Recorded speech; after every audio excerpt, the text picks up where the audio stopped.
Hi, we're so excited that you're here. I'm Emilio, and I'm a program manager on the Responsible Innovation team here at Google. And I'd like to officially welcome you to Google's certificate program in project management. Let's start with a simple exercise. Take a moment and think about some of the different tasks that you've completed in your life. Maybe you planned your wedding or a birthday party, or you filed your annual tax returns. Maybe you moved from one state to another, or maybe you're the family member who somehow every year is tasked with organizing the annual family reunion. Believe it or not, you've been developing all kinds of skills through these tasks that'll help you become a successful project manager for any organization or your own business. With this program in project management by Google, we've put together a set of courses, activities, quizzes, and exercises that'll teach you the fundamentals of project management. And of course, help you get a job or advance in your career. Wondering how I started my own career in project management? Well, in college, I always gravitated towards things that were more hands-on and action-oriented and less theoretical. I wanted to make an impact in whichever career I took on. So my first job out of college was as a Spanish and leadership teacher in Los Angeles, California. My main objective in guiding the student leadership team at the school was to identify, mobilize, and inspire the student leaders. After 2 years of teaching, I realized that the moments when I felt the most energized were when I was building a vision for how to get a big project done, or when I was working to bring different groups together around a common goal. That's when I realized I had a lot of core project management skills, and I could focus on growing and developing them in the business world. I'm grateful that I get to be here for the start of your journey. When I was first starting to think about my career, project management wasn't even on my radar.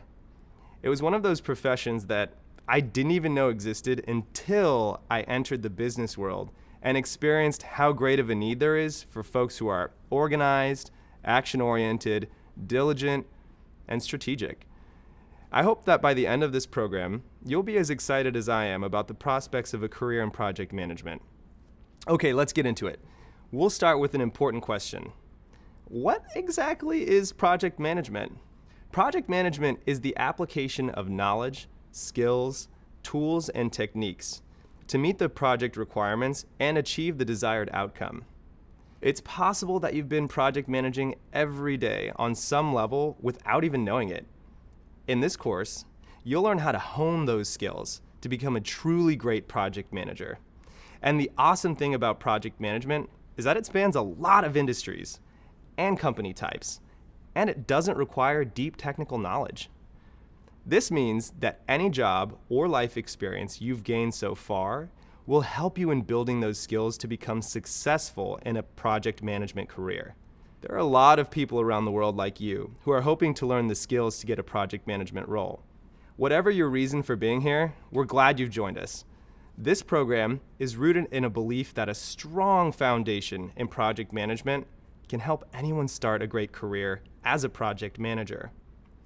This program includes 6 industry-relevant courses that focus on topics like project management fundamentals, goals, objectives, and deliverables, risk management, team dynamics, project management methodologies, data-driven decision-making, and more. Each course is made up of personal anecdotes, reading materials, quizzes, and case studies. And you can go through the program at your own pace, skip the sections that you might already know, and review the videos again if you need a refresher. You'll be doing a lot of hands-on learning. You'll build project plans and timelines. You'll learn how to manage budgets and meet the needs of the people involved in the project. And you'll learn different project methodologies like Agile, Scrum, and Waterfall. You'll use tools like Kanban and learn about project management software like Asana. You'll also develop your soft skills, some of which you likely already have. Don't worry, even if you aren't quite sure how to tap into them yet, we'll explore which skills are transferable to a project management role. Above all, this program will help get you ready for a new job. But we're taking it one step further. When you complete this program, you'll have the opportunity to share your work with Google and other top employers aiming to hire project management professionals. And the best part is, you'll have professional work examples you can share with them to showcase what you've learned. Along the way, you'll hear from Google employees like me. We'll share personal stories about how we became project managers and how our foundations in project management launched our careers. We'll also share what we do at work every day and give you tips for job interviews. We've got a truly amazing group of course instructors for you to learn from. Ready to meet them? Hi, I'm Juanne, a Senior Program Manager on Cloud Security Programs. I'm your instructor for Course 2, where we'll learn more about what's needed to set the stage for a successful project. Hey there, my name's Rowena, a Senior Program Manager in Google Cloud. I'm your instructor for Course 3, Project Planning, Putting It All Together, where we'll learn about the importance of thorough project planning, identifying key milestones and dependencies, documenting project plans, scheduling, budgeting, and risk management. I'm Elita, a Senior Engineering Program Manager at Google, and I'm your instructor for Course 4, Project Execution, Running a Project, where we'll learn about communicating effectively, managing risks, understanding team dynamics, using data to inform decision-making, and tracking progress. Hi, I'm Sue. I'm a Technical Program Manager for Google's Support Platform. I'm your instructor for Course 5, Agile Project Management, where we'll gain a deeper understanding of Agile project management, including principles and practices, the benefits and costs of Agile transformations, the dynamics of Agile teams, and the process of running sprints and releases. And I'm Dan, a Program Manager in Google Research. I'm really excited to be your instructor for Course 6, Applying Project Management in the Real World, where we'll take all the knowledge, skills, and understanding you've built up throughout this certificate and apply it to an advanced project scenario. Ready to get started? Let's go. So far, we've previewed what you can expect throughout this program. In this video, we'll discuss the details of this course, and you'll have a greater understanding for which types of jobs are suitable for learners like you. We'll cover some key project management terms and the roles and responsibilities of any entry-level project manager. Plus, we'll discuss the kinds of jobs you can pursue after you complete this program. One thing you'll learn soon is that there's other roles and jobs outside of just project manager that this program will prepare you for. Later in this course, we'll have a video on how to search for those roles and how to view project management as both a position and a skill. But for now, we'll start by going even deeper into what a project is, what a project manager is, and what kinds of skills they have. We'll provide real-life examples to help illustrate that you probably already have learned some of the skills required to become a successful project manager. Then, you'll learn more about adding value to projects and tips on being a successful project manager from real-life Googlers. Pretty exciting, right? We'll also cover the project's life cycle. You'll learn all about a project's different phases, the corresponding tasks in each phase, different methodologies for completing tasks, and which is effective for a given project. And finally, you'll learn about different types of organizational structures and cultures, and how they impact project management. Coming up, we'll start exploring the concept of a project and the project management field as a whole. Are you ready to crank things up a notch? See you soon. Hey again, let's get back into it. In this video, we'll define a project, define project management, and explain its value to an organization. Let's start by defining exactly what a project is. A project is a unique endeavor and usually includes a set of unique deliverables. It's also a temporary pursuit. It has a defined beginning and an end. To put it another way, a project is a series of tasks that need to be completed to reach a desired outcome. Reaching that desired outcome takes collaboration and careful planning that keeps the project on track and on budget. That's where project management comes in. Project management is critical to the success of projects both big and small. So let's break it down into the what, the why, and the how. So what is project management? Why is project management an important part of an organization? And how is it vital to a project's success? As I mentioned, Project management is the application of knowledge, skills, tools, and techniques to meet the project requirements and achieve the desired outcome.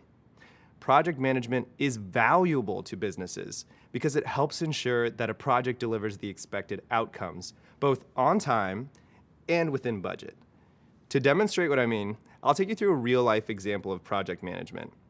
Imagine a school district signs a deal with a telehealth company to make sure students don't have to miss school for simple health issues like fevers or headaches. The deal will be completed by the end of the school year. The students can now interact with the doctor through a tablet, smartphone, or computer while they're at school. Implementing this technology into the school's procedures is the project. It's got a clear outcome and start and end date. So how is that project managed? Well, this project has several tasks, and each one has to be carefully planned out and tracked or managed in order for the project to be completed. For example, to start, you can organize training sessions for faculty to get them better acquainted with the technology, policies, and procedures.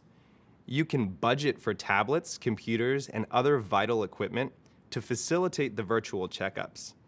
And you can maintain strong communication with doctors, the telehealth company, and school staff members, and so much more.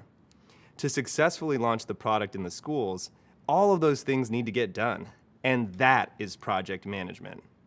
Seems pretty important to an organization's success, right? More and more, companies are starting to understand how project management can save them lots of money and time. Poor project management can lead to trillions of wasted dollars every year for organizations around the world. More specifically, poor project management can lead to 48% of projects missing delivery dates, 43% missing budget targets, and 31% failing to meet an organization's goals. As a company that serves so many different purposes and communities, it's no surprise that project management's a huge part of Google. But here, many of our project managers are described as program managers because they manage multiple projects for specific products, teams, or programs. There's thousands of people here with the job of keeping projects and programs running smoothly, people like me. I'm a responsible innovation program manager. My team is responsible for ensuring that the technology we produce, the research we pursue, and the publications we put out are all done with Google's artificial intelligence principles in mind. I review the processes for each of these types of technologies, and I give ideas for how to continue innovating responsibly to meet our organizational goals. So my job adds value to Google through the core aspects of project management we've mentioned: planning and organizing, managing tasks, and budgeting and controlling costs. Hopefully you have a better sense of what a project is, what project management is, and why project management is an important part of every company, and how it's vital to a project's success. Next up, we'll learn more about what a project manager does. Hey, so we've covered what project management is and why it's important to organizations. Now, let's learn more about what project managers do on a day-to-day basis. Project managers usually follow a process that involves planning and organizing, managing tasks, budgeting, and controlling costs and other factors. Everything they do helps make sure the project can be completed on time and on budget. In broad terms, a project manager also needs to make sure that the project outcome is bringing value to the company. A project manager can add value in many different ways, whether that's creating a new service for customers or modifying an old service so it's more tailored to the customer's needs. No matter what the task is, a successful project will always add value. And it's the project manager's job to make sure that project is both valuable and successful. You may be asking yourself, well, if I'm a project manager, how do I add value to an organization every day? What does the day-to-day life of a project manager look like? Well, a project manager's responsibilities can vary depending on the project, the industry, and the company they're working in. Are you constructing a new building? Are you project managing a renewable energy product in a startup? Or are you setting up your own event management company? Your tasks will be different in each scenario, but here's a general overview of what a typical day might look like. A project manager's daily responsibilities always includes some version of the following: planning and organizing. An example of that might be gathering requirements from teammates or customers.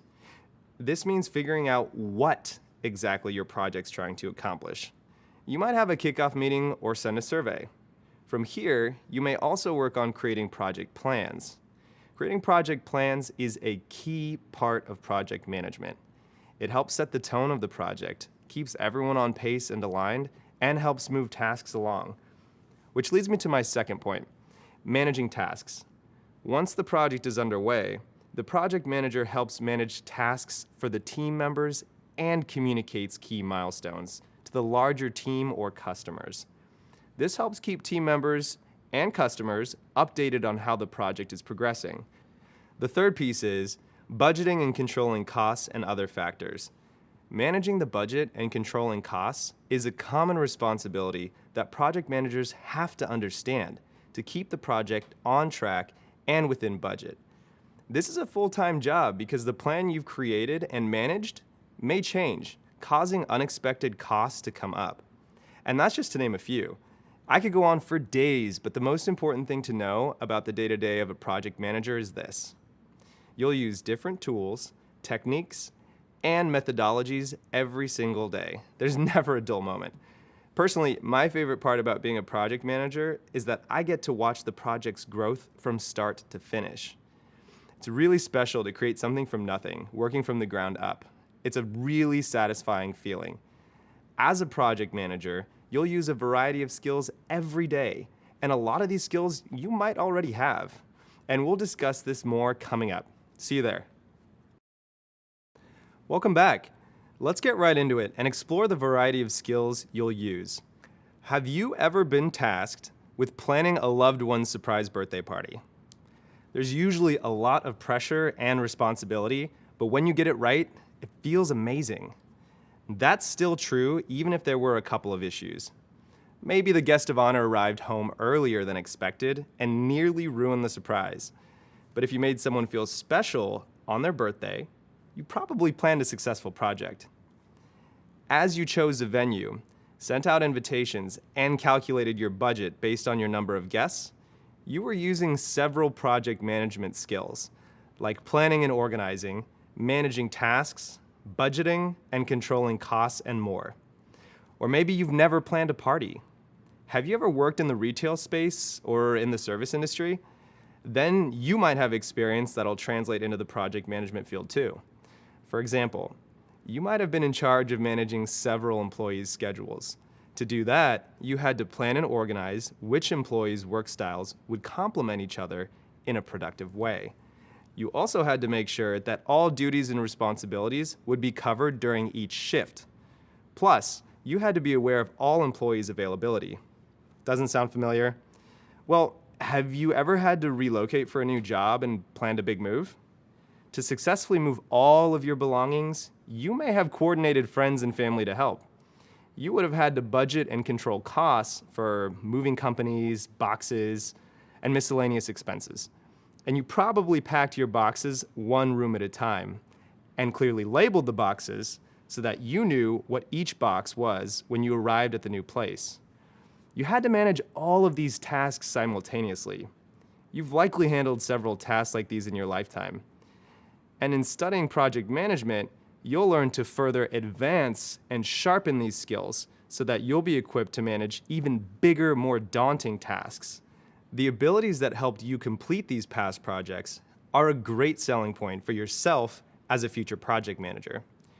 So be sure to bring up these examples in job interviews to demonstrate your skills. For instance, if you're asked questions like, "Tell me about a time when you had to juggle several tasks at once," or "Tell me about a time when you had to influence a customer or a teammate," it's good to have examples that demonstrate your skills with time management and leadership in both your everyday life and previous workplaces. Are you thinking about all of the skills that you already have and can use in your future project management role? Perfect. Up next, we'll learn more about the types of project management roles that you'll be qualified for after this program. We'll also discuss how to start exploring the various job opportunities out there for you. See you soon.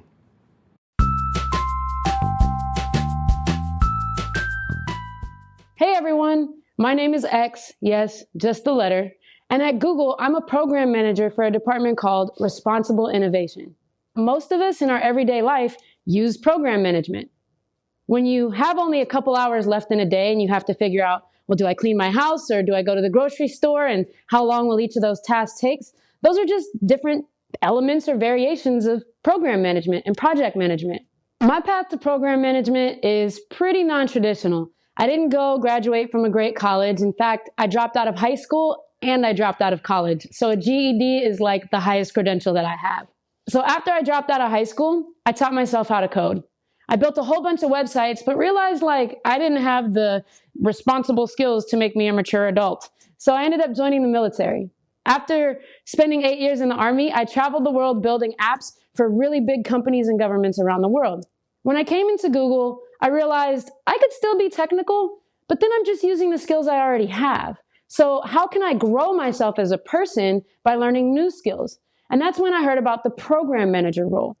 The program manager role at Google is super cool because it varies depending on which team you're on. So if you're a program manager in Google Cloud, that could look very different than being a program manager in YouTube. That switch up and that change from coding all day long in front of a computer screen was something that was really, really attractive to me. Some of the biggest skills from my past and my history that helped me become a program manager and make that transition from somebody who was managed by program and project managers to actually becoming one myself was taking a little bit more accountability in my personal life. There's lots of things I want to learn in life, and I started doing things like making schedules to practice, like different instruments, like the bass guitar. In each of my roles, whenever I worked with a project or program manager, I also made sure to check in with them about why they were doing what they were doing. I'm someone who doesn't really learn from books, if you can't tell by me dropping out of school. So I always found somebody who was willing to teach me why they were doing what they were doing, because that's how I learn. I tend to be more kinetic. I learn as I go. Program management to me was a natural calling. Not because I like to run around and make sure everyone, tell everybody what to do, but because I have a real personal passion for bringing people together and getting everybody on the same page to move towards the same goal. Whether that's convincing all my friends to go to my favorite vegan spot in downtown LA like 4 times a week, or whether that's getting us all together to resolve conflict or to work on an idea and collaborate on projects on the side together. Those skills that you use in your everyday life to keep your tasks together can apply to program and project management very easily. You just have to be a little bit more intentional around them, and there's a lot more paperwork involved. Welcome back. Now that you have a general understanding of what a project manager does, let's focus on the types of jobs that you may be qualified for after completing this program. To start, I've got a question for you. How many open roles do you think are out there for project managers? Hint, the answer is a very big number. Project managers are in high demand. In 2017, a study by the Project Management Institute found that by the year 2027, employers will need 87.7 million people filling project management aligned roles. According to that same study, the industries with the most growth are manufacturing and construction, information services and publishing, management and professional services, finance and insurance, utilities, and oil and gas. Project management plays a big part in helping all of these industries grow. In some industries, you'll find the term project manager grouped with a more industry-specific qualifying word. For example, construction project manager, or IT project manager, or engineering project manager. Don't worry, these are all still project manager roles. They're just specific to an industry. And it's important to keep in mind that the skills you learn in one industry can be applied to another industry. New projects are popping up every single day. Across all industries, we notice that new technology is introduced, which leads to processes changing and a need to manage those processes. So all kinds of companies need people like you who can tackle a variety of projects from start to finish to help them navigate these changes. By now, you might have noticed that you already have some of those skills, like organizing or planning an event, problem solving, or even managing a budget. And you use them effectively in your everyday life. Reflect on some of those skills. we mentioned earlier and ask yourself, what are some of the parts of project management that you're drawn to? While you may not have the answer just yet, thinking about these things can help you find suitable roles later. As you keep going in this program, try to keep track of the lessons and activities you prefer, and the ones you didn't like as much. This will help you narrow your choices as you search through job boards later. The beauty of project management is that you don't need to be an expert on a focused technical topic. You just need to be able to manage projects. You could be a construction or technology project manager. Or you could enter the healthcare industry and work in patient management. You could also enter the energy sector and act as an environmental project manager. The possibilities are almost endless. What's equally exciting is that you could even end up with a completely different title altogether. For instance, there are roles that entail a sequence of ongoing projects that are considered programs or operations in the industry. In this case, the role may not be described as a project manager, but instead something a little more evergreen, like operations manager or program manager. Other titles that might make sense for you could include operations assistant, project assistant, project coordinator, and program assistant. When it comes to job duties, your responsibilities might change depending on the type of company you choose. For example, the workload and specific tasks at a small agency will be different from those at Google. It's also important to keep in mind that as the world continues to change and evolve, so do industries and the job opportunities you'll find there. So be sure to cast a wide net. You'll be able to find more and more jobs you're qualified for. In addition to being qualified for project management related jobs, there's plenty of other roles or paths that may interest you. Internships can sometimes be a good place to start. An internship is a short-term way to get hands-on experience in an industry.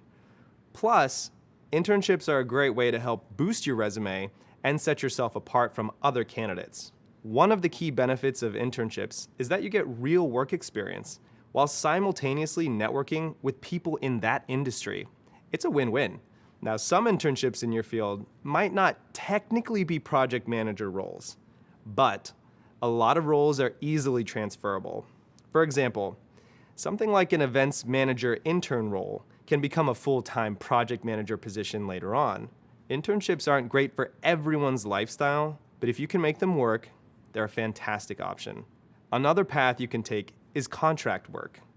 Working for companies on a contract means you'll work with them on a project-by-project basis, but you won't be a full-time employee. This kind of work is a great way to get your foot in the door and build your portfolio. Plus, it gives you the flexibility to try your hand at a few different projects at once, depending on the commitment level required for that. Another benefit of contracting is that it lets you explore different kinds of companies and project types. Since it's a temporary position, you can explore what type of company is the best fit for you.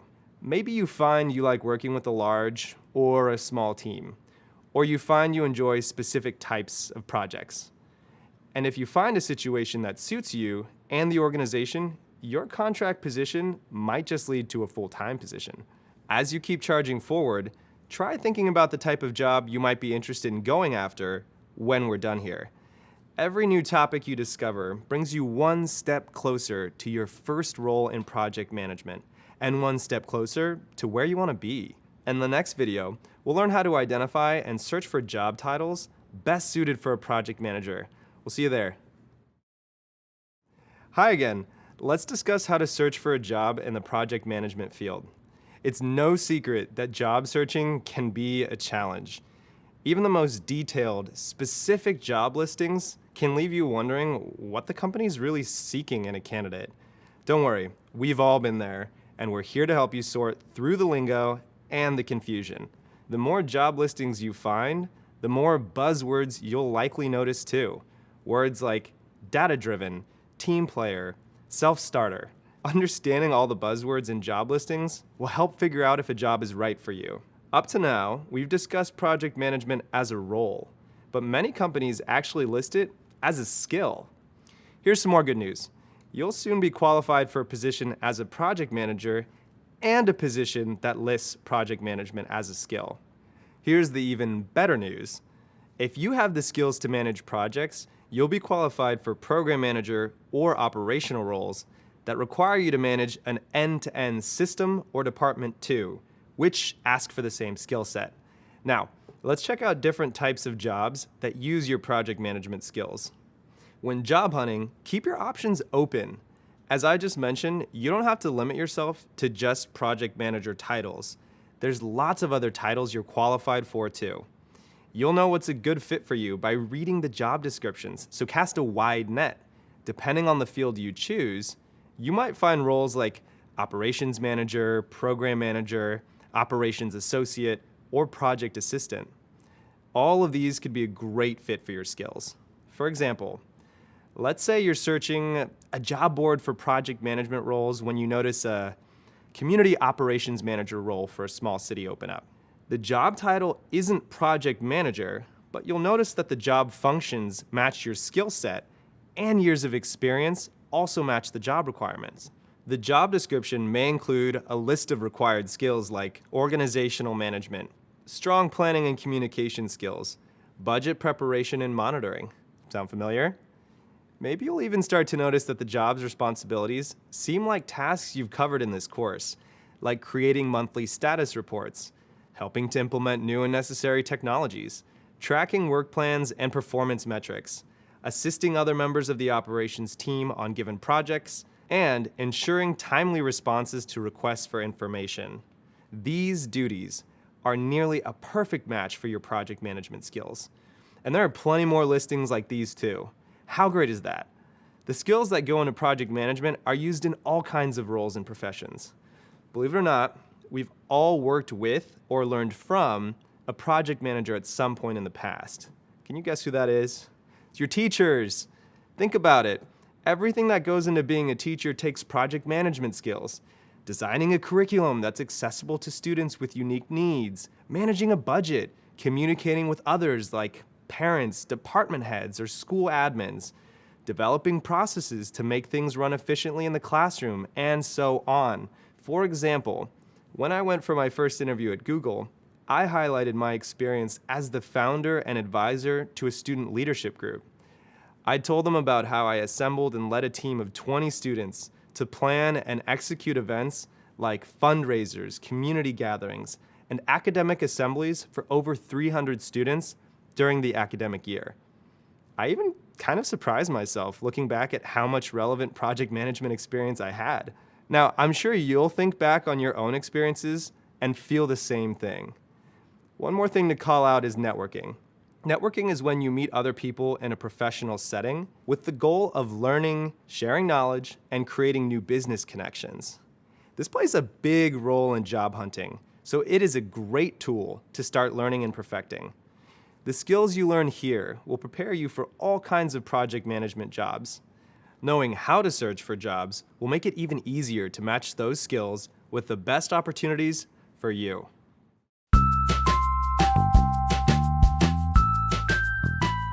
My name is Gilbert, and I'm a talent outreach specialist here at Google. Talent can mean many things. It can mean folks that have never envisioned themselves at Google.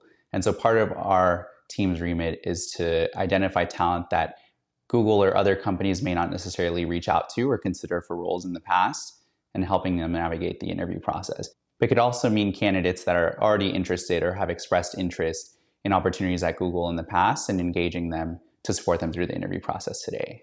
At Google, you have to wear the program and project management hat regardless of what role you're in. And that's definitely been the case for me. So in my role, I've had to practice skills such as communicating to stakeholders, managing a budget, managing a project timeline in many different projects within my role. An example of this could be organizing events for university students to come to Google's campus and hear from guest speakers about the projects we work on, the roles, and their career journeys.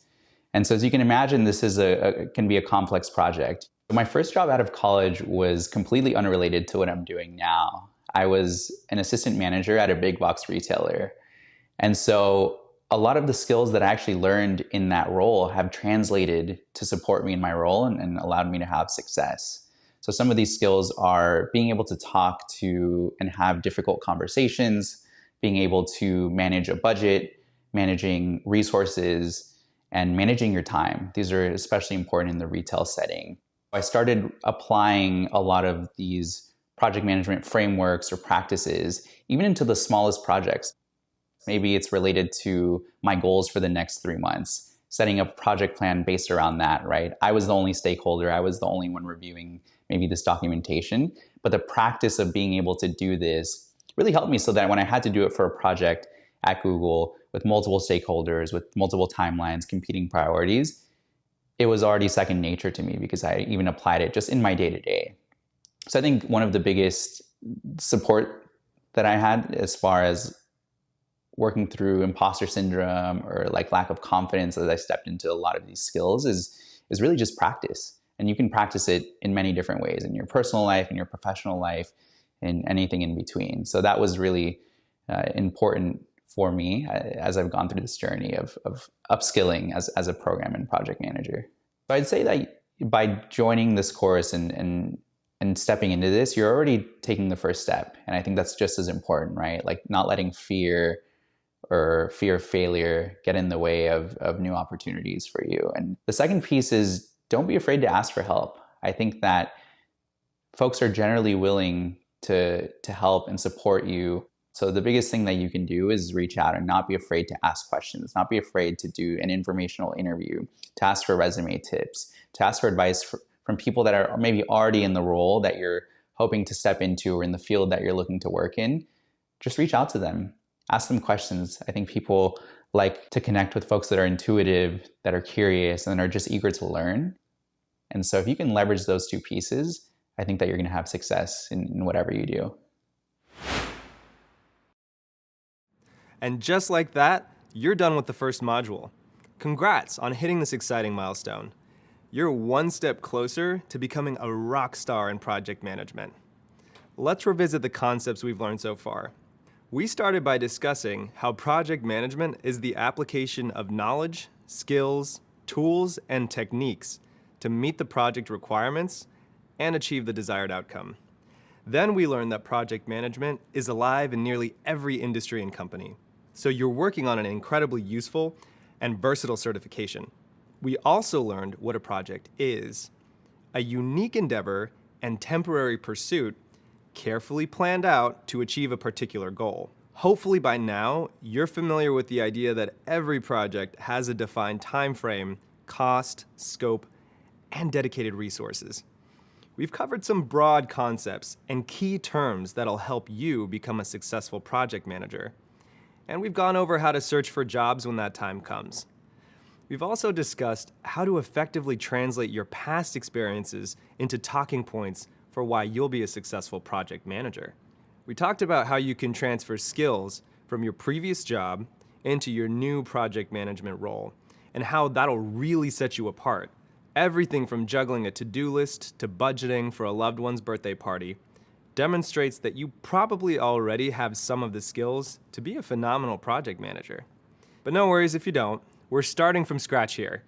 By the end of this course, you'll have the skills, but also the experience and knowledge to find the role you want. Whether that's contract work, internships, or general project management positions, you'll be able to figure out what's the best fit for you. And as we go forward, I want to encourage you to keep thinking about what kind of work you might like to do in the future. And let's not forget the most exciting news we learned about project management. Just about everyone needs a project manager. This position's in high demand, and that demand just keeps growing. Wow, okay, that's a lot of ground we covered, and we've just barely scratched the surface. I hope you've enjoyed the course so far, because it's about to get even more fun. Coming up, we have your first graded assignment, and I know you'll ace it. Remember, take your time and relax. Trust yourself, you've got this. Don't forget, you can always review your notes and readings, or go back and rewatch some of the videos if you're unsure about an answer. Good luck, and I'll see you again soon. Welcome back. Let's start by reviewing what we've discussed so far. Earlier, you were introduced to project management as a career path. We discussed how this course can help you advance your career goals with a project management certification. And we also discussed some of the basics of project management. like how to define a project and its different components. Then we went over some distinct project management careers, roles, and responsibilities. Now, it's time to gain a deeper understanding of a project manager's role. By the end of this module, you'll be able to explain the unique value a project manager brings to their team. You'll also be able to describe a project manager's roles and responsibilities and list their core skills. This course will help you continue to recognize the skills that you already have that will help you become a successful project manager. It will also help you identify new skills that you may need to learn in preparation for your new career. Ready? Let's get started. Earlier in this course, we introduced you to the world of project management.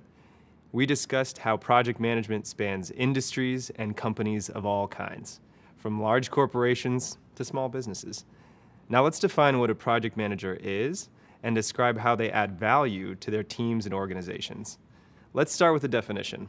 Project managers shepherd projects from start to finish and serve as guides for their team, using their impeccable organizational and interpersonal skills every step of the way. As you learned earlier, project managers usually follow a process that involves planning and organizing, managing tasks, budgeting, and controlling costs so that the project can be completed within the approved time frame. We'll dig deeper into these topics throughout this program. What you need to know right now is that project managers play a crucial role in their organizations. Project managers add value to their teams and organizations in key ways that include prioritization, delegation, and effective communication. So let's break these down. First, we'll discuss prioritization. Project managers add value to their teams and organizations through effective prioritization of tasks required to complete a project. They're experts at helping team members identify and break down large tasks into smaller steps. There will be times when a project manager may not know which tasks to prioritize.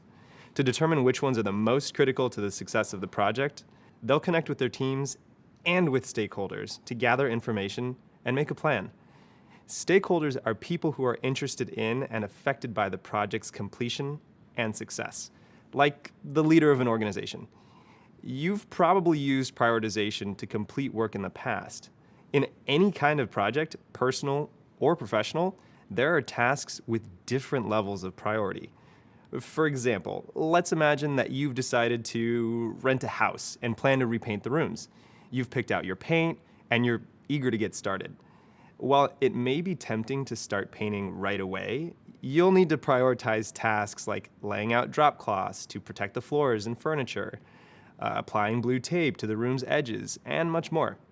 Those preliminary steps are critical and need to come before painting. Other related steps, like choosing new faceplates for your light switches, can come later in the process or be switched out of the project entirely if you run out of time or money. When you choose to take care of these preliminary steps before wedging open the paint can, you're prioritizing the tasks or steps of your project. You're also increasing the likelihood that you'll be satisfied with your newly painted rooms. This process is similar for professional projects. When you effectively prioritize important tasks, you set up your team and yourself for a better project outcome. Now, let's discuss delegation. Project managers use delegation to add value to their teams and organizations by matching tasks to individuals who can best complete the work. Let's return to our house painting example for a second here. Painting multiple rooms can be a time-consuming project, so it's possible that you might enlist a few friends to help you get it done. Maybe one friend has professional painting experience. Now, with that in mind, you might ask her to handle the more challenging aspects of the project, like painting the ceiling or the detailed molding. You might also schedule her to paint the molding before another friend paints the walls. So by delegating this task to the person with the right skills to complete the work and ordering the tasks appropriately, you're applying knowledge of your team's strengths to the planning of your project. That makes sense, right? Finally, let's talk about effective communication. Project managers deliver value through effective communication, both with their team and with key stakeholders. This refers to being transparent, which means being upfront with plans and ideas and making information readily available. Project managers keep in regular contact with their team about the progress of the work and help identify areas where a teammate may need support. In our house painting example, this might involve checking in with your friends periodically to ask if they have enough paint or supplies left to complete their tasks. Checking in regularly means you'll know if you need to buy more paint before the can is empty, which ensures that the project stays on track. In addition to keeping up with teammates, project managers keep in regular contact with people outside of the team, like company leaders who are invested in the project outcomes. For example, you might reach out to your landlord to get permission to paint and to share the days you'll be working on this project. Though your landlord isn't directly involved in the project's execution, the outcomes will affect her property, and so it's important to keep her informed. Without your project management skills, you might run out of paint halfway through the project, your walls might get painted without drop cloths to protect the floors, and your landlord could be caught off guard about your plans. So it's a good thing you're here to keep the project running smoothly and efficiently. Great. Now you should be able to define what a project manager is and explain how they use prioritization, delegation, and effective communication to deliver value to their organizations. Coming up, you'll hear about the career path of a real-life project manager at Google. Their journey, to me, is fascinating, and we can't wait to share it with you.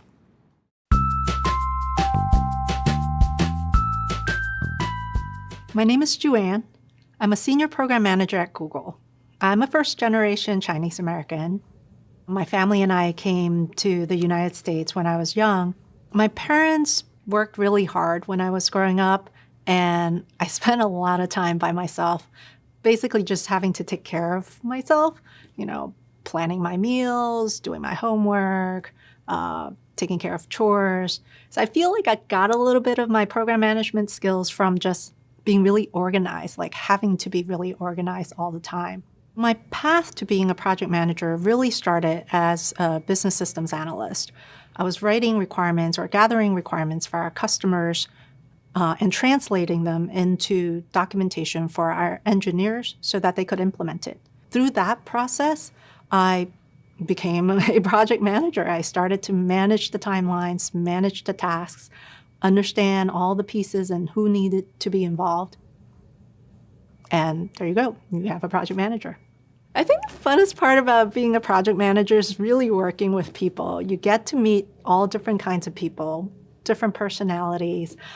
Sometimes you get to travel to places to meet them, but even when you don't, I think just meeting new people and understanding how we interact, how people interact and behave is fascinating. I think if you build a relationship, focus on the relationship, and really understand what their style, where they're coming from, what their concerns are, it will help your relationship, your working relationship, much better.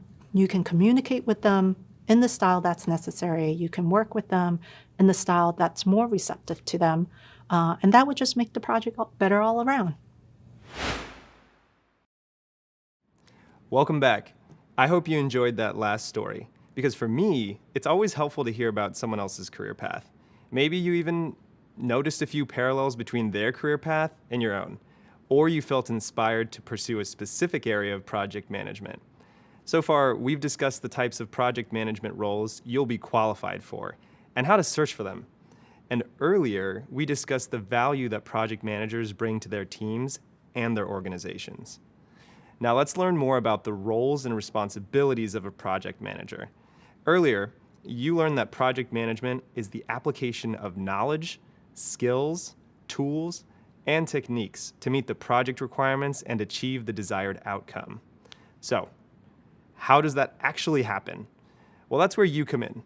Project managers usually follow a process that involves planning and organizing, managing tasks, budgeting, and controlling costs, and other factors so that the project can be completed within the approved budget and timeframe. Let's break these down into examples of responsibilities that you might find in a job listing for a project management role. We'll start with planning and organizing.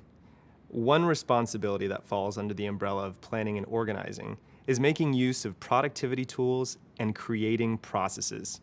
During the planning and execution of a project, you might need to use certain tools and develop processes to improve information sharing across the team.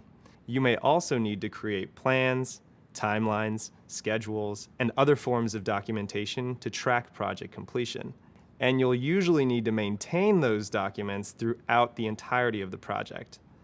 The next task is budgeting and controlling costs and other factors.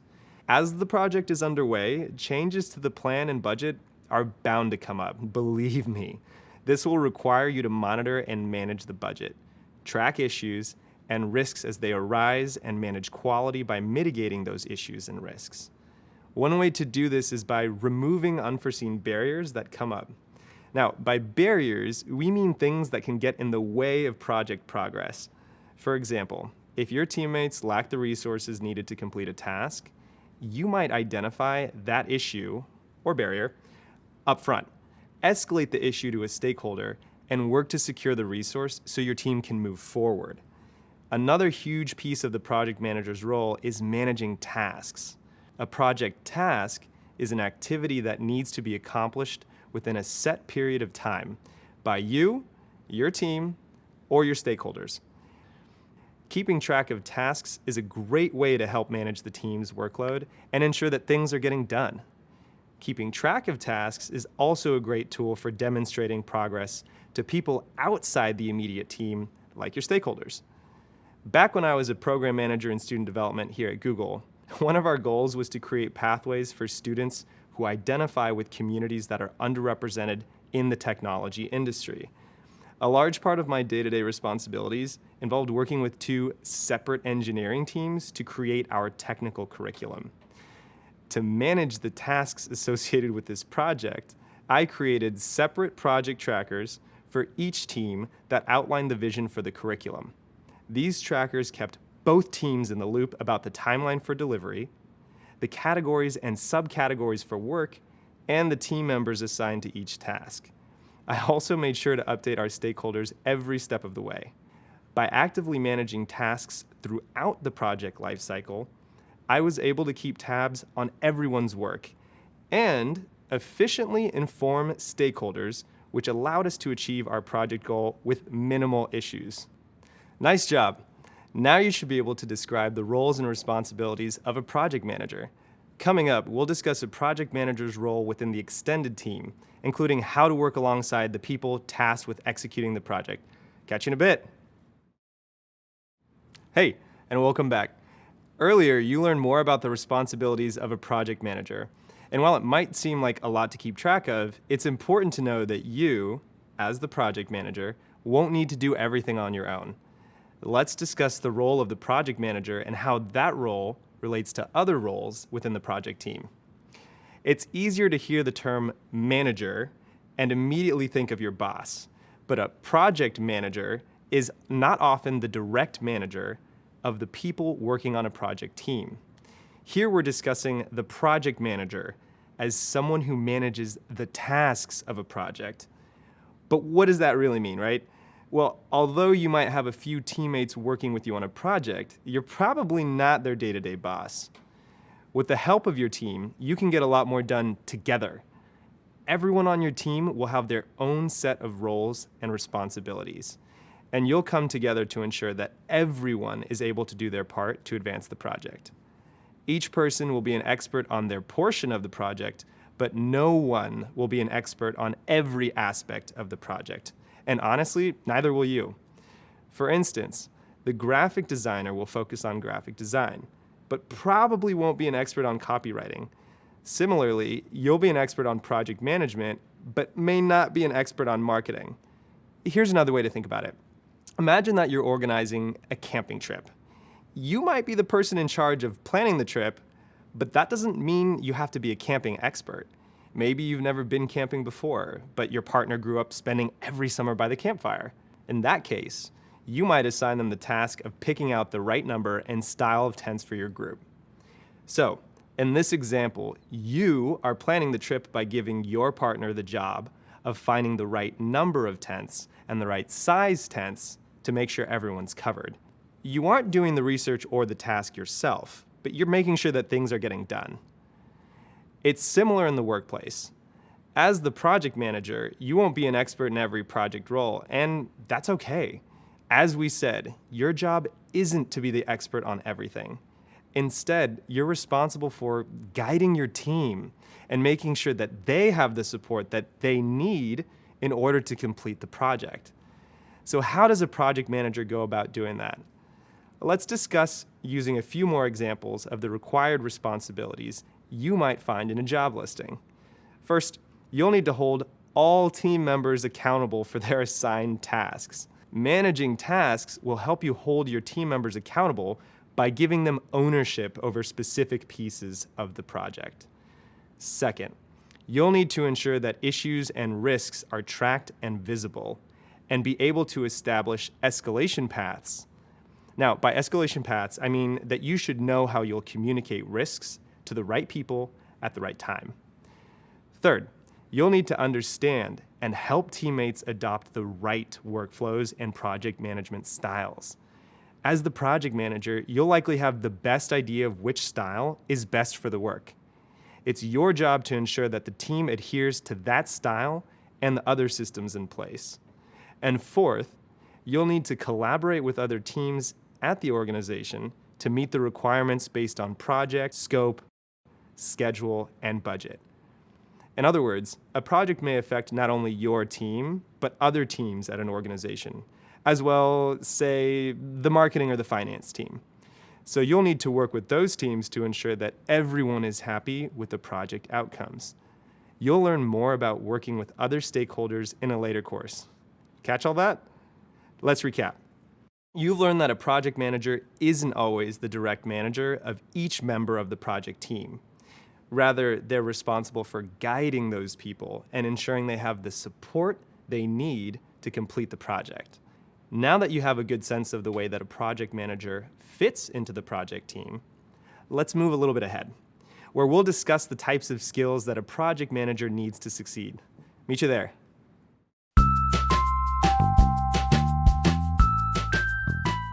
A great project manager is some funky combination of EMT, ninja, and jazz musician.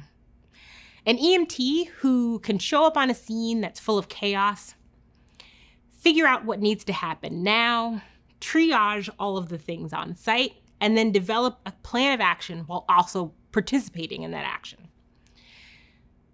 A ninja, because you kind of have to be stealth about how you go about influencing other people.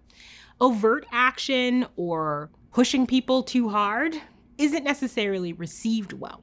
And a jazz musician, particularly a jazz drummer, who keeps a steady beat as a lot of things are happening around you.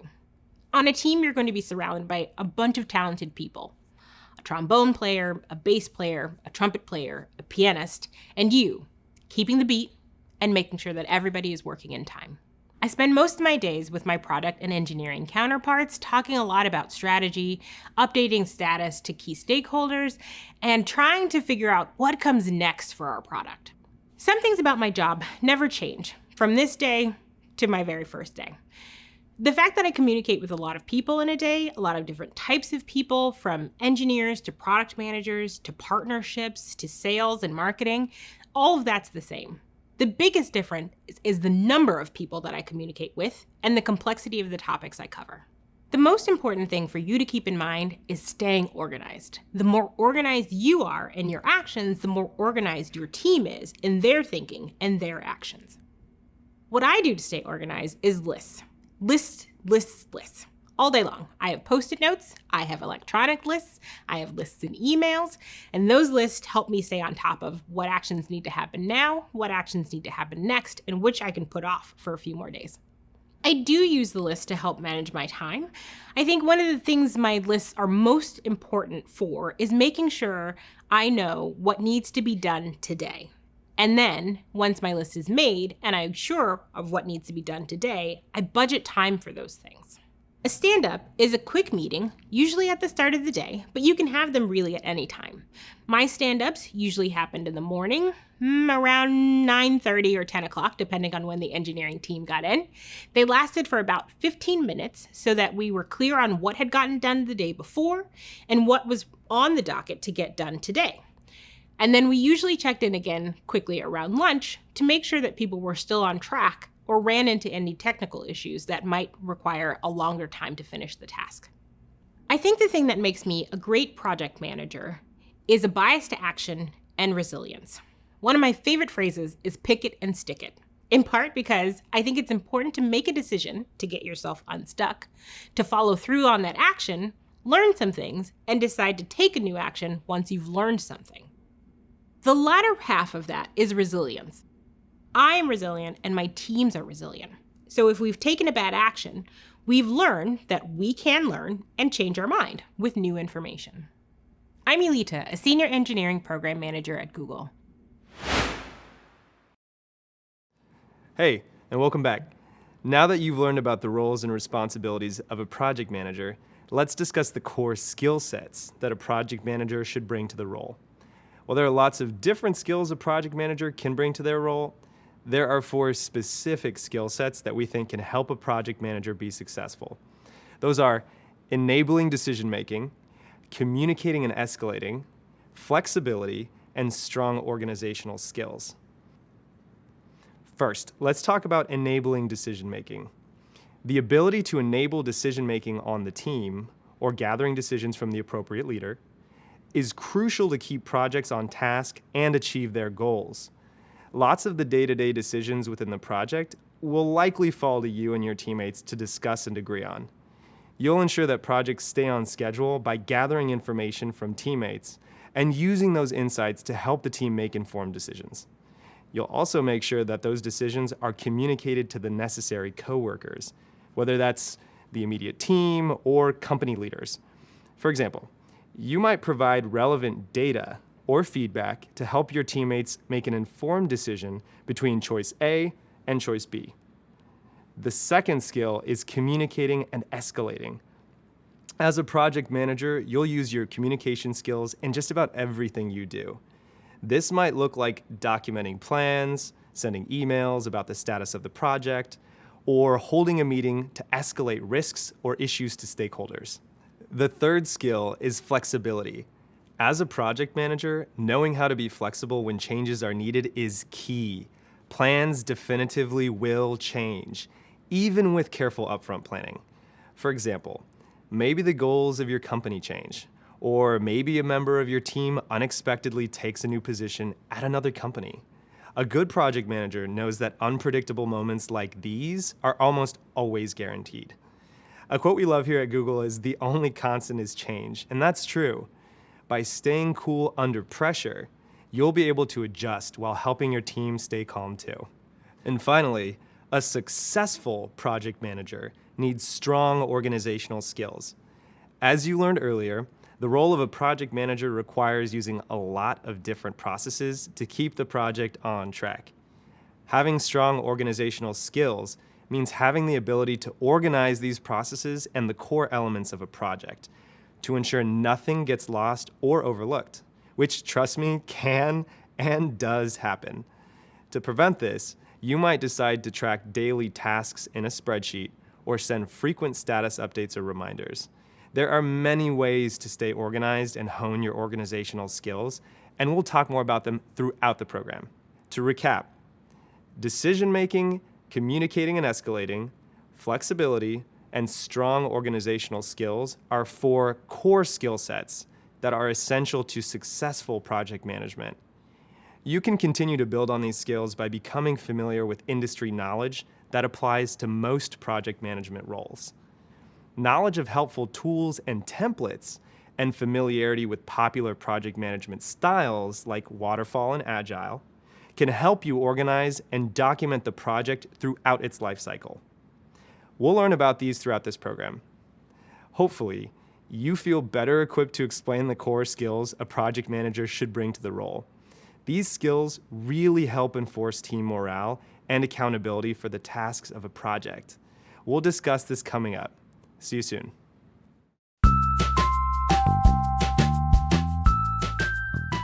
My name is Rachel. I'm a senior program manager in Google New York. Google hired me out of a bar in the East Village about 12 years ago. For about 3 years, a group of NY Ops and SRE drank at my bar. And like everyone at the bar, they asked the bartender for advice. So I gave them advice and helped them through a lot of problems and also became friends with them. I really admired them. They were incredibly smart and charming and really good drinkers and tippers. Eventually, I wanted something different from my life than standing behind a bar all night long. And there was an opportunity to apply for an admin role on their team. So I joined Google in 2008. They hired me first as an administrator for site reliability and engineering ops in New York City. After about 2 years, transferred into program management. Google's hiring is a little more conventional now, but the skills that I polished while being a bartender inform my everyday work. A wise old bartender that I knew on the Lower East Side once told me that a bar was a room full of tables and chairs and some beer, and a meeting room was the same, a room full of tables and chairs. People come into a bar like they come into a meeting room, wanting to leave feeling something else. So as a program manager, my job was to help people through that experience, the aesthetic experience of meeting with each other, making decisions, and coming to conclusions together. Very similar to bartending and helping people have a better night. My role as a program manager started by someone taking a risk on me. My engineering partner picked me out of the admin pool because he knew that I could build community with his engineers. When you work at a bar, you have to talk to anyone who comes into the bar. Anyone who walks through that door is your customer. You have to understand what they want to drink, whether they can continue drinking, whether they might be done drinking. All of these things. When you are working with a subject matter expert, an engineer, a product designer, a UX person, the same things apply. So you have to be able to talk to any engineer on your team, any product manager you need to work with, and you have to understand their unique needs. Program management isn't just about the process and the artifacts that you create. It's about how you relate to people. Understanding what you've learned in other parts of your life, whether it was in a bar or art school, these are the experiences that you bring into the job that make your work unique. Your skills at talking to people or de-escalating conflict or understanding what people need. This is what makes you a great program manager. Earlier, you learned about the role of the project manager and the core skills you'll need to be successful in that role. You've also learned more about your role within the project team. Now let's discuss a few key skills that you'll use to build relationships with your teammates and stakeholders. Using your interpersonal skills is key to building relationships with the people involved in your project. By developing these relationships, you'll learn about the needs and concerns of the team. This will help you determine the priorities of the project and motivate your team throughout the process. Possessing strong interpersonal skills is a huge part of good leadership.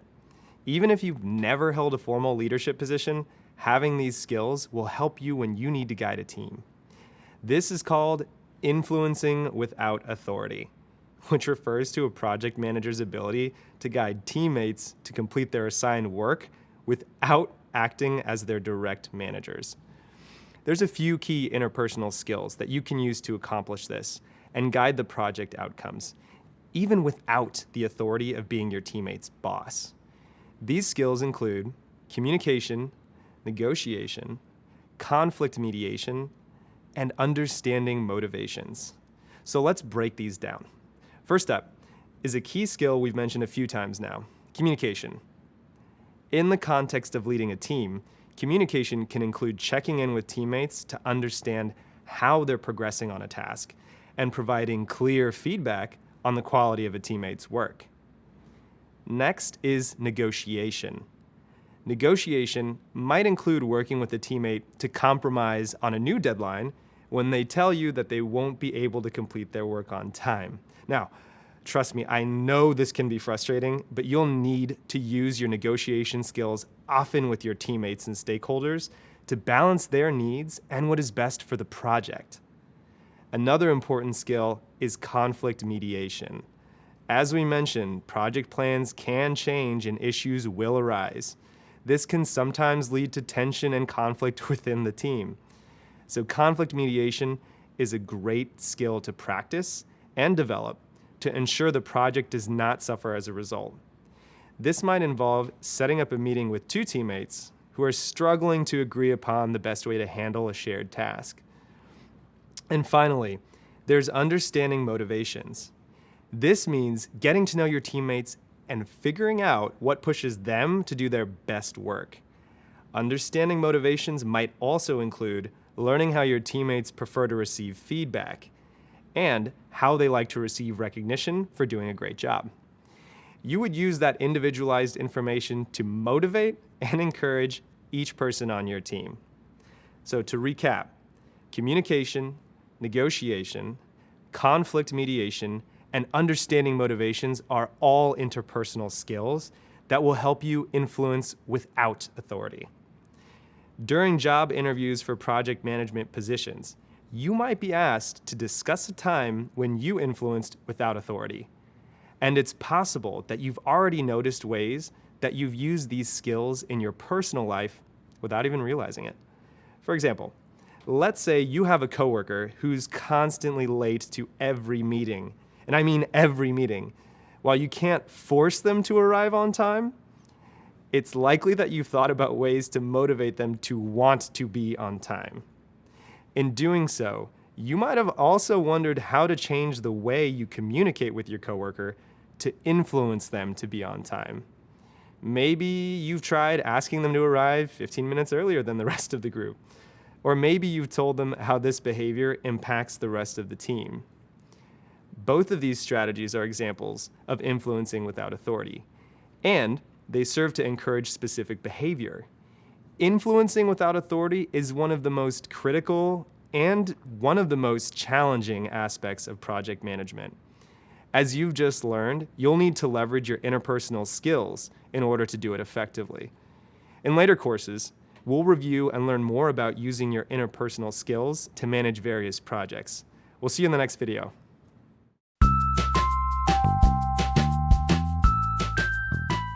I'm Ellen, and I'm a Director of Technical Program Management. And that means I lead a team of program managers at Google. I love project management because I really like this idea that you can do more together as a team with a group of people than you could do alone. By bringing a bunch of people together and getting organized, getting aligned around a common goal, we can do some pretty amazing things. I think a successful project manager is somebody who really knows how to pull together a group of people. To me, there's really two parts of project management. One is this laser-like focus on executing on this goal. But then the other part is the people. And so a successful project manager can do both. When I first started managing project managers, it was really about, everyone works on their own project. How do I just guide them, give them guidance, and help them with their projects? Over the years, I've shifted to mentoring on project management to mentoring project managers. And what I mean by that is it's different. I'm no longer saying, here's what you should do on your project. I'm really trying to help them think about how to think about their projects. One of the things that I think about a lot as I'm building a project management team is having a really diverse set of folks who with different backgrounds, different experiences, and we're a global company, so we're really trying to make sure we are a global team as well.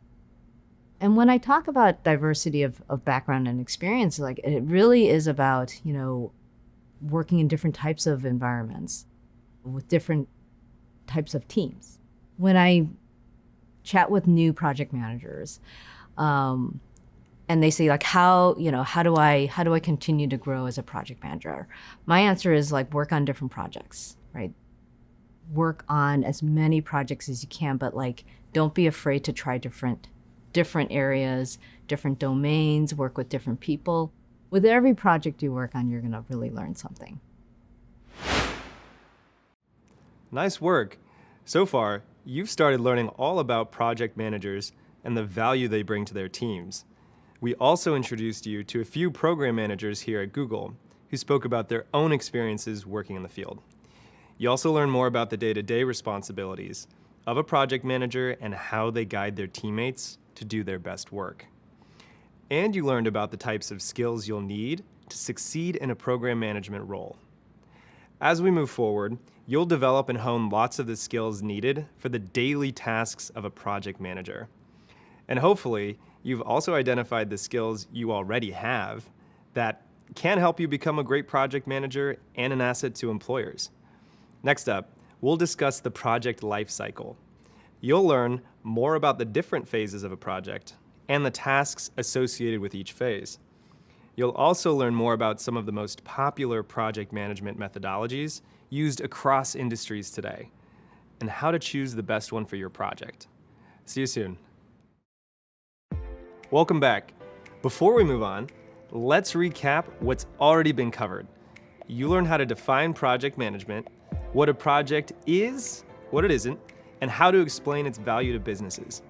You also discussed when and why it's necessary to have a project manager, the role and day-to-day responsibilities of a project manager, and the core skills needed to be a successful project manager.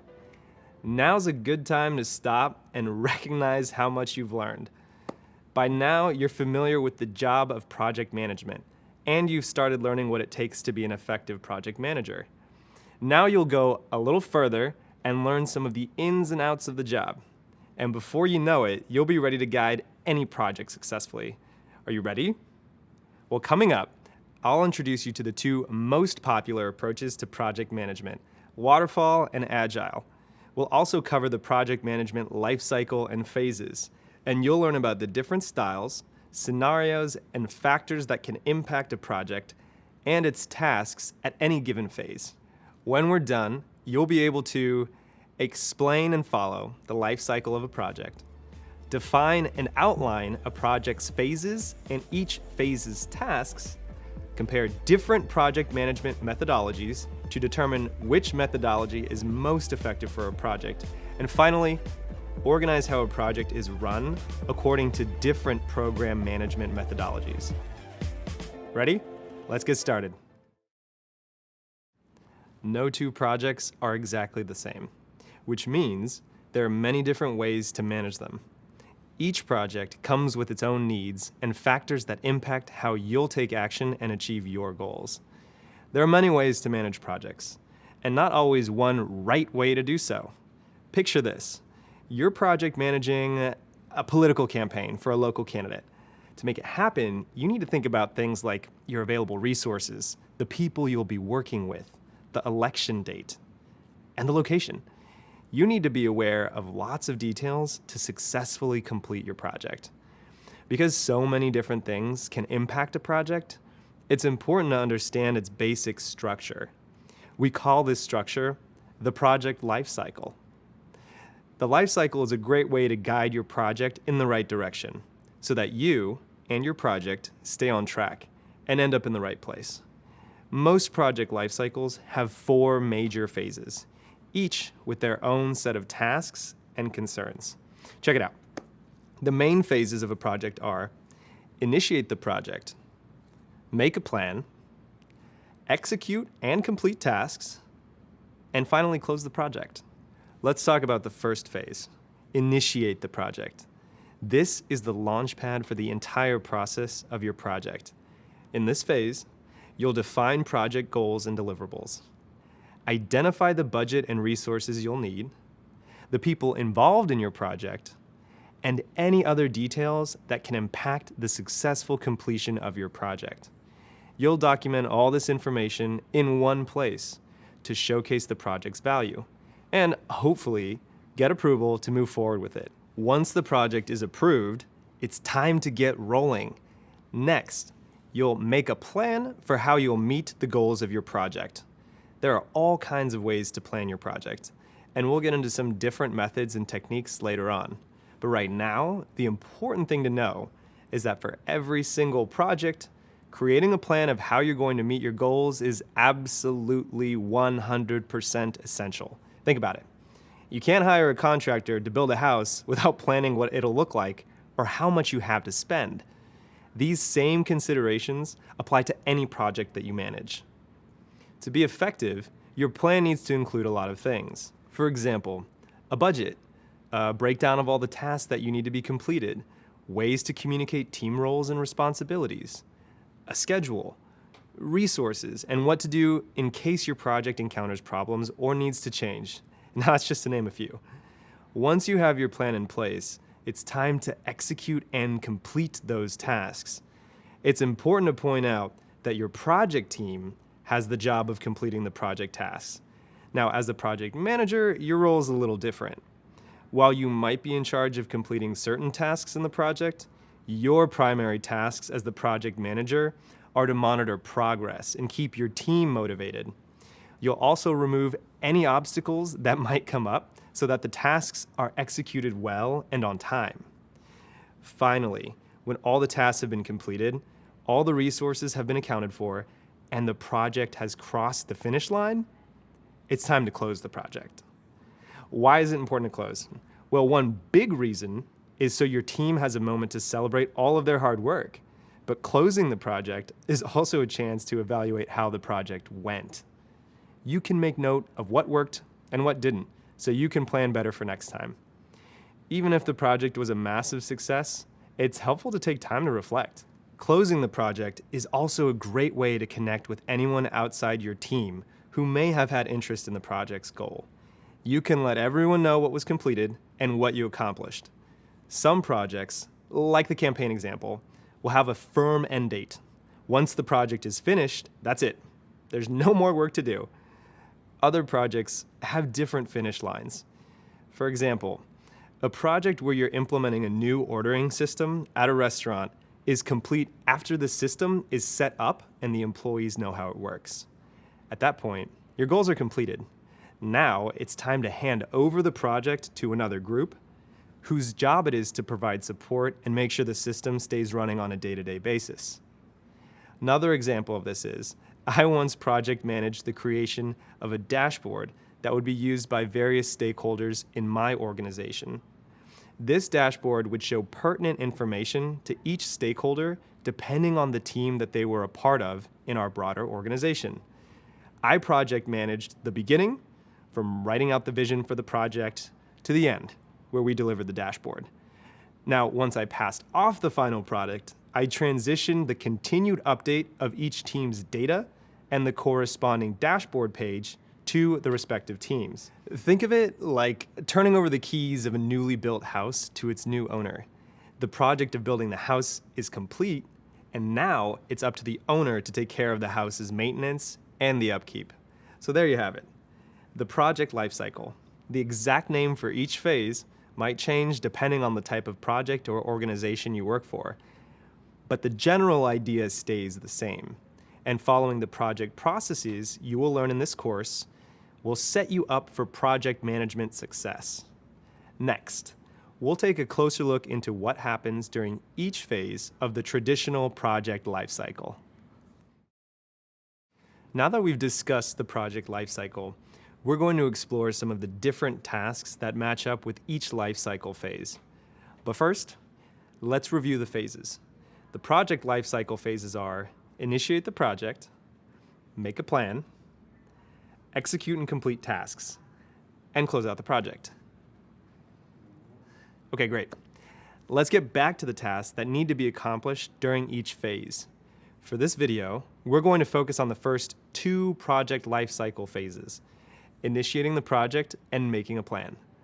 It's important to call out that the name or tasks for each phase might change or may be a little different depending on the type of project or the organization where you work. At Google, we use a mix of different project management methods, which you'll learn more about later in the course. But regardless of the method, all projects share a lot of the same tasks needed to get the job done. So let's get into it. The first step of the project lifecycle is to initiate the project. During initiation, you'll organize all of the information you have available to you about your project. This way, when you're ready to continue on, you'll be prepared for the next phase when you can create your plan.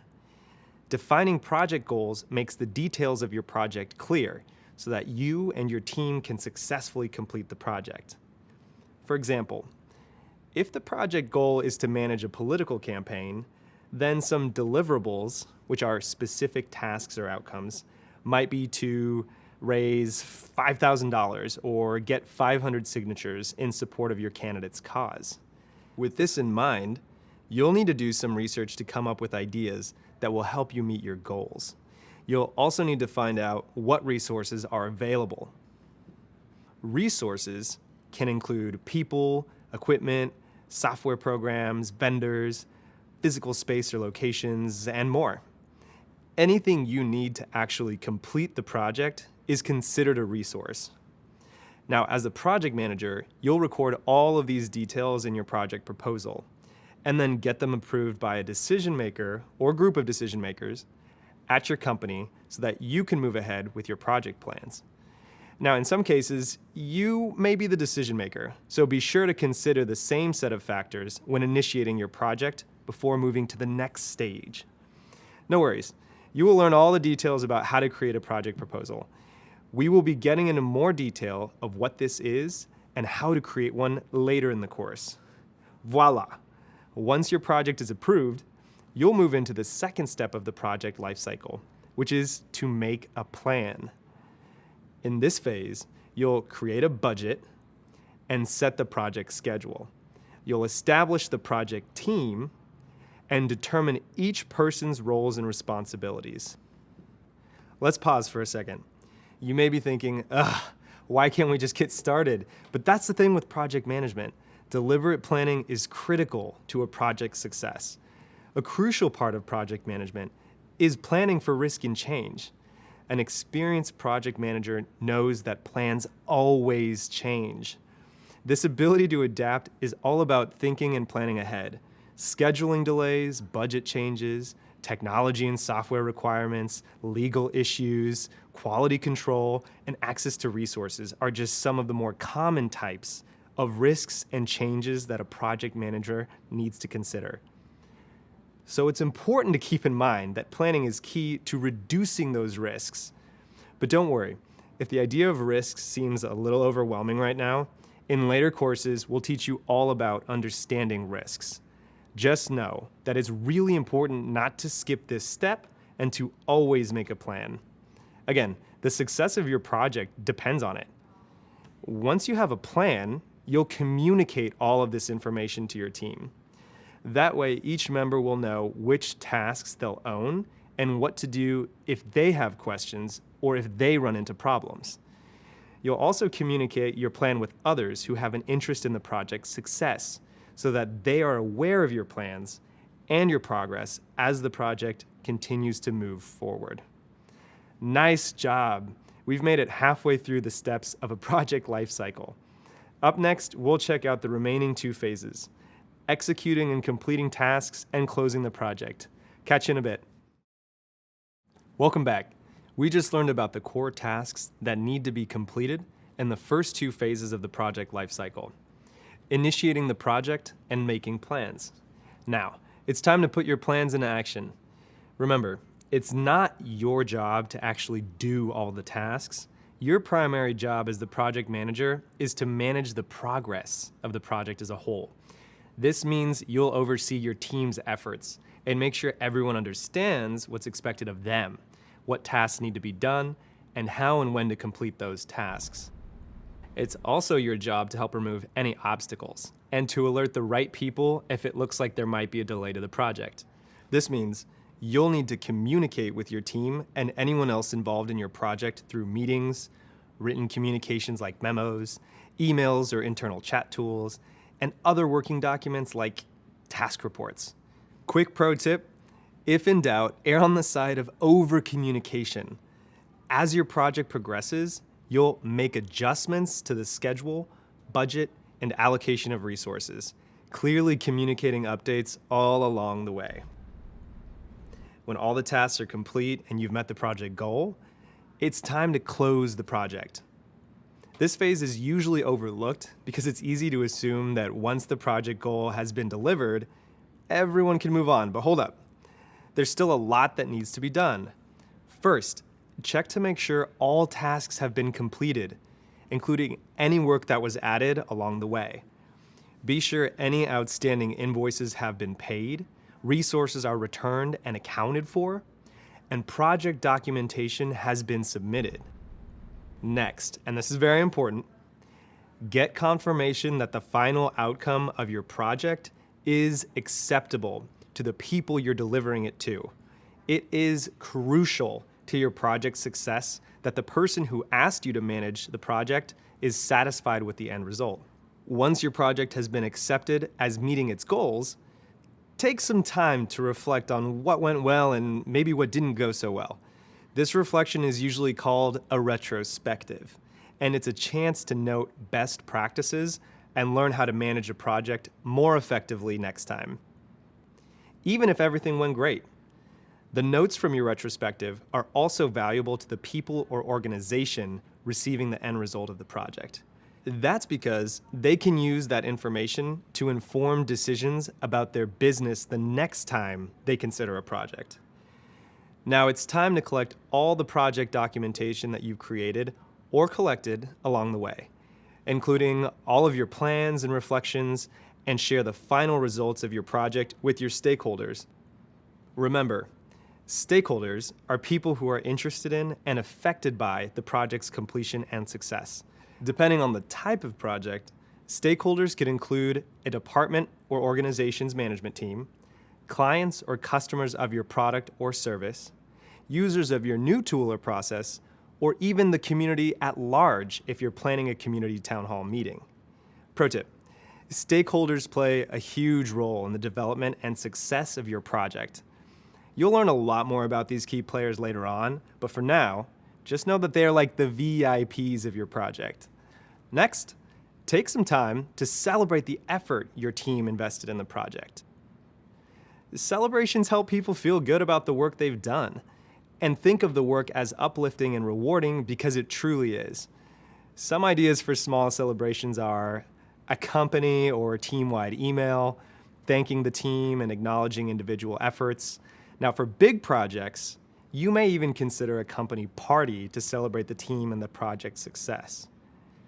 To wrap up, you and your team can formally move on from the project so that you can pursue new projects in the future.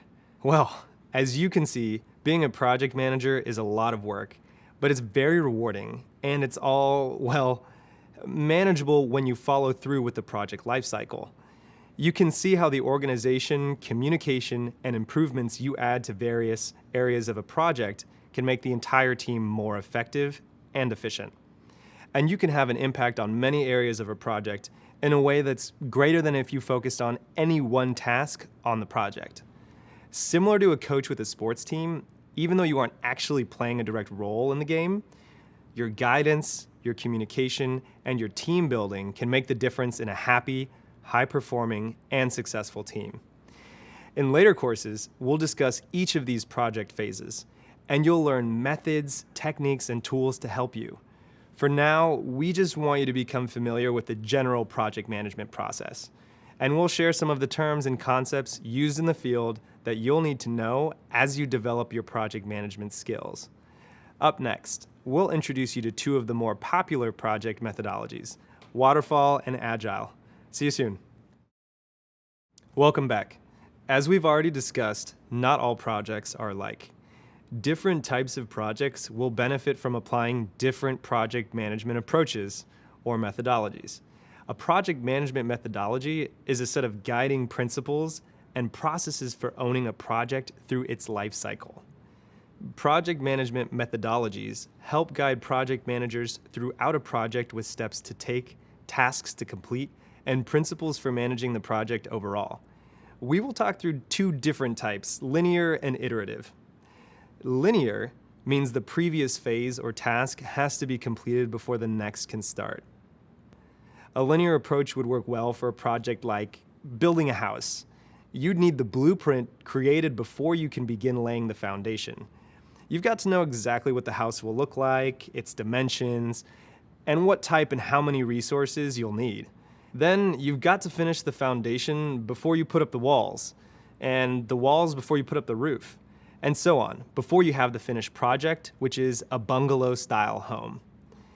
There's also a clear goal. You know exactly what the house will look like. It's unlikely that in the middle of building the house, your client is going to decide they'd rather have a multi-level Victorian instead of a single-level bungalow. What's more, even if they wanted to change, it's too late. You already laid the foundation and built the walls for the bungalow. Done and done. A bungalow is what they wanted, and a bungalow is what they'll get.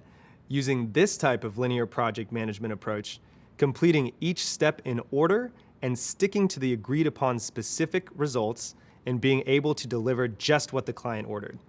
For a project like producing a new show for a television company, on the other hand, it might be more effective to use a methodology that uses an iterative, more flexible approach, where some of the phases and tasks will overlap or happen at the same time that other tasks are being worked on.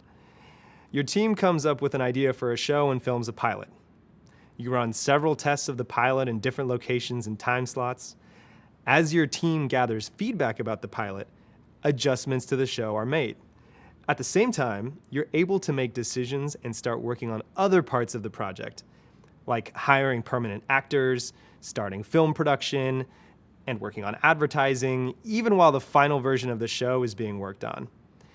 And even though the overall goal is clear, produce a new show, the type of show could end up being different from the original idea. Your team may have started out creating a 1-hour show, but during testing, they realized a half-hour show would actually be more popular. Or maybe a supporting character got a lot of positive feedback, so you want to make them one of the main characters. What's more important is that you produce a show that audiences are going to watch. Because of the iterative approach, plans remain flexible, and you're able to make adjustments as you go along. Each of these projects benefits from a different approach to how tasks will be carried out in order to best meet the project's goals. Linear projects don't require many changes during development and have a clear, sequential process. If you stick to the plan, it's likely you'll finish your tasks within the time schedule and all other criteria. Iterative projects allow for more flexibility and anticipate changes. You're able to test out parts of the project to make sure they work before the final result is delivered. And you can deliver parts of the project as they are completed, rather than waiting for the entire project to be done. Over the years, the field of project management has developed many different methods that project managers can choose from that will help them manage most effectively. Google takes a hybrid approach to project management. We mix and match from different methods depending on the type of project. Our project managers are encouraged to adapt their own style to what makes the most sense to their project and their team. So are you starting to see how different approaches might benefit the projects you'll be working on now? Pretty soon, you'll become a pro at picking an approach or combining approaches to fit with your project. Up next, we'll learn about the most well-known and most used project management methods that you can add to your project management toolbox. Two of the most popular project management methodologies are Waterfall and Agile. Each of these methods has a rich and complex history. In fact, you could take an entire certificate on just one of these methods alone. You'll have a chance to learn more about Waterfall and Agile methods in the upcoming courses of this certificate. So be sure to check those out after completing this one to learn more. For now, I'll just give you a brief introduction and provide you with some examples that illustrate how different types of projects can be more successful or easier to manage when you consider which method to use. First, let's take a look at the waterfall approach. Waterfall, as a methodology, was created in the 70s and refers to the sequential ordering of phases. You complete one at a time, down the line, like a waterfall starting at the top of a mountain and traveling to the bottom. Remember the definition and example of linear from that last video? Well, waterfall has a linear approach. At first, waterfall was used in the physical engineering disciplines, like manufacturing and construction. Then software emerged as an important field of engineering, and waterfall was applied to those kinds of projects as well. It's still used a lot in engineering fields, including product feature design and application, also known as app design. Over time, other industries like event planning and retail have adapted waterfall phases to fit their projects. There are now many styles of waterfall, and each style has its own specific set of steps. What they all have in common, though, is that they follow an ordered set of steps that are directly linked to clearly defined expectations, resources, and goals that are not likely to change. Let's take a closer look. The phases of a waterfall project lifecycle follow the same standard project lifecycle flow that you learned about earlier: initiating, planning, executing, which includes managing and completing tasks, and closing. So, when would you want to use a waterfall approach to project management? Well, when the phases of the project are clearly defined, or when there are tasks to complete before another can begin, or when changes to the project are very expensive to implement once it's started. For example, if you were catering an event for a client on a very tight budget, you might want to use waterfall methodology. This way, you could confirm the number of guests first, then very clearly define the menu, get approval and agreement on the menu items and costs, order the unreturnable ingredients, and successfully feed the guests. Because the budget is limited, you can't afford to make changes or waste food. The traditional method won't allow for the client to make changes to the menu once the order has been placed. You can also reserve tables, chairs, and dishes because you know exactly how much and what kind of food is being prepared. A well thought out traditional approach to managing a project can help you reach your desired outcome with as little pain as possible during the project implementation. By spending extra effort thinking through the entire project up front, you'll set yourself up for success. Now, in an ideal world, following this approach will help you identify the right people and tasks, plan accordingly to avoid any hiccups along the way, create room for documenting your plans and progress, and enable you to hit that goal. However, plans don't always go, well, according to plan. In fact, they rarely do. The waterfall method has some risk management practices to help avoid and deal with project changes. Luckily, there are other methodologies that are entirely built for change and flexibility. One of these is Agile, another popular project management approach. The term Agile means being able to move quickly and easily. It also refers to flexibility, which means being willing and able to change and adapt. Projects that use an Agile approach often have many tasks being worked on at the same time, or in various stages of completion, which makes it an iterative approach. The concepts that shaped Agile methodology began to emerge in the 90s as a response to the growing demand for faster delivery of products, mainly software applications at that time. But it wasn't officially named Agile until 2001.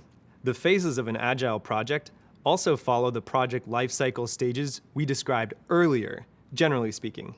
However, rather than having to always go in order or wait for one phase to end before starting the next, Agile project phases overlap and tasks are completed in iterations, which in Scrum are called sprints. Scrum is a form of Agile that you'll learn more about in the course focused entirely on Agile. And by sprint, we do not mean running a race as fast as possible. In this case, sprints are short chunks of time, usually 1 to 4 weeks, where a team works together to focus on completing specific tasks. What's important to understand is that Agile is more of a mindset than just a series of steps or phases. It's concerned with building an effective collaborative team that seeks regular feedback from the client so that they can deliver the best value as quickly as possible and adjust as changes emerge. Projects that are best suited for an Agile approach are those where the client has an idea of what they want, but doesn't have a concrete picture in mind. Or they have a set of qualities they'd like to see in the end result, but aren't as concerned with exactly what it looks like. Another indicator that a project may benefit from Agile is the level of high uncertainty and risk involved with the project. We'll talk more about those things later. An example of a project that would work well with an Agile approach might be building a website. Your team would build the different parts of the website in sprints and deliver each part to the client as they are built. This way, the website can be launched with some parts, say the main homepage, that are complete and ready for public view, while other parts, maybe the company blog or the ability to book online appointments, continue to get built out over time. This allows the team to get feedback early on about what works and what doesn't, make adjustments along the way, and reduce wasted efforts. In this same website example, the waterfall method will plan for and require the whole website to be complete before it can launch. Having a basic understanding of waterfall and agile will help you figure out an effective way to organize and plan out your project. And knowing about these two methodologies will come in handy during future job interviews, because you'll be able to demonstrate a solid understanding of the project management landscape. Waterfall and Agile are two of the more common and well-known project management methodologies, but they are by no means the only or the best ones. In the next videos, you'll learn about Lean Six Sigma, another way to approach projects. Here at Google, believe it or not, we select from many of these methodologies for project management. Hey again, now you've got Waterfall and Agile methodologies in your project manager toolbox. Lean Six Sigma is one more you can add. It's a combination of two parent methodologies, Lean and Six Sigma. The uses for Lean Six Sigma are common in projects that have goals to save money, improve quality, and move through processes quickly. It also focuses on team collaboration, which promotes a positive work environment. The idea is that when your team feels valued, motivation and productivity increases, and the whole process functions more smoothly. There are 5 phases in the Lean Six Sigma approach. They are define, measure, analyze, improve, and control, commonly known as DMAIC. DMAIC is a strategy for process improvement, meaning you're trying to figure out where the problems are in the current process and fix them so that everything runs more smoothly.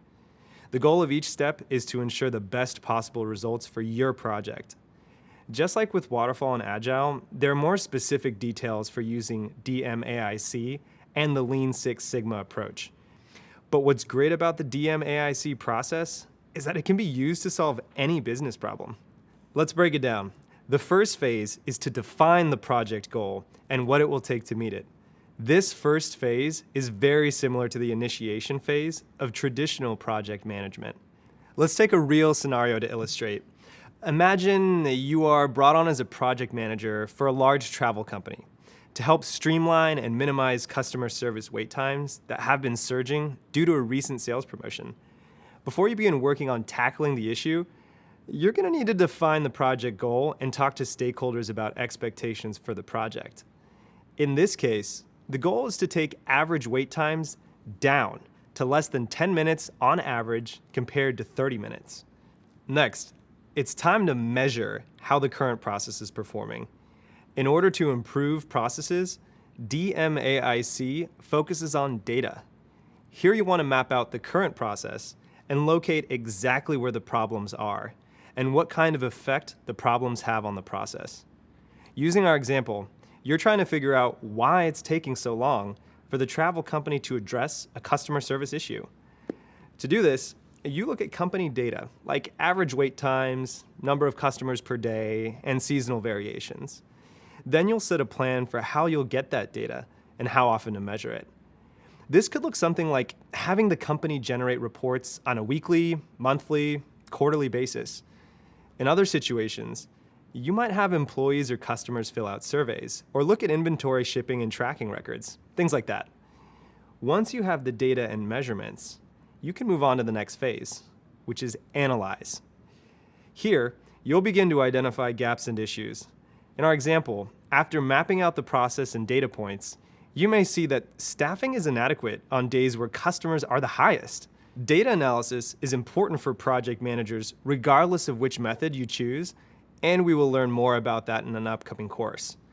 From your data, you'll have a strong understanding of causes and solutions to get to the next stage. Improve.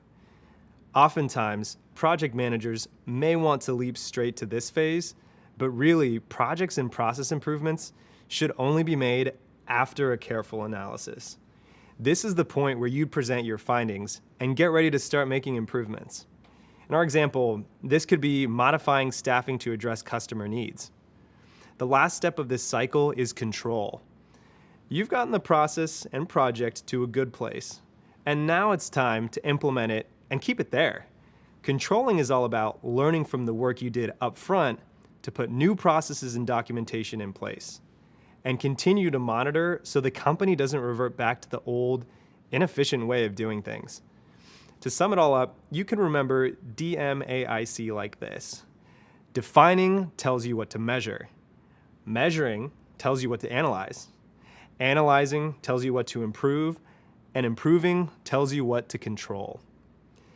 Lean Six Sigma and the DMAIC approach are ideal when the project goal includes improving a current process to fix complex or high-risk problems, like improving sales conversions or eliminating a bottleneck, which is when things get backed up during a process. Following the DMAIC process prevents the likelihood of skipping important steps and increases the chances of a successful project, and is a way for your team to discover best practices that your client can use going forward. It uses data and focuses on the customer or end user to solve problems in a way that builds on previous learning so that you can discover effective permanent solutions for difficult problems.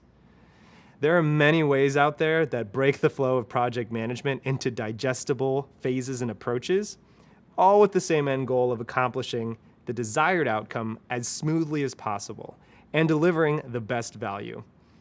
Like I said earlier, at Google, we follow a lot of different approaches. For instance, an engineering team releasing a customer-focused product may primarily use Agile when creating the product, but decide to plug in some of the aspects of waterfall project management for planning and documentation. A customer service team might focus on using Lean Six Sigma to improve an experience for our users, like offering new features based on a recent analysis. But the team might develop parts of the code and roll out the features using agile iterations and sprints to allow for change. Or one of our internal education and training teams may focus solely on waterfall project management to achieve a targeted goal of having all employees complete an annual compliance training. Here, waterfall makes sense since the requirements of the training program are fixed and so is the deadline and goal. The biggest takeaway is to know the various methods and tools to be able to confidently apply what works best for you, your team, and the end goal. There is no real prescription for how to execute a project perfectly, because there are always pieces you can't 100% control. But the good news is, you can get pretty close with the skill sets you develop through learning about these different frameworks.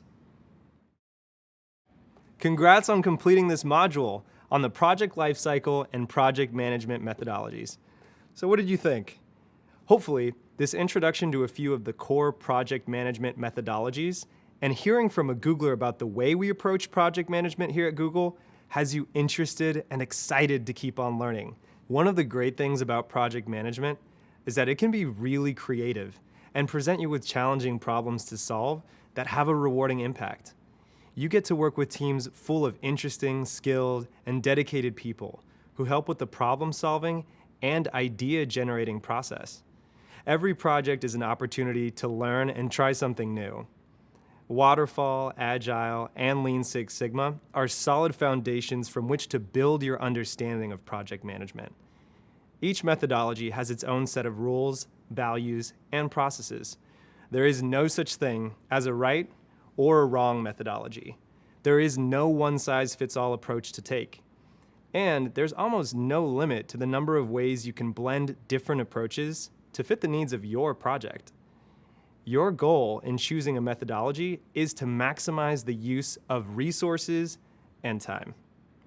The method, or combination of methods, will help you reach your goal in the most efficient and effective way. This might feel like choice overload right here, but hang in there. With time and practice, you'll become more comfortable with the benefits and limits of different methodologies, and you'll be able to approach your project assignments with confidence. Next, you'll build on these foundations by learning how an organization's structure and culture can impact the way you manage your project. See you soon. Hey there, how are you feeling so far? We're nearing the end of this course, and honestly, you've done a great job. Previously, we talked about the life cycle of a project, the task breakdown of phases, and some different methodologies you can use as a project manager to help ensure your project's success. You also heard from my colleagues about some of the ways we manage projects at Google. Here, You'll learn about organizational structure and culture, and how they impact the way you set up and execute your project. I'll describe some common types of structures that you're likely to encounter during your project management career. You'll also learn about change management, which refers to the way you present the final project to the organization and get them to accept and implement your project outcome. These are important elements to ensure that your project is adopted and lives on. Are you ready? Let's get into these concepts. Welcome back. In this video, I'm going to talk about the concept of organizational structure and the project manager's role within a given structure. Keep in mind that your role won't be the same for every team or organization because many companies are structured differently. But this overview will serve as a foundation for wherever you work. So, what is organizational structure? Organizational structure refers to the way a company or organization is arranged or structured. This structure also tells you how job tasks are divided and coordinated, and how all the different members of the organization relate to one another. In other words, organizational structure gives you a sense of who reports to who. But organizational structure is much more than that. Understanding the different types of organizational structures can serve as a map to help you determine where you fit in, who you should communicate with, and how frequently to communicate with them. Now that we have a basic overview of the definition of organizational structure, let's look at the various organizational hierarchies that you may encounter at work. An organization's structure is most commonly mapped out using a reporting chart or org chart, which is short for organizational chart. Reporting charts show the relationship between people and groups within the organization and details who each person or group reports to. There are a few different types of organizational structures, but for this course, we're going to focus on two of the more popular ones, classic and matrix. Let's start with classic. The classic grouping includes what are usually called functional or top-down structures. The classic grouping follows a typical chain of command, where the chief executive officer, also known as CEO, and other executives are at the top, followed by directors or managers, then their direct reports, and so on. Each of these directors or managers typically oversee teams within their function of the organization, like marketing, sales, or human resources. You can see this type of structure in effect by looking at a branch of the military. Take the Army, for example. You may enter the Army as a private and report up to a sergeant, who oversees multiple people in your squad. And that sergeant ultimately reports up to a lieutenant, and so on. If your organization works in this structure, as the project manager, you might communicate regularly with your manager, the person directly above you, and also with your peers who work on the same types of projects as you. But it isn't always a straightforward top-down approach. There are other factors at play that make organizational structures a bit more complicated than we can see on paper. For instance, you may have project teams that sit across different functions. This is common in many companies, Google included, and is usually referred to as the matrix structure. You might think of a matrix structure as a grid, where you still have people above you, but you also have people in adjacent departments who expect to hear updates on your work progress. These people may not be your direct bosses, but you are responsible for communicating with them, since they may inform changes to your work. For example, at Google, we have the major functions of marketing, sales, and more, with a traditional reporting chain. But we also have programs for our products, like Google Search, where project teams consist of program managers, engineers, user experience or UX designers, and so on. And each team member reports to their own management chains. Another example is my organization. It's called Global Affairs. I have a direct manager who oversees the work I do in my core role, and who is responsible for delivering my performance reviews. But because I work with multiple people across other teams and specialties, I often get asked to manage projects where I'm informally working with lead program managers in other organizations.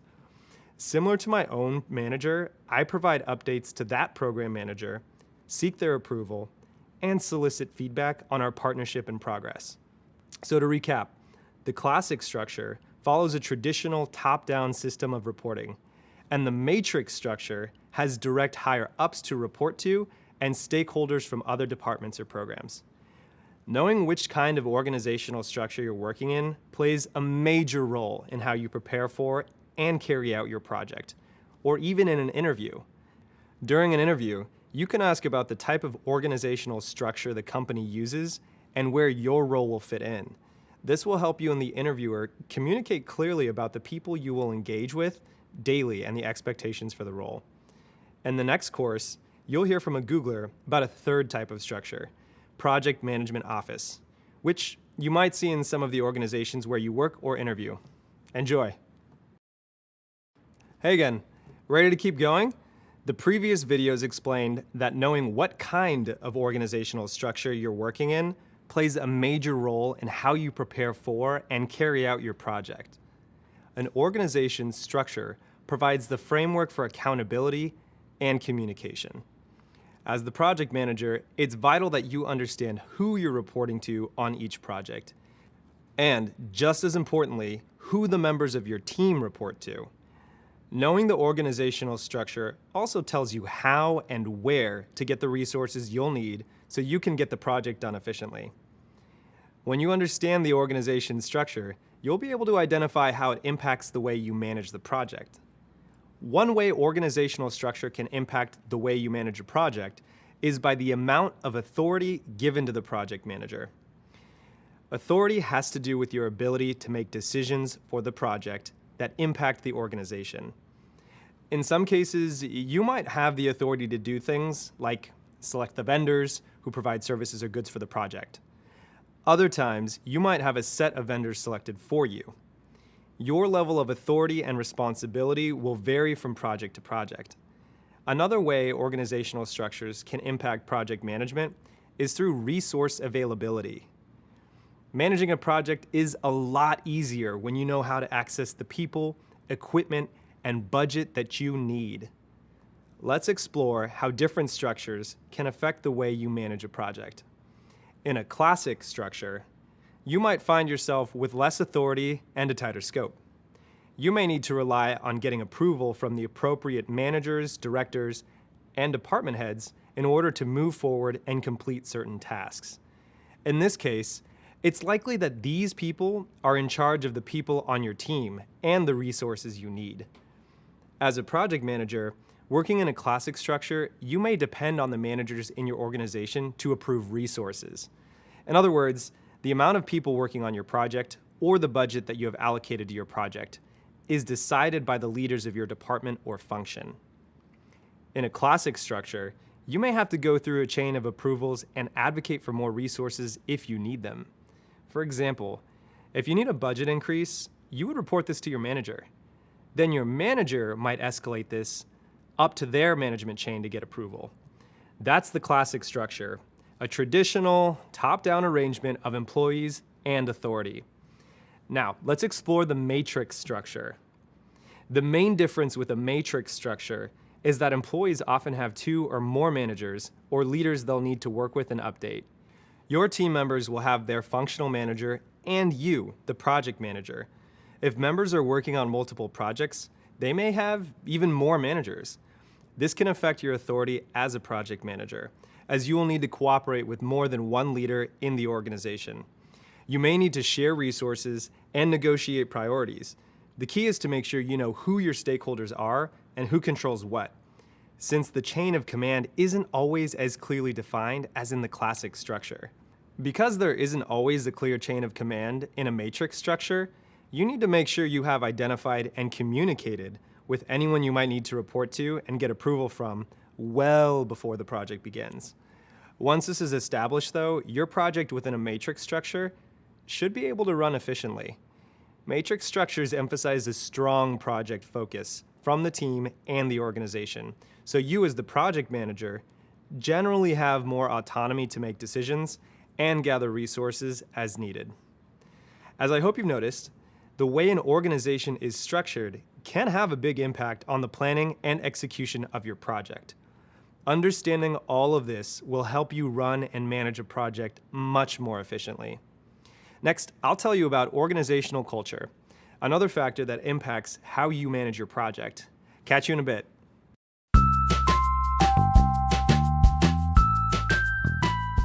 Hi, I'm Lon. I'm a director of program management at Google. A program management director has a team of project managers to help execute and bring products to our users. I work on the project management team, or the PMO team, for a group called Geo. And in Geo, we bring geospatial products to our users, things like Google Maps and Google Earth. And the team that I'm a part of actually works on all of the data and imagery that powers all of those products. A project management office is a team of project managers. We are a group that coordinates all of the different parts of a project together, including folks who work on our product, engineers, and many business functions, and we help bring all of those ideas to life. My role specifically in working in a PMO is ensuring that we're connecting all of the different parts that are associated with projects to ensure that they're all connected together. Sometimes we find out when projects are happening, there's a piece of it here and a piece of it there, and they may not even know about each other. One of the most critical things that project managers get to do is they get to have a bird's eye view of everything that's happening in a project. So that's a lot of my role, and what I'm working on with my team is ensuring that all of the pieces that need to connect together actually do connect together. I've had many different roles inside of many different PMOs inside my career, all the way from taking just a piece of a part of a project when I was really early in my career, and then expanded that into taking a full end-to-end project, which were smaller, and then building up my career and then moving into really large, complex projects. And at each stage of these, I had loved every piece of it. So even from the time that I had only a part of a project, I got to go really deep inside of some of those technologies and have really deep and meaningful relationships with the teams that I have been working with. And that's not always possible when you're working on a really large project that has hundreds of people. You won't be able to develop deep relationships across that large group. On the flip side, when you're working on a large, complex project, you get to see all of the different gears turning inside of a large ecosystem of things that are happening. But that took a long time in my career to build up. But at each phase of it, I realized I was learning a little bit more, and I was learning how to work a little bit more broadly and think a little bit more differently, but really ensuring how do you continue to keep the execution and rigor of a project to ensure that ideas were coming to life. One of the biggest benefits I see in working in a PMO is that you get to share a lot of best practices with each other. One of the downsides, I think, for project management is typically we don't get to work with each other because we're working with a lot of client teams and we're working with other disciplines. But a huge benefit in working in a PMO is that you get to connect with other project managers where you can share your challenges and see how somebody else had gotten through it. Or you can share templates or tools that you may take time to develop on your own, but somebody else already has handy, so you can borrow or just steal their tool for your own use. But the best part is you have a community of people who think the same way about problems in a very methodical, in a very task-oriented, in a very action-oriented and goal-oriented way, which is not typically true if you're working across all other disciplines all the time. Hey again. Let's begin with two quick questions. What do you know about culture? And how do you define culture? When I hear the term culture, the first things that come to mind are things like languages, food, clothing, and types of dress. It's important to note that there are other, maybe less obvious, but just as impactful parts of culture, like beliefs, traditions, and customs. When we learn about someone's culture, we gain a much deeper insight and more complete picture into who they are and how they navigate the world. The same can be true for organizations. An organization's culture provides context and acts as a guide for what their people value, how they operate on a daily basis, how they relate to one another, and how they can be expected to perform. There are many ways to define organizational culture. Some definitions emphasize teamwork and innovation, while others focus on attention to detail and achievement. Entire thesis papers, workshops, and conferences are dedicated to defining and analyzing organizational culture. We only have a few minutes here, so I'll do my best to sum it up. Organizational culture is, in part, the values employees share, as well as the organization's values, mission, history, and so on. In other words, organizational culture can be thought of as the company's personality. Understanding an organization's culture will help you navigate your team more effectively toward achieving the project's goal. It also impacts the way you plan your project. You'll need to be familiar with an organization's culture so that you can minimize conflict and complete the project with as much support and harmony as possible. An organization's mission and values can provide clues to its culture. If you can demonstrate how the project supports the company's mission or how the project aligns with the company's values, you'll have more support from executives and stakeholders to get the approvals and resources you need. Pay attention to what leaders in the organization value when conducting business. Does the management team care about speed over perfection? How do people within the organization make decisions? Do they thoroughly examine every option for every decision? This will help inform which values are the most important to them and how you can approach your decision making. If you're ever stuck in your project and need guidance about making a certain decision or are unsure how to communicate with someone in the organization, reviewing the mission and values may help direct you toward the right way to handle that situation. Here's an example. If the company values stability and user feedback, it might encourage expanding the project timeline to allow for testing and then making decisions based on those testing results. If the company values innovation and revenue growth, it might encourage a shorter timeline to get the product out faster and taking some risks to try out new ideas. As a project manager, when you understand the different types of values and what to prioritize, you'll have an idea of how you can better prepare for conversations within the organization. Ideally, you'll want to have a good sense of an organization's culture before you start the first phase of your project. If you are interviewing for a project management position, asking about the culture is a great way to get more information about the company. It also shows the interviewer that you're knowledgeable about the impact culture can have on a project. To help you gain a better sense of an organization's culture, consider the following questions. How do people prefer to communicate? Is it primarily through scheduled meetings, via email, over the phone? How are decisions made? Majority vote or top-down approvals? What kinds of rituals are in place when someone new comes to the office? Are they taken out to lunch, given a tour of the building, or introduced to the staff? How are projects typically run? Do they prefer classic? Do they prefer matrix? Or some other style of project management? And finally, what kinds of practices, behaviors, and values are reflected by the people in the organization? Is overtime or weekend work an expectation? Are there company-sanctioned social events? Finding out what the company values will tell you a lot about the culture and how to handle communication, manage expectations, and identify potential conflicts as you work through your project. Once you begin working on a project, here are some ways to navigate company culture that will help you get the most out of your team and ensure that your project is supported. As I just discussed, make sure to ask questions. As you observe the culture, try asking your peers what they think is going well and what they would change. Your peers may have the same opinion as you, and if not, you may learn something new you didn't learn in the interview process. Either way, you'll be in a better place to assess risk, adjust your current project, or be more prepared for projects in the future. It's also a good idea to make observations. It's important to understand how things work and what people like and respect about the company's culture. When working in different geographies, it's also important to be aware of established customs like bowing, shaking hands, or wearing head coverings. This will help you gain understanding and form respectful relationships.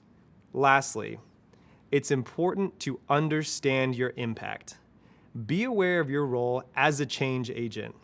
A change agent is someone who helps the organization transform by focusing on improving organizational effectiveness and development. You and your project will most likely affect the organization in some way. Sometimes just the presence of a project manager creates changes in the office environment or employee dynamics. If your project requires major changes that the organization must adapt to, be mindful of how extreme those changes could be and seek feedback and approval early on. The company may not agree with certain kinds of changes that don't seem to fall in line with their mission, vision, or culture. It's important to recognize the limits or boundaries of changes to implement and understand what would be the most beneficial for the project and the company overall. As you can see, organizational culture has a strong influence over how decisions are made about the project. the way an organization is structured usually influence the type of culture that exists. So it's important to consider both structure and culture when planning and carrying out your project. Coming up, we'll talk about the way your project can create change in the workplace and how to get stakeholders and employees on board with implementing your project.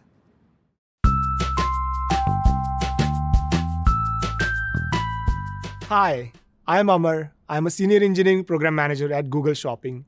And on a day-to-day basis, I drive programs which spans across multiple products at Google. The way I look at program management, it's more like life is program management, right? Everything in life is program. Having kids, building a house, buying car, everything we do, there's a start and end kind of deal. And what we see across the board in anything and everything we do, there's a tremendous amount of friction in the system, in the decision making, in the budgeting, everything in life, right? And that applies equally to software program management, or even if you're in a construction industry, if you see right from starting the construction project to really getting the bids and all this stuff, right? There's a tremendous amount of chaos from the perspective of that, okay, you know what, are the right people connected? Are the right decision-making people in the meeting? Are there right number of approvals that we have in a timely basis? So there are many of these things that I had witnessed during my career and the previous companies and even at Google, that those were not efficient and those were really adding a huge risk or exposing the risk late in the development cycle. And that is what I had seen as a chaotic world. And I really felt that, you know what, I can really help out in solving some of those chaos. On a day-to-day basis, I work on bringing order into chaos. There's a chaotic world out there in the software program development. So we as a program manager make sure that we bring that together. When I started my program management journey, one of the main thing what I was looking for, and thanks to the mentors, I really cherish the mentors. One of the things they taught me that, you know what, Amar, when you're coming to work every day, ask what are the top 3 challenges that you want to solve today.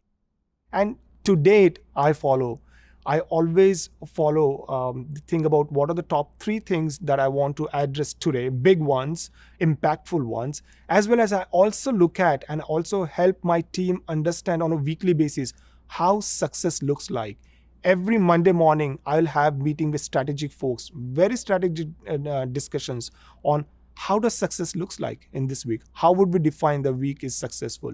And that is how I start my week. It worked miracles in the program delivery and overall in life. So I love those aspects. Welcome back. Let's talk about change management. Sometimes the deliverable of a project is a new tool or new process that must be adopted by the organization. You've just learned that understanding organizational structure and culture will help you plan for and manage your project. It will also help you roll out changes from your project to an organization. In project management, the process of delivering your completed project and getting people to adopt it is called change management. Understanding change management can ensure that a project is completed successfully and that the organization accepts and adopts the recommendations from the project. For example, if you were launching a new time tracking system for employees, the project wouldn't be successful if the employees didn't adopt the new system.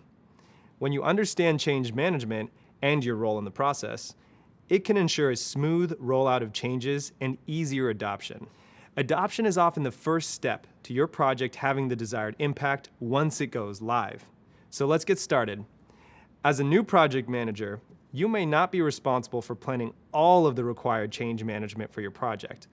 But regardless, you can help the success of the project by understanding your role in the process and how your organization may react to that change. It's important to recognize that it's the people in an organization who are directly impacted by any changes in the workplace. Implementing a new project can mean changes to processes, budgets, schedules, and employee roles and responsibilities. Even aesthetic changes, like building a new wing, renovating the lobby, or switching to a new company logo, means employees will have to adjust to something new and different. Something as simple as adding a new logo can lead to a major headache for the employees who have to swap out all the old stationery and make sure everyone in the office is using the new logo correctly. When you consider the success of your project, it's important to keep in mind the changes that people will need to implement as a result. Thinking through these changes will set you up for success in getting your project accepted and adopted. There are many change management models and strategies, and a quick internet search will provide you with more explanations and examples than you will probably ever need.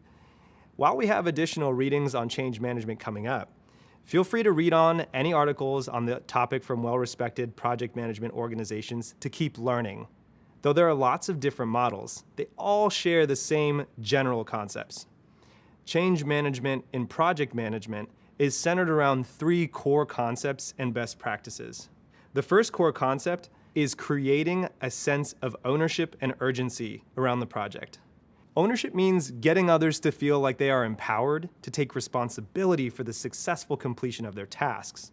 Urgency means getting them to understand that the project is important and to identify what actions need to be taken to move the project along. When team members feel a sense of ownership and urgency around a project, it increases interest, motivation, and engagement with the project outcome. Another core concept is to figure out the right combination of skills and personalities when selecting the people who will work on your team. Find people whose knowledge and skills complement one another. If your team is selected for you, see if you're able to choose who gets assigned which tasks. And if that's not possible, then it's extra important for you to find ways to connect with your team. This will get them excited about the project, so then they can be advocates for change when it's needed. One effective way of motivating your team is to communicate clearly your vision and approach for the project. Then you can share how you see everyone working together as a team to make it happen. Communicating this idea clearly allows others to share in your vision and take ownership in bringing it to life. The final core concept is that ever important one, effective communication, and I can't stress this enough. Communication is key. Having effective communication with your team means being transparent and upfront with your plans and ideas, and making information available. Make sure your team, along with the rest of the organization, is kept up to date on your progress. This will allow everyone to feel like they are included in part of the project. Once your project is complete, you may experience some resistance or a few roadblocks. Remember, change doesn't happen overnight, so don't give up on it yet. If you do get some pushback, you can move the process along by helping folks adjust, rewarding their efforts, and reminding them of the overall value the project is providing long-term. Understanding the change process can help you determine how you can support a successful response to your project. For example, understanding the importance of communication will help you be mindful of clearly communicating project plans to your team, as well as communicating the expected impact of the project with the rest of the organization. Remember learning about Agile project management? Well, since it's a popular methodology that you'll probably use at some point, I wanted to point out that many of the principles of Agile project management align with successful change management. How might an Agile team approach change management, you ask? Well, being receptive to change is a core value in Agile teams. So you will often find that they are in a state of evolution or are constantly adapting to change. If this seems like a lot to remember, no stress. We'll continue learning more about these concepts throughout the course. Just know, as the project manager, you can enact effective change management approaches in all of your interactions. In the next video, we'll discuss the differences between managing and participating in the process. See you soon. Hey, welcome back. In the previous video, we talked about the process of change management. Change management is actually a huge undertaking and a project in itself. As mentioned, you may not always be responsible for leading and planning the entire end-to-end change management process. Instead, you may ask a member of the project team, your manager, or another senior leader to help take on that transition. If you are participating in change management, then someone else is responsible for successfully implementing the changes. Let's say you've just completed the project of creating the new check-in system. The project is now at the point where it needs to be installed and adopted by the organization, but you don't have the formal authority or influence to enact this change. Your role as a project manager then doesn't include getting employees to use the new system. That's someone else's job. But just because you are not the one directly calling for or leading the change, there are still ways in which you can and should participate. And that's what this section is about. The process of handing off the project and the ways in which you, as the project manager who created the new system, can stay involved. Being empathetic to the challenges of change management can help you support the process in subtle ways. In this case, participating in change management might mean communicating with employees throughout the project about how the system will provide a better experience for their customers. You support the process by providing employees with information so they feel prepared to adjust to changes once the system is ready to launch. Since participating in change management is such a big part of being a successful project manager, I want to take you through a few examples so you can see how this might play out in different types of organizations. You'll see how to combine your knowledge of organizational structure and culture to make decisions about planning for the change management process. Let's explore the same pharmacy check-in project in two different organizational structures and with different team cultures to understand how these ideas are applied. Say the pharmacy chain is a classic organizational structure and has an informal corporate culture. The final project requires a name change from the old check-in system called SpeedyCare to the new system called Speedy Check-in. Getting this change implemented is an example of change management. As the project manager, you need to participate in the change management process by communicating the project needs through the appropriate channels. In this case, the Chief Executive Officer, or CEO, sends an email to the C-suite. Now, these are all the chief-level officers in an organization. The CEO lets them know that the name must be changed and to please inform their teams to implement the name change. Since this is a classic structure within a hierarchical organization, the budgets are managed separately, and the marketing department needs to request an extra $10,000 to change all of their printed posters for the stores. This request goes back up to the Chief Financial Officer, or CFO. There may be other cost adjustments and process changes that need to happen across the organization to ensure a successful system name change. In this instance, you may need to have multiple meetings with others to help them understand what is changing and why. Now suppose that the pharmacy chain is a matrix organization structure and has a formal corporate culture. What does change management look like in this scenario?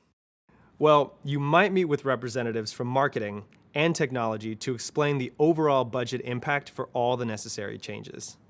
With the formal culture, you might write a document that describes all budget, timeline, and training impacted by the name change. Then you might circulate that document to get feedback and alignment from all the stakeholders and share that feedback with the CEO so they can understand the full scope of the name change. The feedback and alignment from the stakeholders will tell the CEO how the change management process went. Did everyone agree on the implications? Was the feedback positive or was there resistance?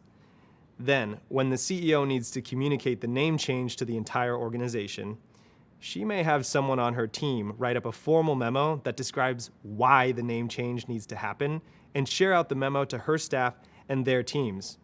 Keep in mind, these are just examples, and every organization's structure, team culture, and change management processes are going to be different. But understanding this framework can help you navigate how to effectively participate in and support change management. This understanding can allow you to ask yourself questions that will inform change management, such as how will the organization react to change? Which influencers can affect change? What are the best means of communication? What change management practices will lead to the successful implementation of my project, and so on. The answers to these questions will help you prepare for a variety of possible scenarios and craft solutions to effectively support the adoption of your project. They will also help you navigate possible challenges along the way and lead your project through a successful change management process.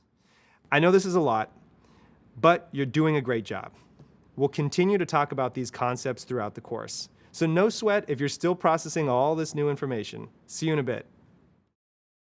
Hi, I'm Lon Harmon, and I'm a Program Management Director here at Google. During my career journey here, I've supported products like Google Maps and Google Earth, and I've had a ton of fun creating maps for our users. Earlier in my career, I held many different roles that were not project management jobs: bussing tables at a chain restaurant, interning at the Forest Service, and working as a business analyst, and I was even a software engineer. My journey into project management has not been the most straightforward, but it has been fulfilling. Your career journey will be a unique one as well. Once you complete the project management program, you'll have a new set of skills and knowledge that hiring managers look for in project managers. Deciding what you'd like to do with all that new knowledge is an exciting prospect.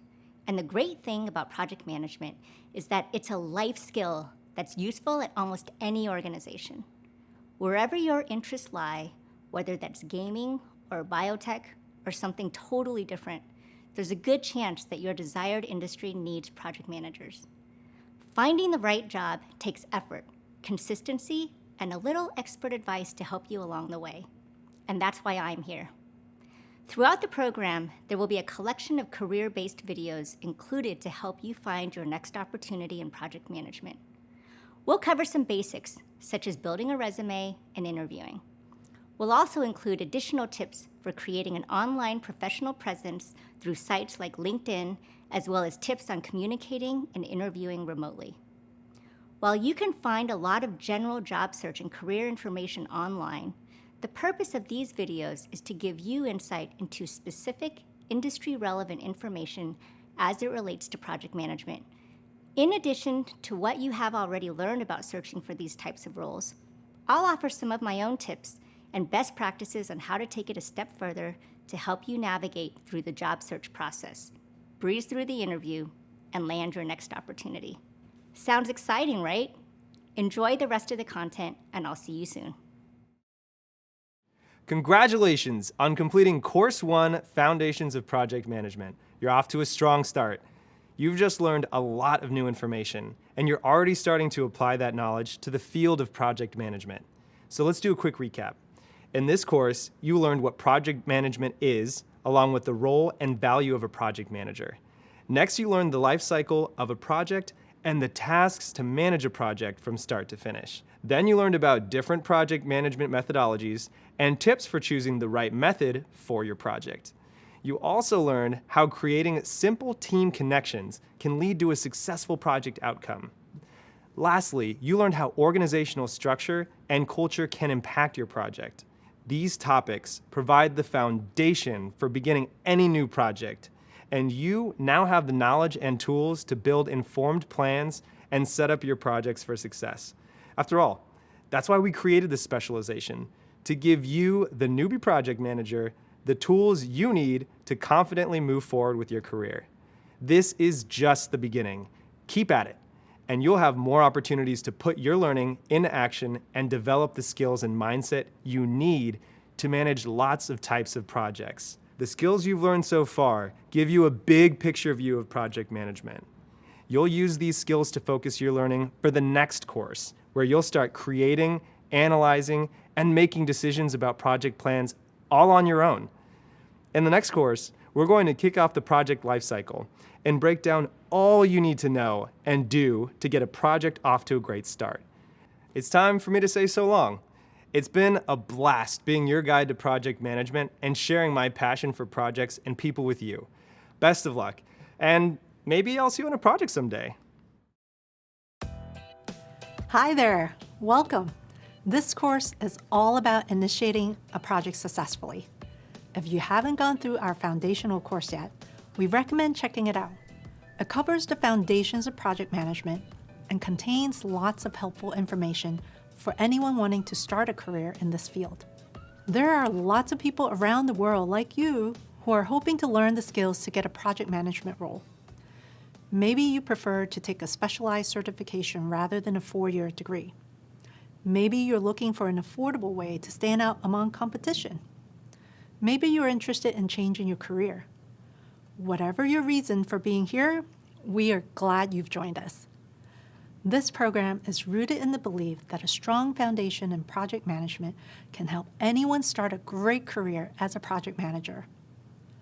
Before we begin this course, let me introduce myself. My name is Juan, and I'll be your instructor for this course. As a senior program manager at Google for the past 8 years, I have worked on cross-functional projects involving product managers, software engineers, user experience designers, network operations, customer support, and more to build software used at Google and used by Google Cloud customers. I began my career working as a liaison between customers and engineers, documenting requirements on software development projects. As I became involved in larger projects, I started to manage the timelines of the projects and coordinate the work of the different teams that had to get involved to finish the project. Before I knew it, I was the de facto project manager. I have accumulated my knowledge through formal and informal training, finding practical application in finance, insurance, and tech companies. I'm super excited to be sharing with you more about the project management discipline. During this course, you'll learn all the steps for kicking off a project. We'll start with an overview of initiation, which is the phase that allows ideas to come together and form the beginnings of a plan for a project. You'll identify the individual components of initiation, like the project scope, goals, and deliverables. You'll also learn how to measure the success of a project. This is a super important piece of the puzzle. After all, you want to be able to meet or exceed all of the requirements for a successful project, right? Later, we'll talk about how to identify stakeholders. Stakeholders have a direct interest in the project's completion and success. We'll teach you about some really helpful tools you can use to define project roles and responsibilities, and more tools and resources you typically need to complete the work of a project. Finally, we'll introduce documentation that can help your team prepare for project kickoff. Exciting, right? The skills you learn in this course will help you start projects of your own. We can't wait to get into these topics with you. So let's get started. Meet me in the next video. Welcome back. In the last course, you learned that initiation is the first phase within the project lifecycle, followed by planning, executing, and closing. Makes sense, right? Regardless of your chosen methodology, all projects have to start somewhere. Let's talk more about initiation and why it's important for the success of a project. Because initiation is the first phase of the project, it's really important to get it right. A well-planned initiation results in a strong foundation for your project and sets it up for success. Initiation begins after a problem or opportunity has been identified within an organization.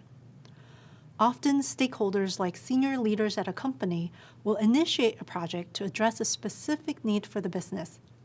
For example, perhaps the company would like to roll out a new product, improve employee well-being, or reduce costs in a certain department. It's your responsibility as the project manager to help identify the project goals, resources, and other details based on initial discussions with the project stakeholders. Even though someone else might come up with an idea for the project, it's still your job to figure out all the important pieces that need to come together in order to get the work done. The initiation phase is a crucial time for asking stakeholders the right questions, performing research, determining resources, and clearly documenting the key components of a project. Doing this will help you solidify the scope or the boundary of the project. If this seems a bit overwhelming, don't worry. We'll talk more about project scope later on in this course.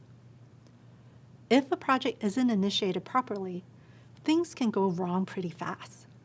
For example, without sufficient understanding of the project's goals, you might underestimate what resources you need or how long the project might take. Or without agreeing with stakeholders on what success looks like, you might think the project was completed successfully, while the stakeholders might think it didn't accomplish their goals. Getting on the same page and gaining clarity during the initiation phase can save a lot of time and extra work for everyone throughout the project. Proper initiation also helps ensure that the benefits of the project outcomes will outweigh the costs of the project. To determine this, you'll do what's called a cost-benefit analysis. which is the process of adding up the expected value of a project, the benefits, and comparing them to the dollar cost. To do this, you will work with stakeholders to consider a few questions. To determine the benefits of a project, those questions might include: what value will this project create? How much money could this project save our organization? How much money will it bring in from existing customers? How much time will be saved? How will the user experience be improved? And to determine the costs of a project, those questions might include: how much time will people have to spend on this project? What will be the one-time costs? Are there any ongoing costs? What about long-term costs? The benefits of a project should always outweigh the costs, so it's really important that you consider these questions early on. Coming up, we'll talk more about the initiation phase and explore the key components of initiating a project. Bye for now. Hello, and welcome back. You just learned about the initiation phase of the project lifecycle and why it's so important to get it right. Next, I'll teach you about the key components that make up initiation and how these pieces lead to the planning phase of a project. There are several key components of initiation that you need to consider in order for your project to be successful: goals, scope, deliverables, success criteria, stakeholders, and resources. First, you need to consider the goals of a project. The goal is what you've been asked to do and what you're trying to achieve. All projects should have clear goals, and often those will be determined by senior company leaders with your help. From there, you will begin to consider the project scope. This is the process to define the work that needs to happen to complete the project. You also need to think about project deliverables. There are products and services that you will create for your customer, client, or project sponsor. Deliverables can be anything from product features and functionalities to documentation, processes, and more. Anything that enables the goal of your project to be achieved. Deliverables are submitted to help you reach your project goals. Also, it's important to keep in mind that deliverables can be tangible or intangible.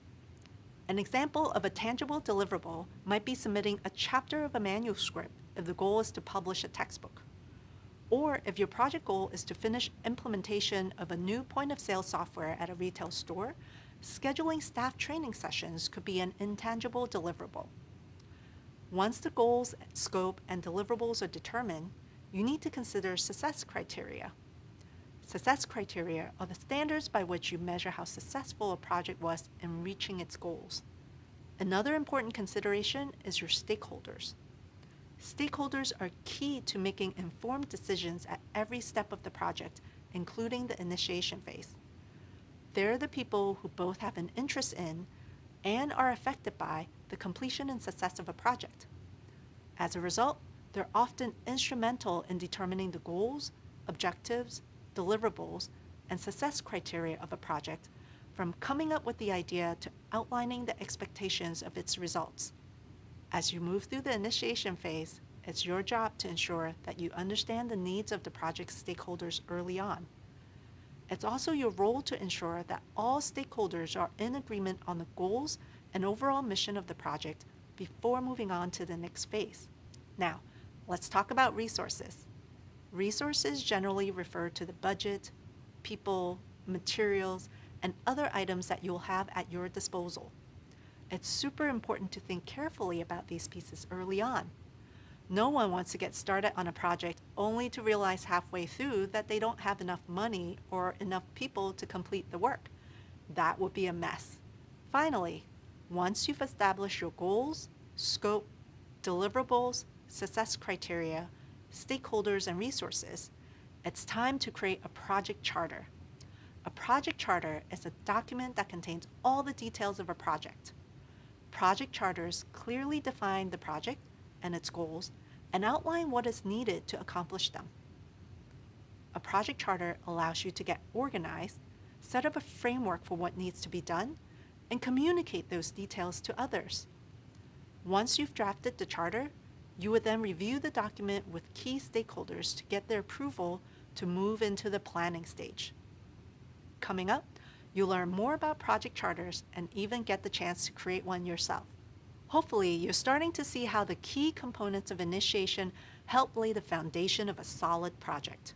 To quickly recap, you'll gather information about your goals, scope, deliverables, success criteria, stakeholders, and resources. And you'll document that information in the project charter.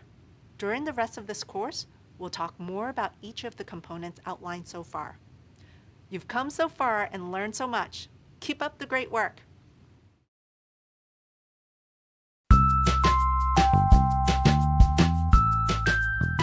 Hi, my name is Afshin. I'm the Director of Core Capacity at Google, where we support some of our key products such as Google Maps, Google Photos, Google Search, and many more.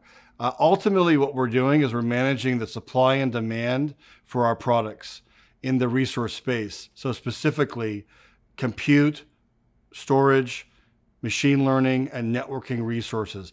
Ultimately, our goal is to provide the fuel for these products so we can support our billions of users. I often look at establishing the project goals, and tied to the goals is discussing the criteria. What's a successful project? What are the measurables involved in the project space? And then lastly, I always want to look at the stakeholders that are involved, maybe our clients, our key stakeholders, and so on, and make sure that they're thought of during the formation of the project. I'm meeting with the stakeholders. I'm trying to understand what they're trying to achieve, what we're trying to achieve, and the goal, if you will, is a critical aspect of setting the scope. When I'm trying to set the goals of a project, I apply very in-depth active listening. I'm doing a lot of socializing with stakeholders. I'm meeting a lot of players to understand what's the landscape like. I really am, it's an active listening experience. So I have a recent example of a project that in my view did not do the proper initiation phase. Last week, in fact, a group approached me with a process or a feature that they were going to launch. I reviewed it and immediately realized that they were so far off. They had not discussed the topic with any of my team members or myself, and they were day -1 from launching the feature. It was a total miss.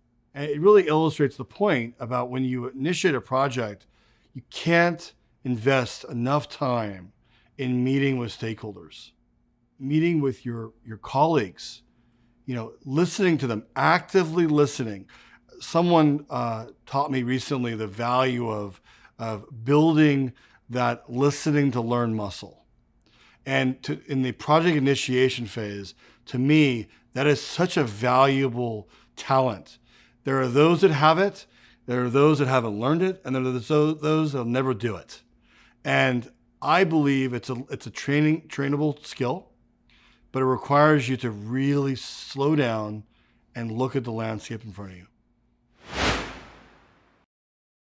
Nice work. You're on your way to becoming a great candidate for roles in project management. We're so glad you've stuck with us, and we hope you're proud of the progress you've made so far. In the last few videos, we've given you a primer on kicking off a project successfully. To recap, you learn more about initiation, the first phase of the project lifecycle. Hopefully, you're starting to see how important this phase is for the overall health of a project.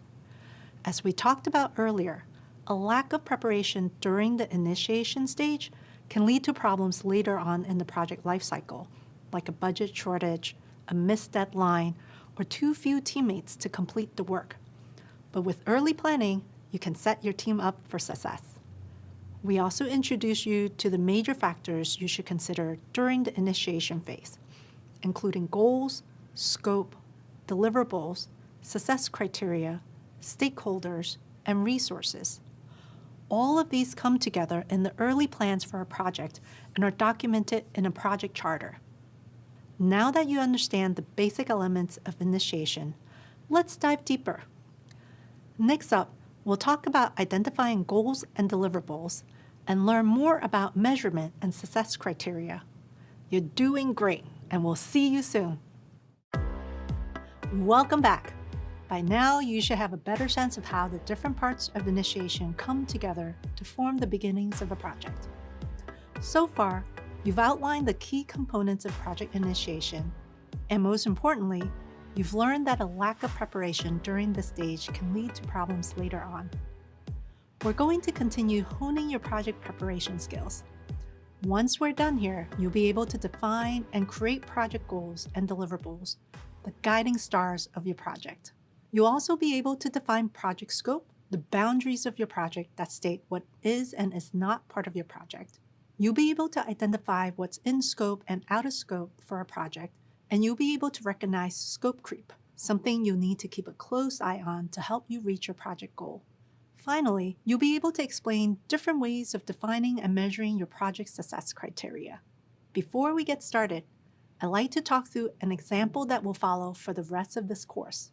Imagine that you're the lead project manager at Office Green, a commercial landscaping company that specializes in plant decor for offices and other businesses. The director of product at Office Green has an idea for a new service called Plant Pals to offer high-volume customers small, low-maintenance plants like little cacti, leafy ferns for their desks. As the project manager, you've been tasked with managing the rollout of this new service. As we go through this course, we'll return to your role as the project manager at Office Green to help teach you about project goals, deliverables, and success criteria. You'll also see the role your team and stakeholders play in creating and following these three important components.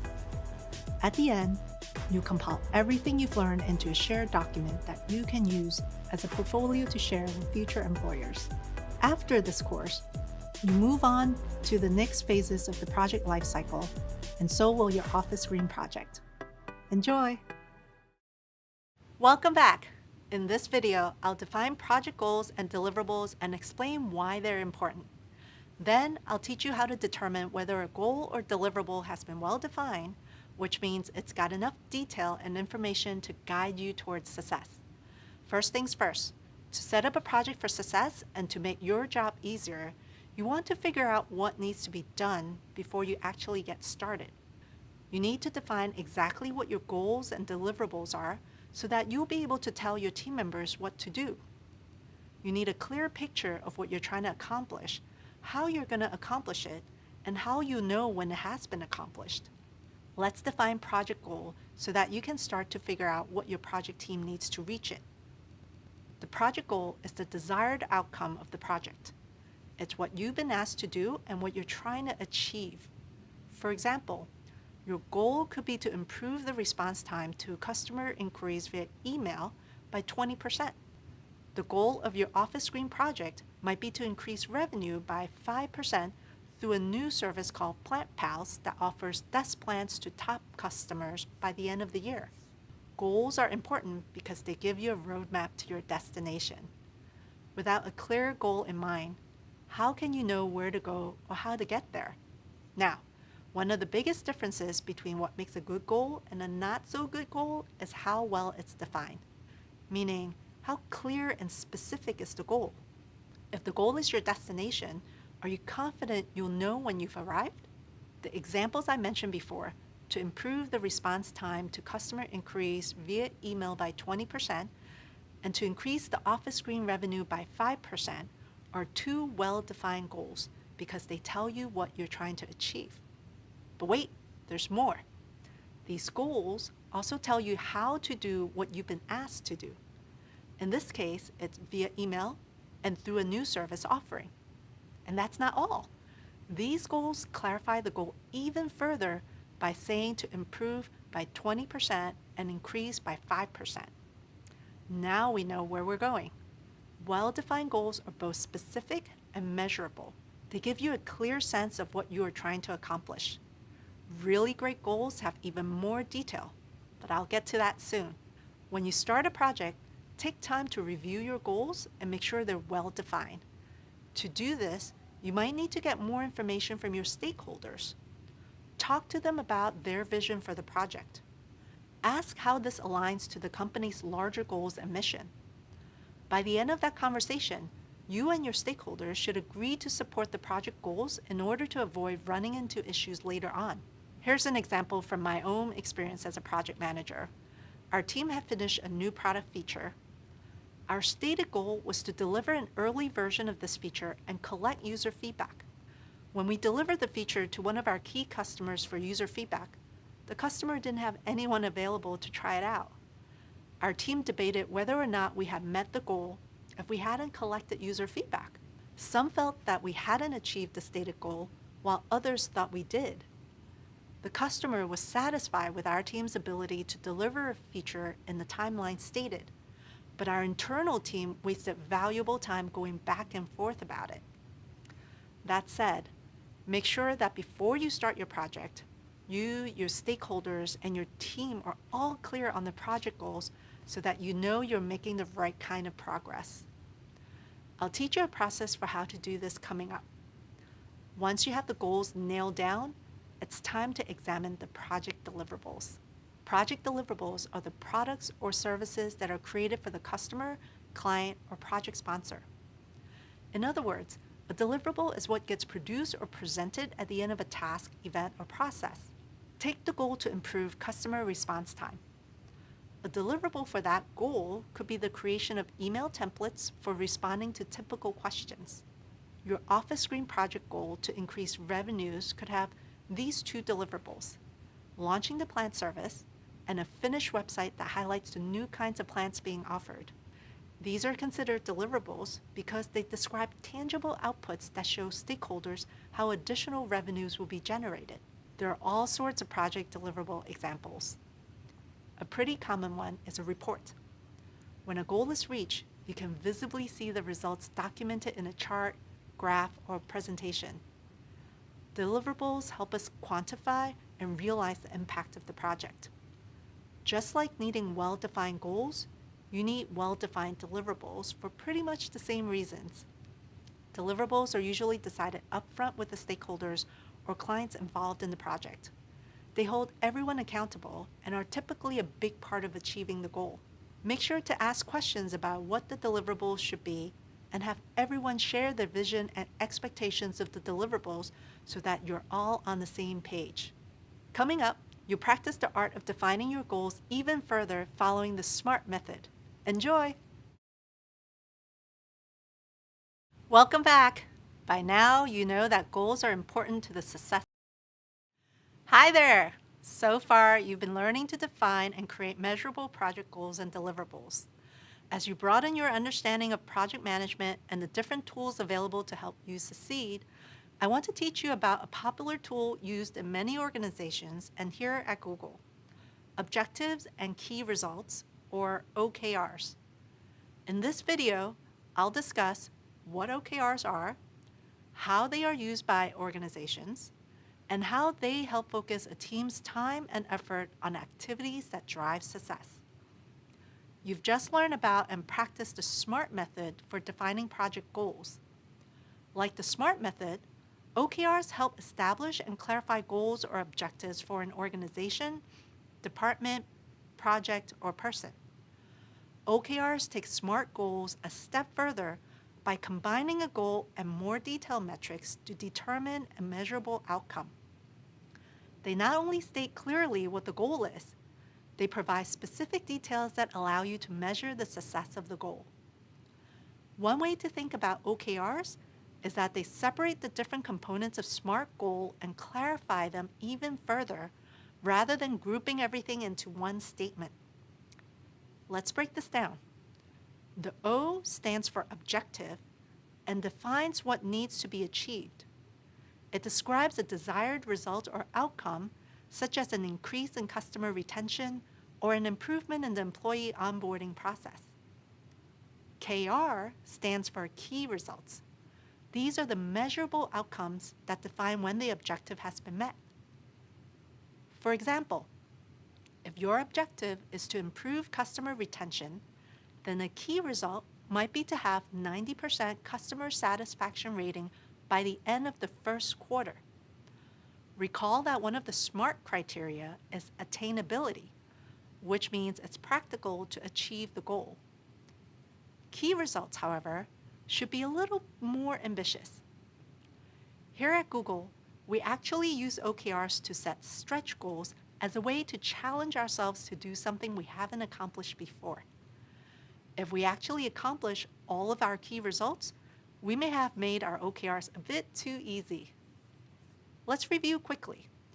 Objectives define what needs to be achieved and describe a desired outcome. Key results define how you'll know whether or not you've met your objective. So how do OKRs work in practice? And how do you use them to manage a project? Organizations often set OKRs at different levels, such as the company level, department or team level, and project level. Company-level OKRs are commonly shared across an organization so that everyone is clear on the company's goals. They are usually updated on an annual basis to help drive the organization in the direction it wants to go. These high-level OKRs support the mission of the organization. Project-level OKRs should support and be aligned with company-level OKRs. An example of a company-level objective at Office Green is to increase customer retention by adapting to the changing workplace environment. This is a big, vague, aspirational goal that applies to the entire company and all of its endeavors. In order to focus their efforts to reach this objective, Office Green might develop key results that include 95% of phone, chat, and email customer support tickets are resolved during the first contact. Top 3 most requested new offerings for distributed office environments are in pilot by the end of the second quarter, and sales and support channels are available 24/7 by the end of the year. Some of these company-level key results could become the basis for projects. For example, the key result, top 3 most requested new offerings for distributed office environments are in pilot by the end of the second quarter, could become the Plant Pals project. Team or department level OKRs support the company's broader OKRs and help drive team performance. Departments may develop OKRs that are more specific to their job function as well. For example, the company-level key result, sales and support channels are available 24/7 by the end of the year, could lead to a related sales department objective like increase the sales team presence nationwide. And the key result, new sales offices are open in 10 cities by the end of the year. Project-level OKRs are set during the initiation phase to help define measurable project goals. They're tracked throughout the planning and execution stages to measure project success. Project-level OKRs need to align with and support both company and department-level OKRs. For example, in order to align with Office Green's company-wide objective to increase customer retention by adapting to the changing workplace environment, a project objective for Plant Pals might be to enroll existing customers in the Plant Pal service. A key result for this objective might be 25% of existing customers sign up for the Plant Pals pilot. Let's recap. OKR stands for Objectives and Key Results. They combine a goal and a metric to determine a measurable outcome. Objectives define what needs to be achieved and describe a desired outcome. Key results define how you will measure the outcome of your objective. Company-level OKRs are shared across an organization so that everyone can align and focus their efforts to help the company reach its goals. Project-level OKRs help define measurable project goals. They need to align with and support both company and department-level OKRs. Great! Now that you have a better idea of what OKRs are and how they function, you can practice creating OKRs on your own. Welcome back. Project scope is a really important concept that I want to tell you about. You'll hear it come up time and time again throughout each phase of the project lifecycle. In fact, you may even find yourself defending it. So let's get acquainted with scope. In this video, You will learn how to define and determine scope. Simply put, your project scope includes the boundaries of a project.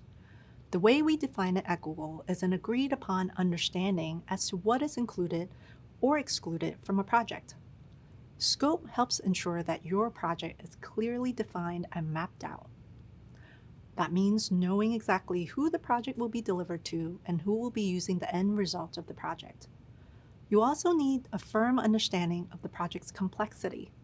Is it straightforward with an easily manageable list of tasks? Or will it require extensive research, multiple rounds of approvals, and a large-scale production process that will take years to complete? Scope also includes the project timeline, budget, and resources. You'll need to clearly define these so that you can make sure you're working within those boundaries and what's actually possible for the project to work. Poorly defined scope or major changes to your scope can cause changes to the budget, timeline, or even final outcome of the project. Let's look at the scope of your office screen project as an example. As a reminder, the new Plant Pals service offers customers small, low-maintenance plants like cacti and leafy ferns that they can place on their desks. Customers can order them online or from a print catalog, and Office Screen will ship the plants straight to the customer's work address. Things to consider for your scope then might be whether or not to provide replacement plants, which customer segments will be offered the service, whether or not the online catalog is an app, a website, or both, and how to ensure customers can purchase from the online catalog whether by phone, PC, Mac, iPhone, or Android. You might also consider the dimensions of the paper catalog and whether it needs to be in color or black and white, and on what kind of paper. Now, how do you actually figure out the scope of your project? It's simple. Talk to your sponsors and stakeholders. Understand what their goals are and find out what is, and this is really important, what is not included in the project. We've covered a number of different ways to help you determine scope. Here are a few more helpful questions to add to the list. Where did the project come from? Why is it needed? What is the project expected to achieve? What does the project sponsor have in mind? Who approves the final results? Now you really be set. As for timing, defining project scope should happen during the initial planning stage. You want to start figuring out the scope early on so that everyone can agree to the same set of expectations. It will help mitigate the risks of big changes down the line, although you can always adjust the scope as planning continues if you need to. Once you understand your project scope, you want to document all the details so that anyone can refer back to it throughout the life cycle of the project. We'll talk about some best practices for that at the end of this module. Let's recap. A clearly defined scope describes all the details of a project and regulates what can be added or removed as it progresses. While it's ultimately the project manager's responsibility to monitor the project and make sure all the work and resources fall within its scope, team members and stakeholders can be encouraged to do their part by focusing on the tasks that are the most important to reaching the project's goal. The next video talks about the concepts of in scope and out of scope, and a phenomenon called scope creep. All three will help with ensuring your project stays on track and within budget. Stay tuned. Hi there. As you now know, an important part of project management is keeping an eye on your project scope and knowing which tasks are truly part of the plan and which aren't. Tasks that are included in the project and contribute to the project's overall goal are considered to be in scope. Tasks that aren't included are called out of scope. It's your job as a project manager to set and maintain firm boundaries for your project so that your team can stay on track. For example, if the copywriters or designers of the Plant Pals catalog came up with the idea to expand the type of plants being offered to top customers, you would have to point out that their suggestion is out of scope and would take extra time and add to your budget costs.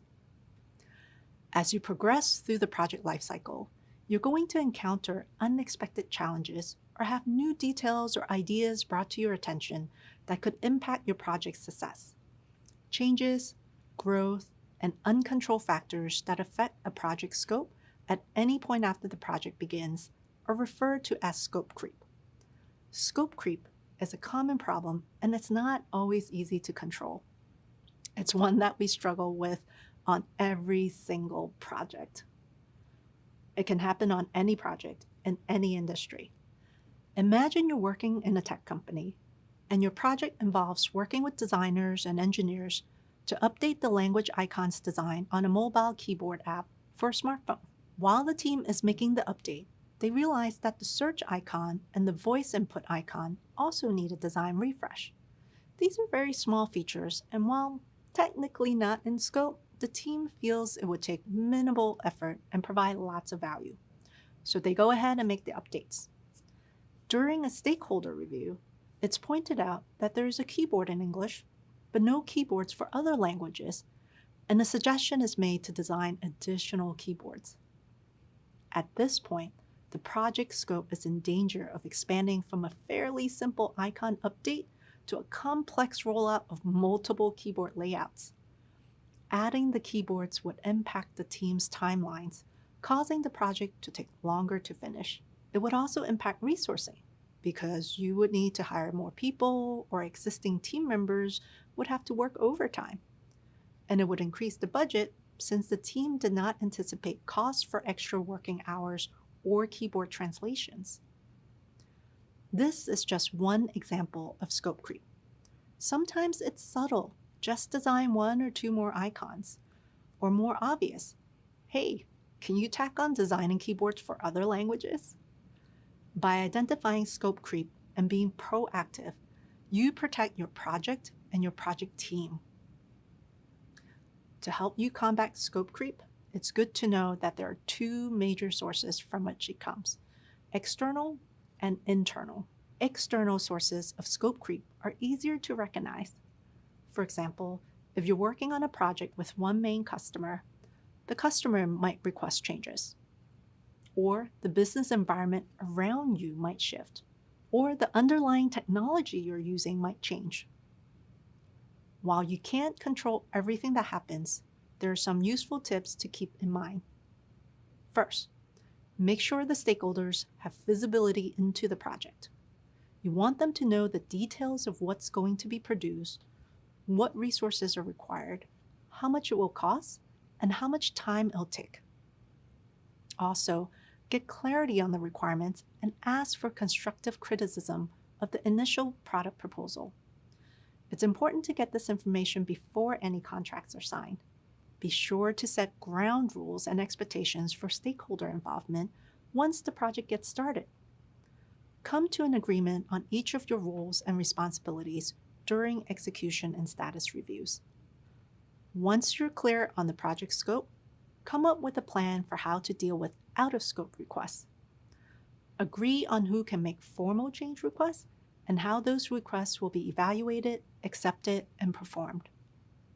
And finally, be sure to get these agreements in writing.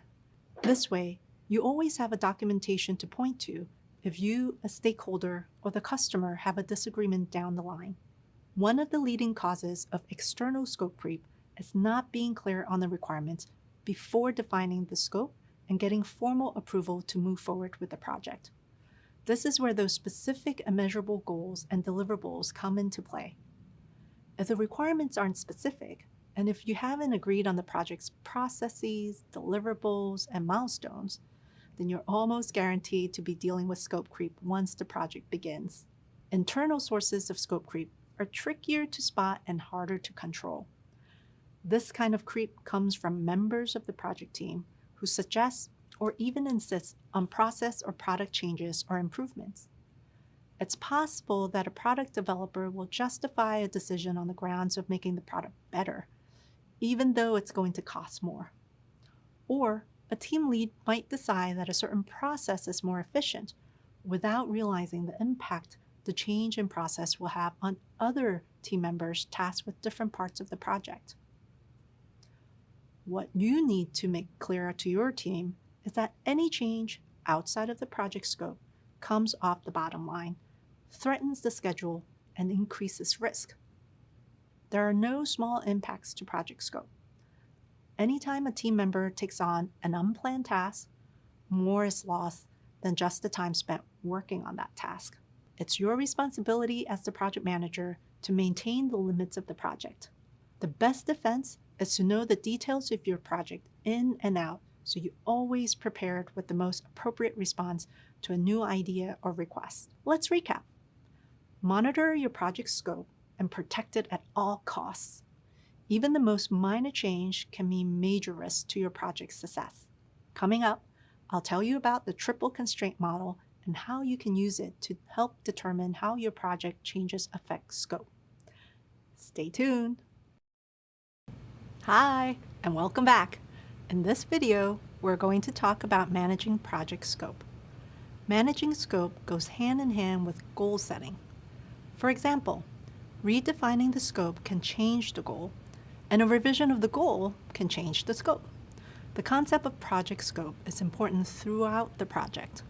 While your project will have its own specific goals, the overall goal for you as the project manager is to deliver the project according to the scope agreements. This includes delivering the project within the given deadline and the approved budget. You'll quickly find that this is easier said than done. As you progress through your project, you will continually need to make compromises and weigh trade-offs as new challenges and changes and factors present themselves. Anytime a team member takes on an unplanned task, more is lost than just the time spent working on that task. In order to decide if a scope change is acceptable and what impact it will have, project managers usually refer to the triple constraint model. The triple constraint model is the combination of the three most significant restrictions of any project: scope, time, and cost. We've talked a bit about what scope is, so let's focus now on time and cost. Time refers to the project schedule and deadlines. Cost includes the budget, and it also covers resources and the people who will work on the project. Both time and budget have to be carefully managed alongside scope. All three of these are linked. You can't change one without having an impact on the others. For example, a decrease in cost means a change in time or scope. An increase in time means a change in scope or cost, or both. Understanding how changing one impacts the other two constraints is key. It's important to consider what trade-offs you're willing to make as the project progresses. To do this successfully, you need a clear understanding of the project priorities. You have to know what is most important when it comes to scope, time, and cost. If there's a specific deadline that must be met, then you'll need to limit any changes to the scope that might cause the project to go past the deadline. If the product must look or function in a certain way, then the requirements are a priority, and you could justify changes in costs or time in order to meet the scope requirements. But just because you can make a change, that doesn't mean you necessarily should make a change. And even though the limits of scope, time, and cost have been set, you can still make changes if there's a good reason to do so. Don't worry, you won't have to decide on these changes all by yourself. If there are scope decisions that need to be made, the project manager will likely need to consult with the project sponsor and stakeholders to get their approvals. Let's go through a few scenarios so you can get familiar with weighing the value of a trade-off and understanding the impacts of any changes. In the first scenario, a request has been made to improve the PlantPal's product features. The director of product at Office Green wants to use pots that indicate when the plants need to be watered. Making changes to the product is a scope change. You know that you can't change the budget, but you can extend the timeline. So you can accept the scope change request and extend the timeline as long as the budget doesn't increase. Here's another possible scenario. A request has been made to reduce the budget without making any changes to the scope. the final outcome of PlanPal still needs to look and function as you all originally agreed. If you're going to reduce the budget and keep the scope, you may need to extend the timeline. Okay, here's another scenario. There's a request to tighten up the timeline and finish early, but you can't increase the budget. In order to do this, you'll need to make changes to the scope, like limiting shipping options. Doing this will give your project more time because you'll have one less shipping contract to negotiate. The end result won't be exactly what was originally agreed on, but it means getting it out earlier as requested and within budget. Let's try one more. In this last scenario, the director of product informs you that the project deadline must be met. It's the most important thing. In this case, your stakeholders are willing to increase the budget and make any necessary changes to the scope requirements in order to meet the deadline. In the end, it's all about prioritizing which element of the triangle matters the most in the project. Are you getting the hang of trade-offs? Keeping in mind scope, time, and costs as you manage a project will help you navigate different conditions while still achieving your goals. Remember, change is inevitable when managing projects. And understanding this framework can set you up to plan and communicate accordingly so your project will succeed. When you understand the triple constraint model, you'll have the tools to evaluate scope changes. Understanding how changes will be evaluated, accepted, and performed is key to scope management. Don't worry if you still have questions. We'll be sure to talk more about this concept in Course 4. Up next, we'll talk more about successfully launching and landing your project. See you soon.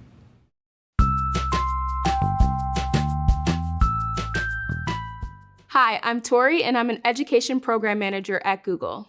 Specifically, I work on our digital literacy curriculum called Applied Digital Skills that helps learners of all ages learn the practical digital skills needed for the jobs of today and tomorrow. So scope is important because if you have a well-defined scope in the beginning of a project, it'll help make sure that your team members, your stakeholders are all aligned and on the same page right from the start, and you can avoid any issues down the line that may come up that you might not have been aware of. Some challenges of staying within scope could be what we like to call scope creep, and these things can happen if, for example, you have some stakeholders that have some certain needs, desires, or requests that may actually end up changing the scope. Scope creep is when the scope changes after you've already started the project. And this can be really challenging to manage if you don't keep an eye on it from the beginning. I was recently working on a project where we were hoping to actually reach underserved communities with our digital literacy curriculum, and the initial project scope started off focusing on middle and high school students. But at some point down the line, after the project started, there were some stakeholders who actually wanted to expand the audience to adult learners. And so we had some trouble trying to figure out how we were going to manage that. Were we going to change the scope? Were we going to keep it the same? And ultimately, we decided to keep the scope the same and referenced back to our original goal in the beginning. Because if you think about it, changing the audience would make the project goals and our strategies for reaching those audiences drastically different. So ultimately, we ended up keeping the scope and communicating that to our stakeholders. Some best practices for managing scope is just make sure you document everything in the beginning and share it with all of your stakeholders and team members and make sure everybody's in agreement on that scope.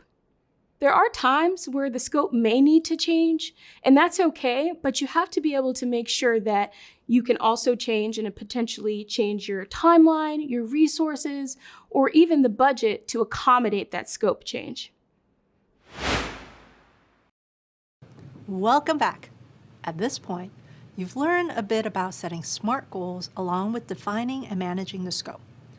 It may be tempting to think that you're ready to kick off this project with these two important pieces, but there is one common element that ensures you'll achieve these goals within scope. And that key element is knowing when your project is delivered and you can call it a success. Many people think the time to decide if a project is successful is when you've produced the final outcome and presented it to the client. That's getting close. Delivering the final result of your project to the client or user, it's what's called a project launch. You finish building or creating a project, the tasks are completed, and the deliverables are done. You've hit your goal. The project is successful and considered complete in that sense. But does it work well? Did it achieve your desired outcome? The real deciding factor of project success is when you put the final outcome to the test. Landing is when you actually measure the success of your project using the success criteria established at the outset of the project. This is a crucial part of goal setting that is often overlooked in the initiation phase. For example, think about taking a trip on an airplane. It's not enough for the pilot to be able to get the plane off the ground. To arrive safely at your destination, they've got to know how to land. Your success has to continue beyond the point of delivering the final project.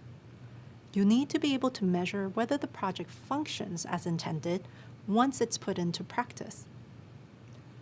Let's take the example of your Project Plant Pals. You've managed to launch the new service with success.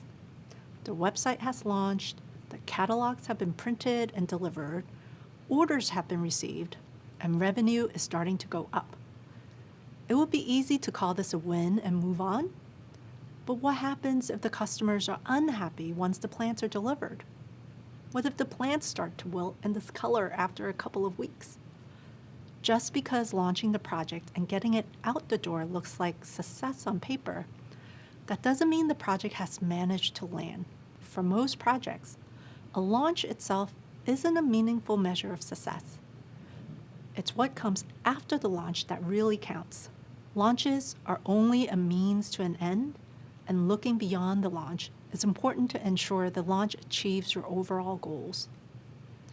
If you start off looking beyond the launch to the landing, you're more likely to get where you're trying to go.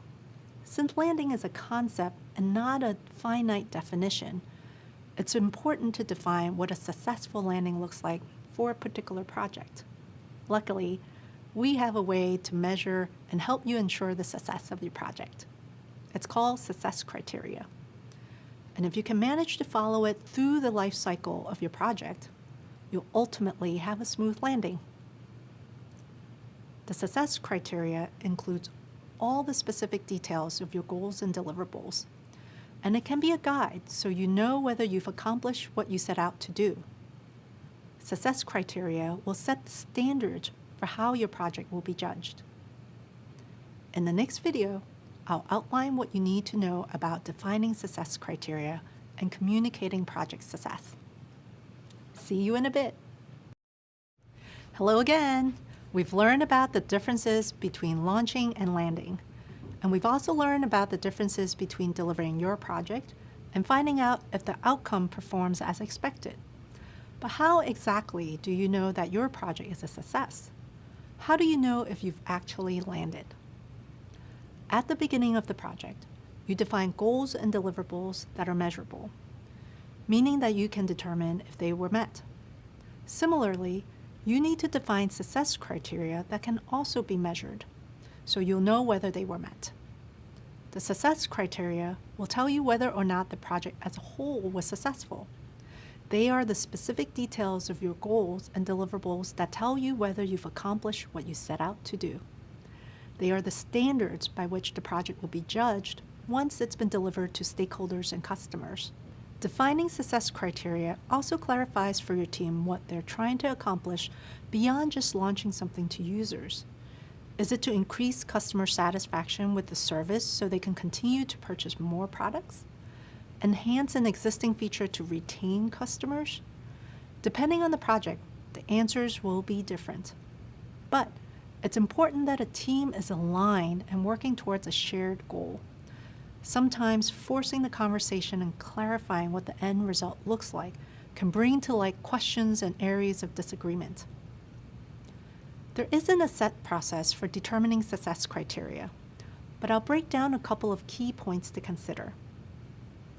Remember the measurable part of your SMART goals? One of the questions to ask when making your goals measurable is, how will I know when it is accomplished? The same question applies to your project. How will you know when it's done? Only in this case, you want to ask, how will I know when it's successfully accomplished? You can measure to determine your project's success in a similar way to measuring a goal. So go through your project goals and deliverables, review the scope, and identify the measurable aspects of your project. These are going to be any of the metrics used in the goals and deliverables, along with your budget and schedule details. Another thing you'll need to do is get clarity from stakeholders on the project requirements and expectations. This is key. There are lots of people involved with any project, and that means lots of ideas about what success looks like to each person. You want to ask questions, such as, who ultimately says whether or not the project is successful? What criteria will be measured to determine success? What's the success of this project based on? Once you've collected clarifying information, document and share all of it so that you, your team, and your stakeholders can refer to it later. Let's try creating success criteria with the Office Screen project. For example, the goal is to increase revenue by 5% by the end of the year. One of the deliverables is a website with a gallery of the different plan selections that are offered. It's not enough just to make a list of criteria. You need a process for measuring success from start to finish throughout the entire project lifecycle. This way, you can make adjustments and ensure success by the time you're ready to land. There are many metrics you can use, and for some products, it will make sense to use more than one. The metrics you choose should be as closely aligned to your project's goal as possible. For example, happiness metrics measure user attitudes and satisfaction, or perceived ease of use, and you can measure these through surveys. For the Plant Pals project, we may consider a customer satisfaction rate of 85% within the first 3 months of launching as a way to measure success. You can also consider customer adoption and engagement metrics along with more business-oriented metrics that track things like sales and growth. Adoption refers to how the customer uses and adopts a product or service without any issues. Engagement refers to how often or meaningful customer interaction and participation is over time. Adoption metrics might include launching a new product to a group of users and having a high amount of them use or adopt it. Engagement metrics might include increasing the daily usage of a design feature or increasing orders and customer interactions. Using the Office Screen example, tracking how many customers initially sign up for and use the Plant Pals service is an adoption metric. Tracking how many customers renew their Plant Pals service, post about it, or share feedback are engagement metrics. Once you've defined the metrics that you'll be measuring, think about how you track these metrics. Evaluate which tools can help you collect the data you need to ensure you're staying on track. For example, if you're measuring business metrics like revenue, consider tracking that in a spreadsheet or dashboard where you can easily spot gaps and trends. If you're measuring customer satisfaction, you can think of a way to incentivize customers to participate in regular email surveys and create a system to measure their responses when they participate. You can also utilize your project management tools to check on efficiency metrics, like what % of tasks are completed, or whether the project is progressing alongside the planned timelines. It's smart to measure success with your team as the project or product is in progress. For example, you can hold a project review once a month, have team members complete task checklists by certain deadlines, or hold live feedback sessions with your users or customers. There are many different ways to measure success. The key is to pick the methods that work best for your success criteria.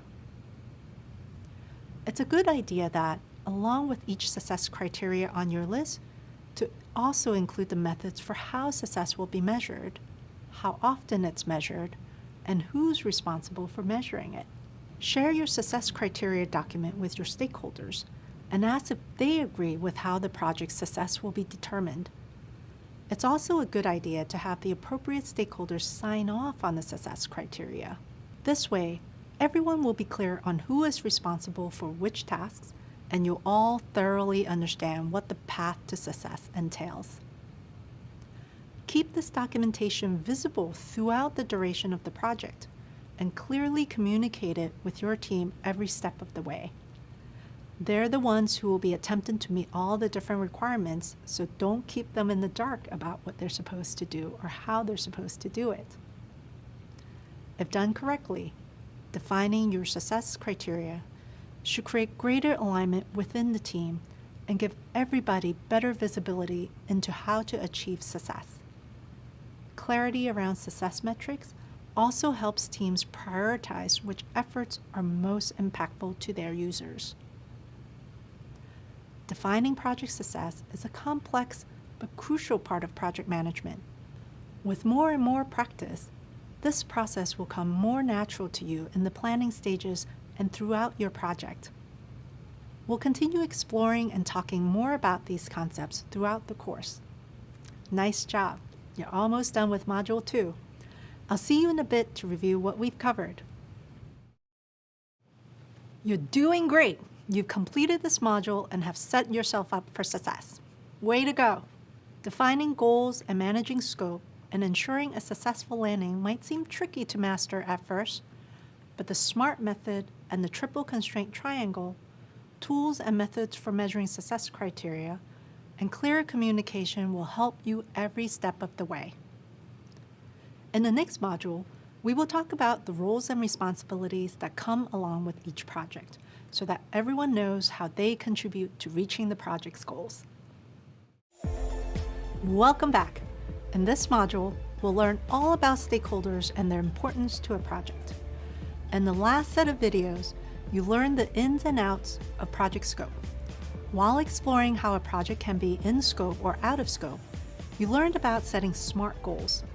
We also discussed launching a project, getting it started, versus landing a project, whether or not it was successful. And there are a lot more exciting topics to come.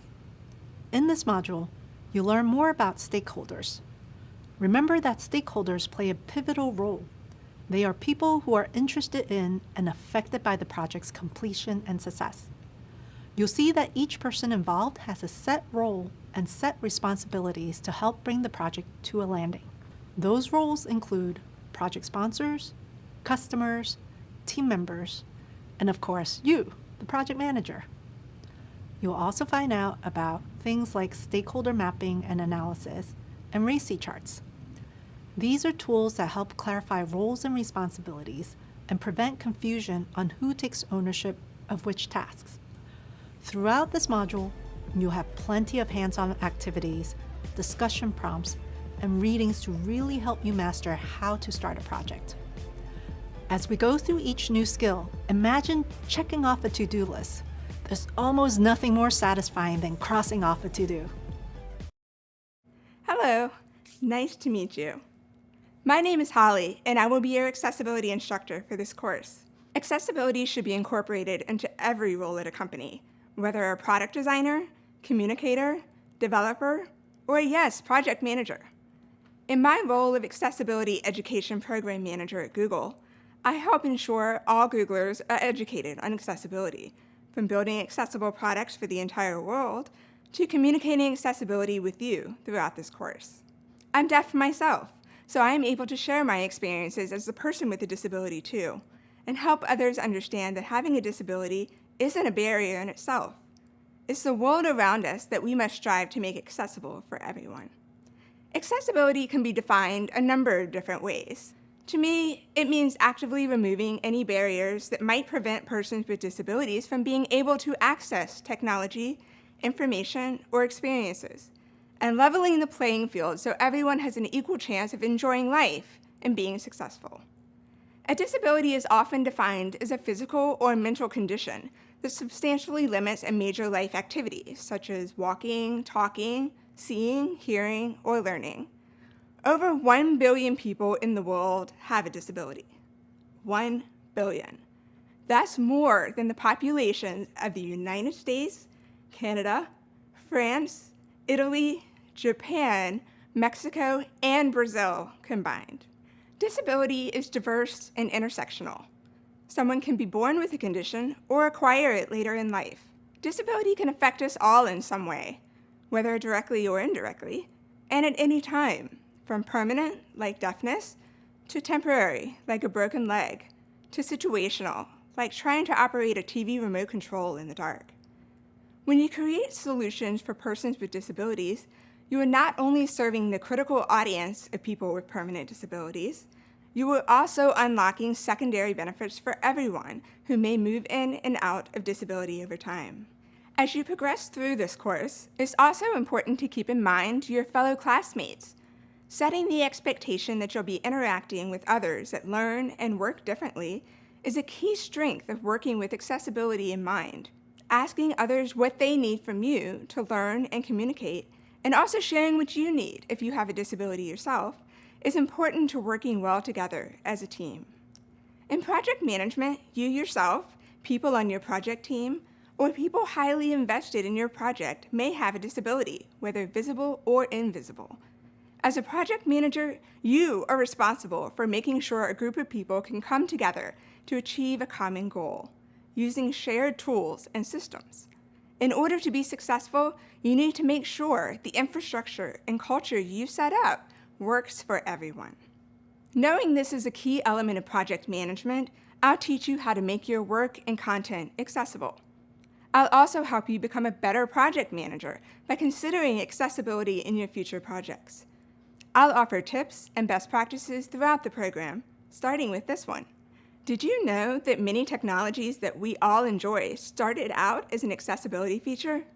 Think about the Google Assistant, which allows you to control your home with your voice, or closed captioning, which makes it possible to watch the TV above a crowded, noisy bar. By considering accessibility, you can impact everyone's lives for the better. I'm excited to share more with you throughout the program while you learn more about project management and prepare for a career in this field. See you later. In this video, I'll take you through the process of choosing the roles and responsibilities of all the people on your project team. In order to decide who does what on a project, we have to consider and outline our needs. Choosing the right people for a team is a big task, and one every project manager should take seriously. After all, these are the people who do the work on the project, so we want to make sure we have the right people lined up. When identifying people resources, we need to carefully consider the project needs and use that info to guide our decision making. First, a project manager will make a list of roles that they'll need on their team to complete each task. In the same way that a project manager is accountable for the overall initiation, planning, execution, and completion of a project, the person in each role is accountable for specific tasks within the project lifecycle. For example, a home construction project team might include roles on their list like an architect, a site manager, and multiple construction workers. Once the tasks are clearly laid out, the project manager decides how many people they'll need on their team. This can vary greatly depending on the project size. For small projects, a team may only need 3 or 4 people to complete the deliverables on time. And for larger projects, a team might include dozens. At Google, we sometimes have hundreds of Googlers working on the same project. Getting the team size right is important for a bunch of reasons. For example, when there's a lot of people on a project, communication sometimes becomes difficult. That makes it more likely for someone to miss important details. But if your team is too small, there might not be enough people to finish all the tasks. Once you know how many people you need on your team, you have to think about who does what. To decide on the right person for each role, a project manager needs to think carefully about skills. Makes sense, right? If you're managing the construction of a house, you want to know that the construction workers who are building the frame or installing the drywall have the skills needed to do it properly. It's on the project manager to ensure that everyone on the team has the right skills to do the job. But it's also important to remember that skills can be taught. If someone doesn't have a certain skill initially, they might still be a great fit for the team. Maybe this person brings a positive attitude and attention to detail. Perfectly good reasons to have them on your team. Just keep in mind that if a teammate doesn't have the necessary skills, it's important that they are trained in time so not to cause project delays. When choosing teammates, a project manager also has to factor in each person's availability and whether they'll feel motivated to complete their assigned tasks. For example, you might know a fantastic site manager who'd make a great asset to the team. But if they're already staffed on another big project, they might not have the time to commit to yours. Or even if they do have the time, they might not feel like this project will give them the visibility they need for a promotion.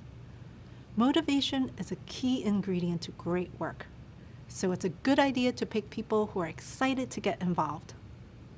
But of course, we don't always get to choose our resources. Sometimes another manager or team lead might just assign people to roles. When this happens, it's the project manager's challenge to deliver the best work with what we're given. Let's check in on our project at Office Screen, where we're rolling out a new service. As a project manager, it's up to you to decide who you need on your team. You'll have to ask yourself questions on things like staff experience, availability, the workspace, team member workload on other projects, and more. For example, who on the team has office landscaping experience? Who's local to the city where the launch will happen? Who can be fully dedicated to this project for the next 8 weeks? There's no exact formula for putting together the right team, which makes it a little tricky. Every situation is different and calls for a different set of skills, experience, and perspectives. It can be helpful to look deeper into each task on the project. Always ask yourself these key questions. How many people do I need on my team each step of the way? Which team members do I need and when? Are those experts already busy on other projects? Who makes the final decisions on project resources? So there's a lot to think about when putting together your dream team.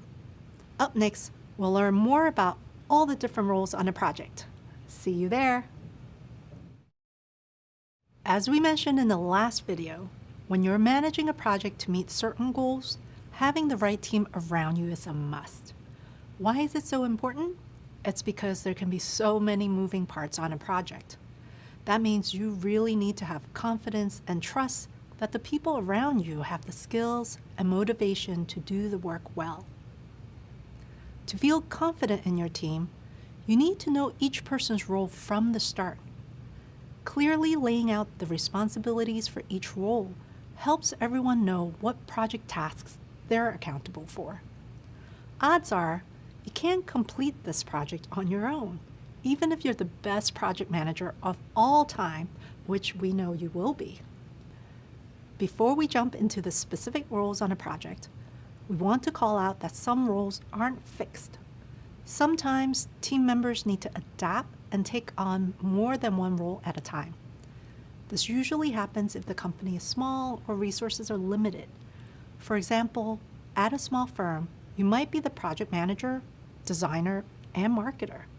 Whether they're fixed or not, we always have these project roles: project sponsors, team members, customers or users, stakeholders, and of course, the project manager. Let's learn more about each of them. A project sponsor is the person who's accountable for the project and who ensures the project delivers the agreed upon value to the business. They play a vital leadership role throughout the process. Sometimes they fund the project. The sponsor will probably communicate directly with managers and key stakeholders. Team members are the heart of the operation. They're the people doing the day-to-day work and making the project happen. The customers are the people who will get some sort of value from a successfully landed project. Since the project aims to deliver something useful to the customer's needs usually define the project's requirements. You can think of them as the buyers of the project. In some situations, we have both customers and users for a project, and we need to differentiate between the two. Simply put, users are the people that ultimately use the product that your project will produce. To make the distinction nice and clear for you, think of it this way. A software company has created a type of software that allows teams to communicate with each other in an instant message application. The software is purchased by Corporation ABC. They are the customer. But the users are everyone within Corporation ABC that will be using the instant message application every day. Stakeholders are anyone involved in the project, those who have a vested interest in the project's success.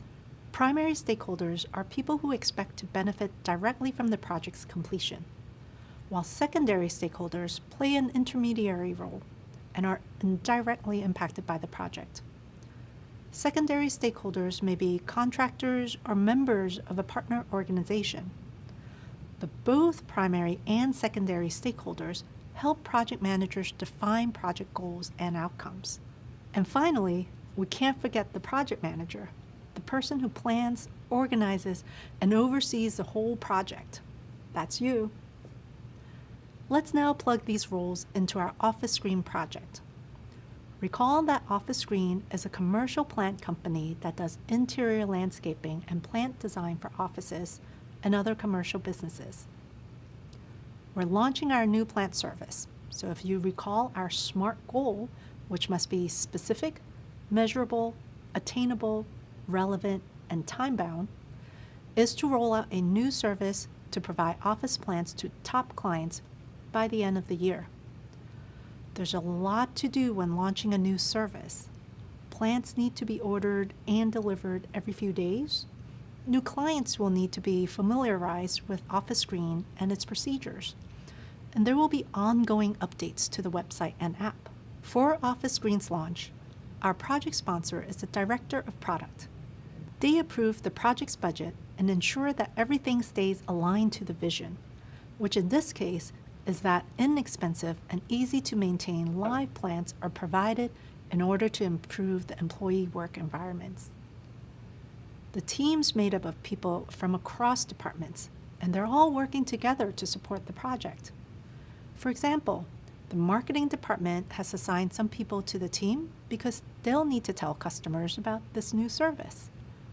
On this project, the landscape designer is also the website designer.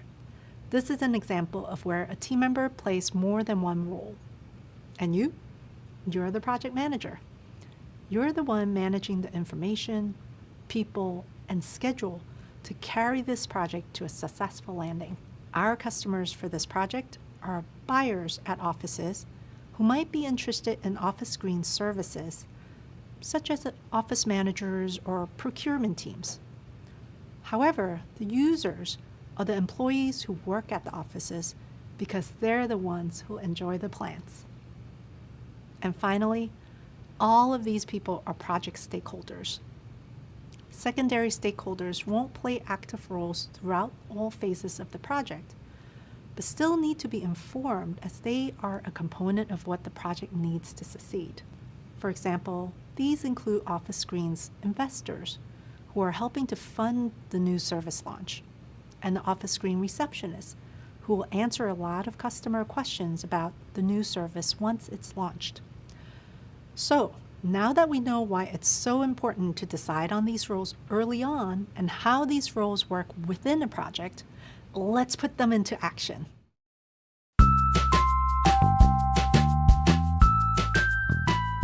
My name is John Flatley, and I'm a technical program manager for Google in the Chicago office.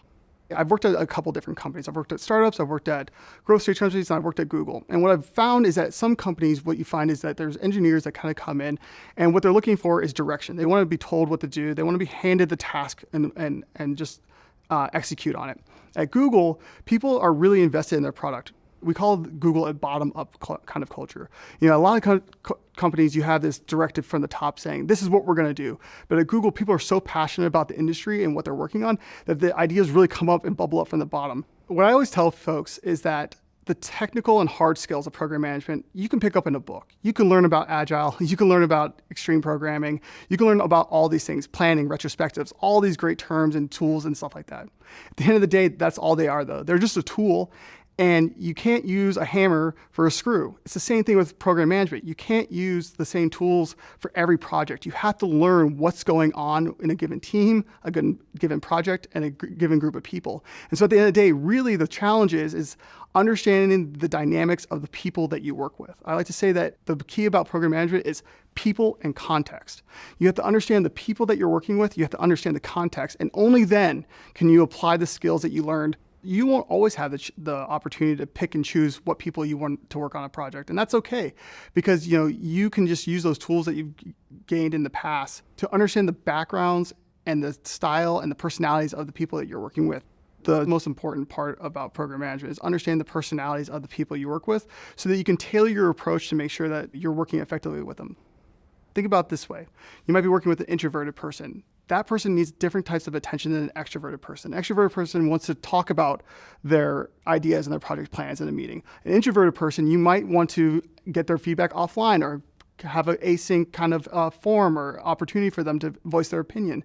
It's really not going to be cut and dry every time you work on a project. And that's why it's really, really important that you're flexible in your approach. You want to have people that are challenging the choices that we make. But at the end of the day, we all need to agree on a common goal and a common vision so that we can move forward. We don't want distractions, because that's the one thing that can slow things down. At the end of the day, technical problems aren't that hard. People problems are really hard. And making sure that your team is sold and bought in on a vision and the project is super, super important. It's your goal and your job role as a program manager to motivate the team and make sure that everyone's on the same page. We just saw how important stakeholders are to the project and how both primary and secondary stakeholders help project managers define project goals and outcomes. As a quick refresher, primary stakeholders are people who will benefit directly from the project's success, while secondary stakeholders are indirectly impacted by the project's success.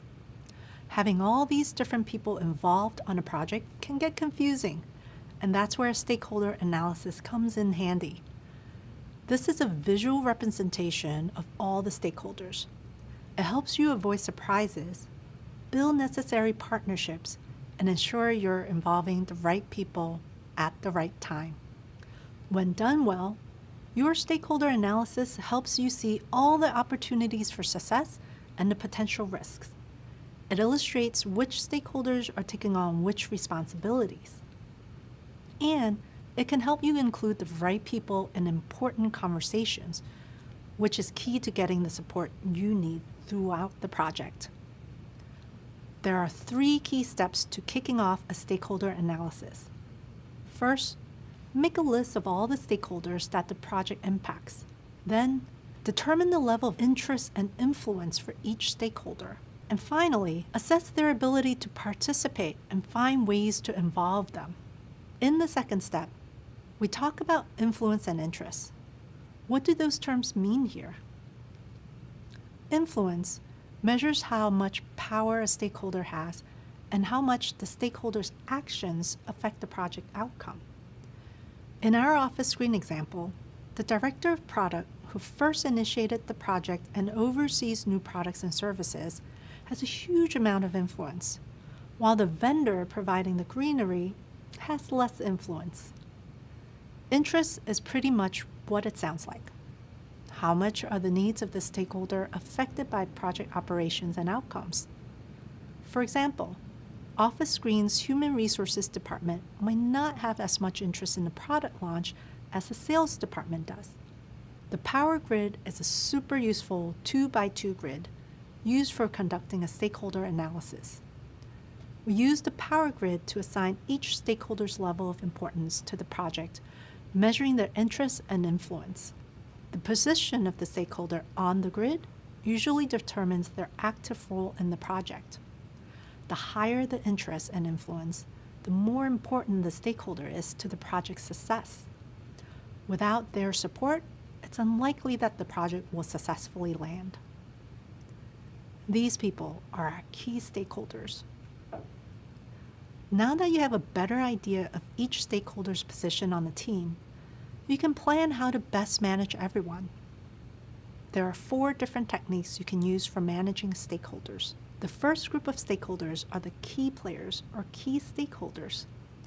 You find these people in the top right corner of the grid. To best manage key stakeholders, you want to closely partner with them to reach the desired outcomes. Of course, not everyone's a key stakeholder, but each role, even the non-key stakeholder, gets a spot on the grid.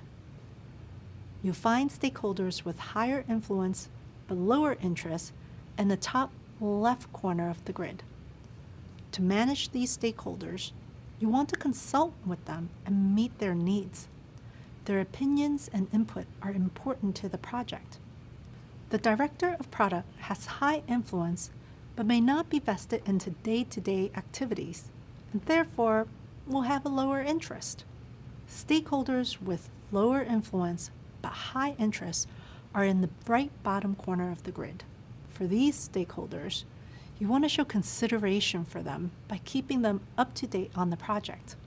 It's unlikely they'll need a say in what's going on, but keeping them informed is important. For example, the customer success team may have lower influence but high interest since they'll work directly with clients on the new product.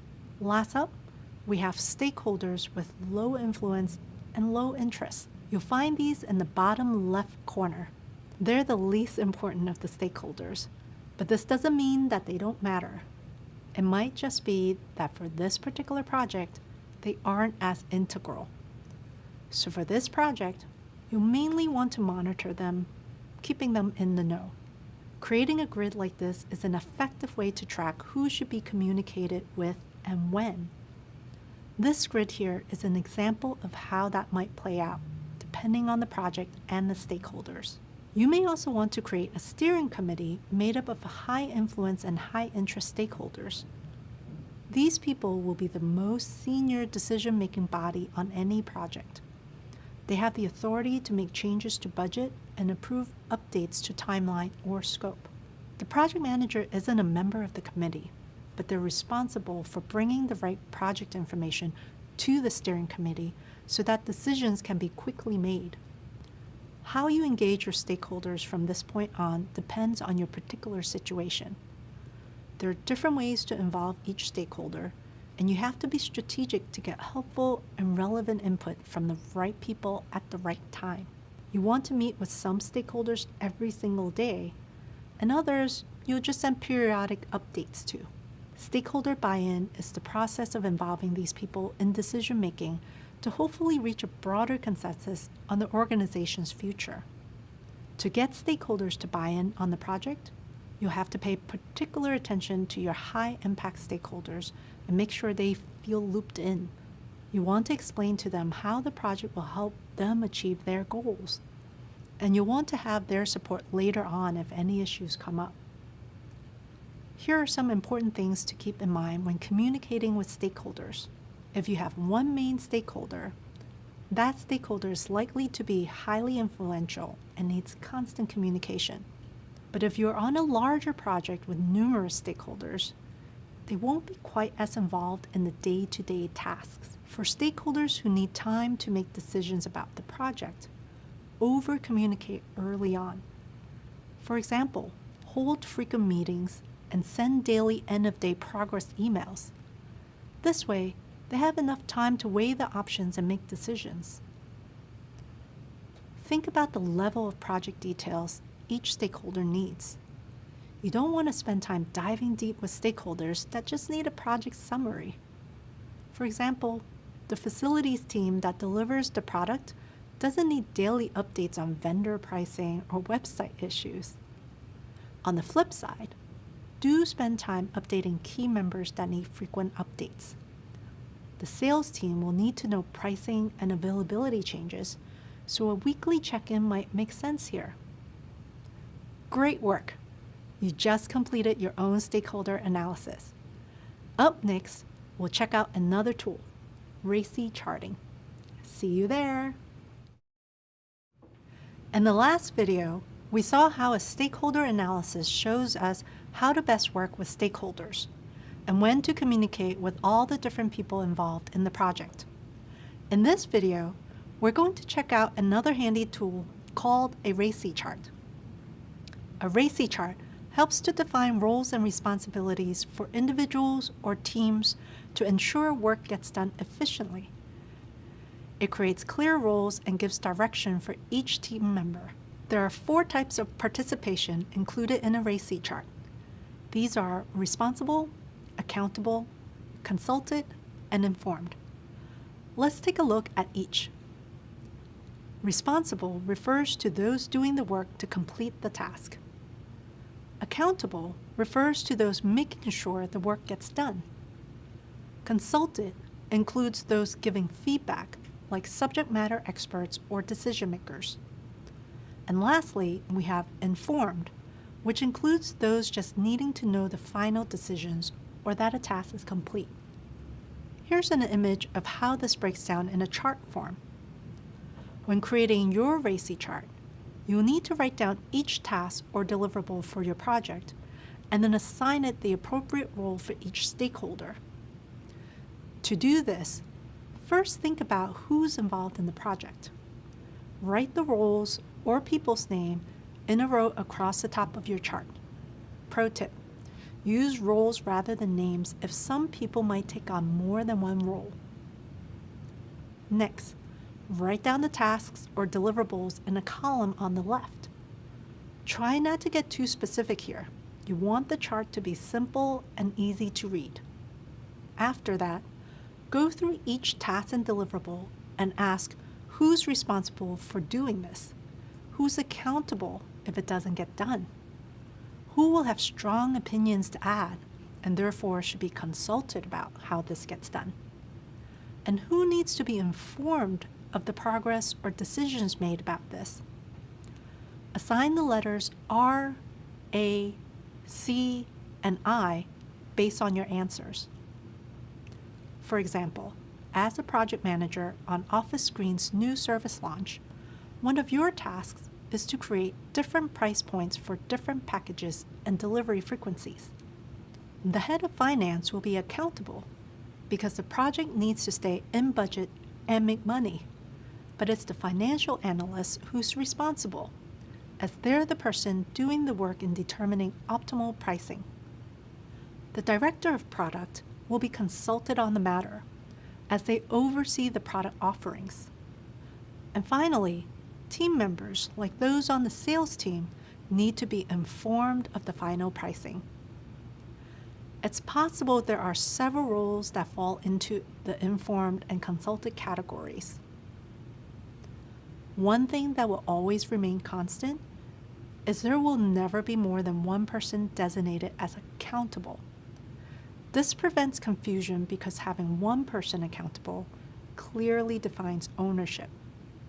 However, the same person that is accountable may also be responsible. There are several other factors that can cause role confusion.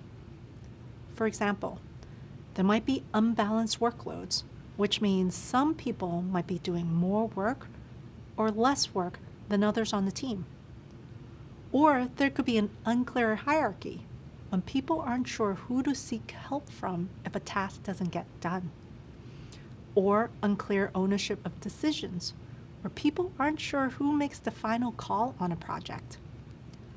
Another issue could be overlapping work.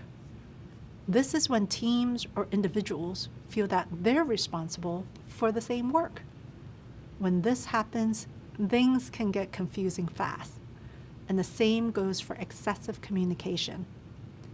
While communication is usually a good thing, too much communication can actually make things more complicated.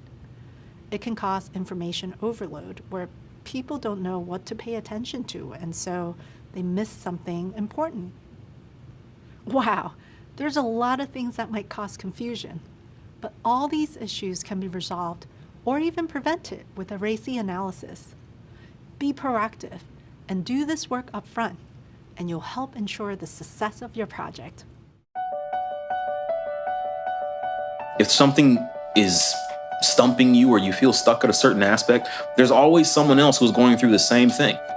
Anytime I started to feel overwhelmed by information or like I just wasn't getting it, I wasted so much time being unsure of myself that I should have just listened to my friends and family when they said, just do it, you can do it. One of the greatest things that helped me to get back motivated is the accessibility of the course on my phone. I was just able to go into the app and listen to a few videos because I can learn on the go. Having a network of people that motivates you, it's so fundamental. You know, even if it's a friend or if it's a family member that you can get from the beginning and it can be there for you on your corner like a coach. And don't be afraid to ask for help, whether it be from your peers, from your coaches, friends, family. There's always someone who knows more and you can learn from them. Kudos! You finished another module. That was a fun one. We covered a lot of topics that were likely new to you. So let's recap. In our first video, we checked out each individual role associated with projects. You learned that as a project manager, you'll have to ask yourself key questions to make sure you build a successful team. You have to consider things like team size, necessary skills, availability, and motivation. Then you completed a stakeholder analysis. This helps you understand how you might manage communication with each person on the project. Next came the RACI chart, which defined roles and responsibilities for individuals or teams. This helps people get work done efficiently, and it creates clear lanes and instruction for each team member to operate within.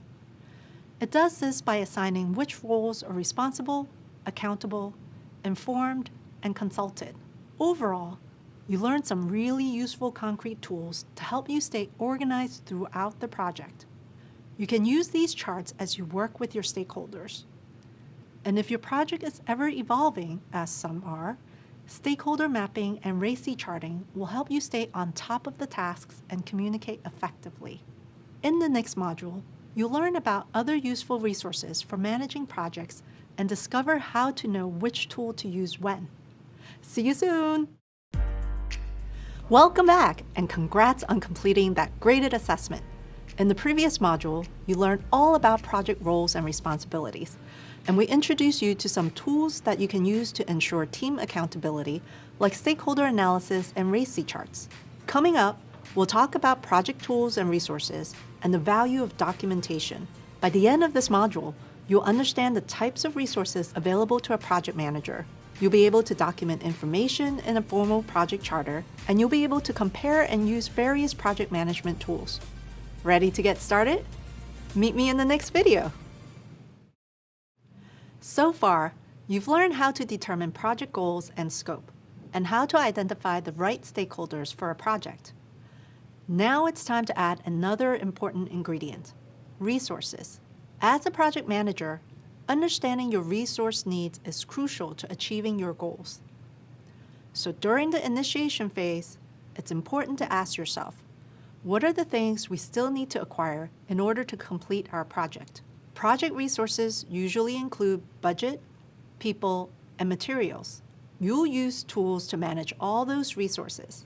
As you think about the goals and the scope of the project, you figure out the different resources you'll need to meet those goals. It's important to figure out your resources before the project gets rolling. This makes it easy for everyone on your team to get their work done. And that's your job as a project manager. You won't be doing the work directly, but you'll support the people who do. Figuring out resources early on also helps you avoid accidentally understaffing your project, which can seriously slow down team progress and eat away at the overall timeline. Even worse, if you're not careful with your resource planning, you could wind up underestimating the budget, meaning you might not have enough money to purchase necessary materials, hire vendors, or support overtime requests.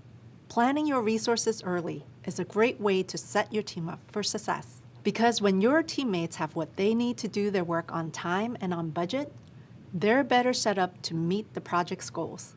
Now let's break down some of the resources that project managers typically work with. First, let's talk about budgets. A budget is an estimate of the amount of money a project will cost to complete. Almost all projects have budgets because they need funding for expenses, like buying the right materials or software, hiring vendors to complete jobs, or doing marketing once the project's done. During the initiation phase, you'll talk to the stakeholders and the people working on the project to figure out the tasks needed to get the project done. Here, you might ask questions to help uncover hidden costs. For example, are there any taxes on products that you need to account for? What about extra fees? All this information will help you create a budget, which you can use to source and compare proposals from vendors, figure out upcoming costs, and track all the money moving in and out of your project. You often include the budget in the project charter, and the stakeholders review it for approval. We'll talk more about what goes into creating a project budget and creating a project charter later on. When we talk about resources, we're also talking about the team of people who help execute the tasks of a project. For example, you, as the project manager, are a resource. So is the marketing manager who might create advertisements for this new product. Other resources can include people outside of your company who have unique skills and can do certain tasks that people in your organization can't do personally. Then you have materials. These are items you need to help get the project done. For example, project materials might include the lumber needed to complete a construction project. Okay, so you know that project resources include budget, people, and materials. How do you organize these resources? That's actually a nice transition into our next topic, which is tools. Tools are aids that make it easier for a project manager or team to manage resources and organize work. They help you do things like track tasks, manage budgets, and collaborate with teammates. There are all kinds of tools out there, including productivity tools like Google Docs and work management software like Asana. We'll talk more about these tools later in this program. Tools are essential for tracking progress, so you want to keep them top of mind at all phases of your project. Let's talk about how you might determine your resources during the initiation phase of your project at Office Green. As a reminder, the PlantPal service offers customers small, low-maintenance plants like cacti and leafy ferns that they can place on their desks. Customers can order them online or from a print catalog, and Office Green will ship the plants straight to the customer's work address. The project goal is to increase revenue by 5%. So how do you get started? Well, you might do some research to figure out the costs of launching the new plant service. That might include the estimated prices of developing a new website and new promotional materials, as well as shipping and delivery costs. You also might want to budget for specific tools, like a project management software that will help you track progress on this complex project. With that information, you can start to build a realistic budget. And you'll also need to figure out who's working on this project with you. To do this, you might make a list of people and external vendors who will help complete all the project's tasks. For example, the person who manages client communications with customers, or a new plant supplier that can provide you with your product. Great. Hopefully, you're getting more comfortable with the types of resources you'll need not only to get stuff done, but to achieve your project's goals too. In the next video, we'll talk about documentation, another important topic for anyone who manages projects professionally. By now, you've probably noticed that a big part of project management is guiding decision-making. Even if you're not the one making final decisions on major aspects of the project, it's still your job to keep track of every new decision and use those decisions to create a plan. And as you've learned, there are a lot of important decisions to keep track of. That includes everything from identifying project goals and deliverables to choosing the right people to add to a team. It's way too much for any one person to mentally keep track of. It's also important information for everyone on the team to be aware of, not just the project manager. If a decision affects a member of the team's tasks, they'll need to know about it, right? That's why documentation is such an important part of a project manager's role. While your team may work deeply on specific areas of the project, you might be the only person on the team who is aware of and communicating across all the different areas of the project. Clear and consistent documentation can ensure transparency and clear communication. Documentation helps set the stage for the project. It communicates the answers to key questions. For example, what problem are you trying to solve? What are the project goals? What are the scope and deliverables? And who are the project stakeholders? And lastly, what resources does the team need to complete their work? This is all crucial information for anyone who's working on a project, regardless of their role. Documentation also helps preserve decisions made early on in the project and can serve as a reference point for team members who might join later in the project lifecycle. It's your job to ensure that this information is easily accessible through some kind of formal documentation like an email, a presentation, or a digital document. Also, documenting decisions can help you uncover tasks, timelines, or costs you hadn't previously considered. And lastly, this process provides a historical record that can be reviewed at the end of your project. You can apply the lessons you've learned in the future. Okay, let's get into different types of documentation. Up next, we'll look at project proposals and project charters, two types of documents that can set you up for success early on. See you soon. Hello, and welcome back. Earlier, we discussed the value of documentation in effective project management. Now let's talk about two common types of documentation you could use to keep track of details and keep your stakeholders informed. These are the project proposal and the project charter. A project proposal is a form of documentation that comes at the very beginning of the project. This document's purpose is to persuade stakeholders that a project should begin. And typically, a senior organizational leader creates the proposal. So you might not need to worry about creating the proposal, but you will have to keep track of the proposal's progress. The project proposal is a great starting point to help you understand the desired goals and impact. A proposal may be a formal document, a presentation, or even a simple email to get others on board with the idea. Then we have the project charter, a formal document that clearly defines the project and outlines the necessary details to reach its goals. A project charter helps you get organized, set up a framework for what needs to be done, and communicate those details to others. So how do these documents differ? A project proposal is created earlier in the project lifecycle than the project charter. The proposal kicks off the initiation phase by influencing and persuading the company to move forward with the project. The project charter serves a similar purpose and often comes at the end of the initiation phase. However, its goal is to more clearly define the key details of the project. Another difference between these two documents is that a charter will often serve as a point of reference throughout the life of a project. The proposal is only used at the earliest stages. Now that you know the difference between these two documents, let's take a closer look at the project charter, which you'll learn more about in this module. The project charter makes clear that the benefits of a project outweigh the costs. As you learned earlier in this course, there are a few questions you might ask yourself when performing a cost-benefit analysis. That includes questions like, what value will this project create? How much money could this project save my organization? And how much time will people have to spend on this project? You will include the answers to these questions in your charter. Including this type of information ensures that you and your stakeholders agree on the project value. The charter also helps ensure that you and your stakeholders agree on the details of the project. Project charter approval means that management is supportive, and it's also a key step to ensure that the project matches the needs of the organization. After the stakeholders and project sponsor has reviewed and approved the project charter, you now have the authority to move forward with the project. Project charters can be formatted in a few ways and can contain different information depending on the project and the organization.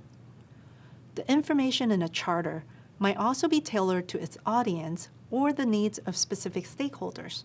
For example, if you're writing a project charter for a stakeholder who is a marketing executive, The charter might include information about how the project will impact the organization's brand. Or if the stakeholder is the Chief Technology Officer, the charter might include information on the costs of engineering resources needed to maintain the project. Regardless of the format or the audience, creating a project charter is a best practice for ensuring that everyone agrees on how to move forward before entering the planning phase. The project charter is a living document. This means that it can evolve as the project progresses. As the project manager, you'll review and refine the charter throughout the process. Now that you know more about the value of a project charter, it's time to learn how to create one. Meet me in the next video to get started. Hi again. Let's talk about how to create a project charter. In the last video, we discussed how project charters are a valuable document for project managers. Project charters are key for securing approval from stakeholders and moving forward. Project charters can also be formatted in many different ways, and there are many different templates available online for you to choose from. Here, we'll use a template that's similar to one that program managers often use at Google. And to fill in each section, we'll use details from your project at Office Green. Ready? Let's take a look. At the top of your charter, you want to add in the name of your project. Let's add in the name of your project at Office Green. It's called Project Plant Pals. You also want to add in a brief summary. Let's type that in. Our plan is to offer high-volume customers small, low-maintenance plans that can thrive in an office environment.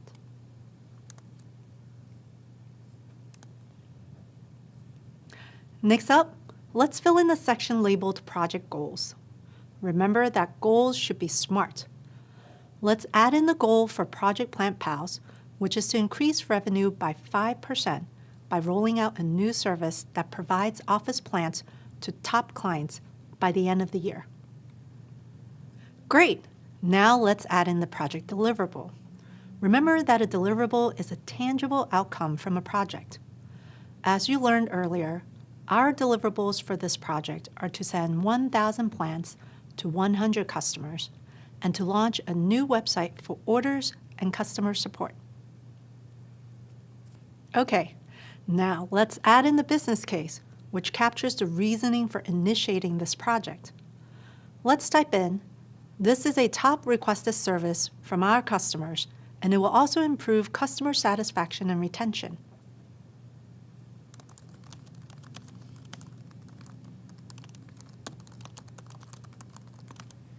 The business case is supported by the cost-benefit analysis, and we'll add that in now. Let's start with the benefits. The benefits, or expected gains of the project, include improving customer satisfaction and an increase in revenue. Now we'll move on to the costs. The costs include the price of the sourcing products, developing a website, and marketing materials. Let's type in $250,000 for the estimated budget. Nice! We've now outlined some of the benefits and costs of this project. Keep in mind that these are simple examples to teach you the basics of filling out a charter. When running a real project, you perform a more detailed analysis to determine the benefits and costs. The key takeaway here is that benefits should always outweigh the costs. Fantastic! Let's keep going. Next, we're going to add in the project scope, as well as what's considered out of scope for this project. Remember, scope is an agreed-upon understanding of what is included or excluded from a project. An item that is in scope includes creating a service to deliver small plants to last year's top clients. An item that is out of scope and therefore not available to customers includes plant care after they're delivered. Amazing! Hopefully you can see how stating what's in scope and what's out of scope helps everyone working on the project understand where they should focus their efforts. Great! Now let's add in your project team. Let's see here. The project sponsor is Office Green's Director of Product, so let's add that in.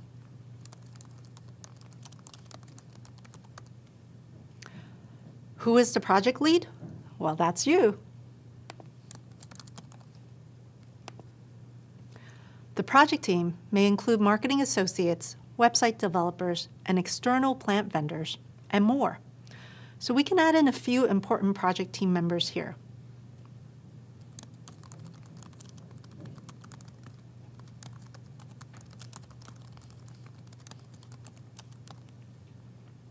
Awesome.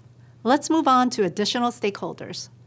Additional stakeholders may include the Vice President of Customer Success, who is accountable for customer feedback and corresponding product requests. We can also add in the account manager, who will leverage their existing relationships with top clients. And let's also add in the fulfillment manager, who will help acquire the plants needed to launch this service. We're almost done. Let's add in how we'll measure success. Here, we'll type in that we want to see a 5% increase in revenue by the end of the year. Let's also type in that we want to hit a customer satisfaction rate of 95% 3 months after launch. That's it. The project charter is filled in, and now it's ready to be reviewed by your stakeholders. Now you're done. You've seen how documentation helps form the roots of a project and how it contributes to the project's ultimate success. Like nurturing a plant, you're learning to nurture a project to ensure it's the best it can be.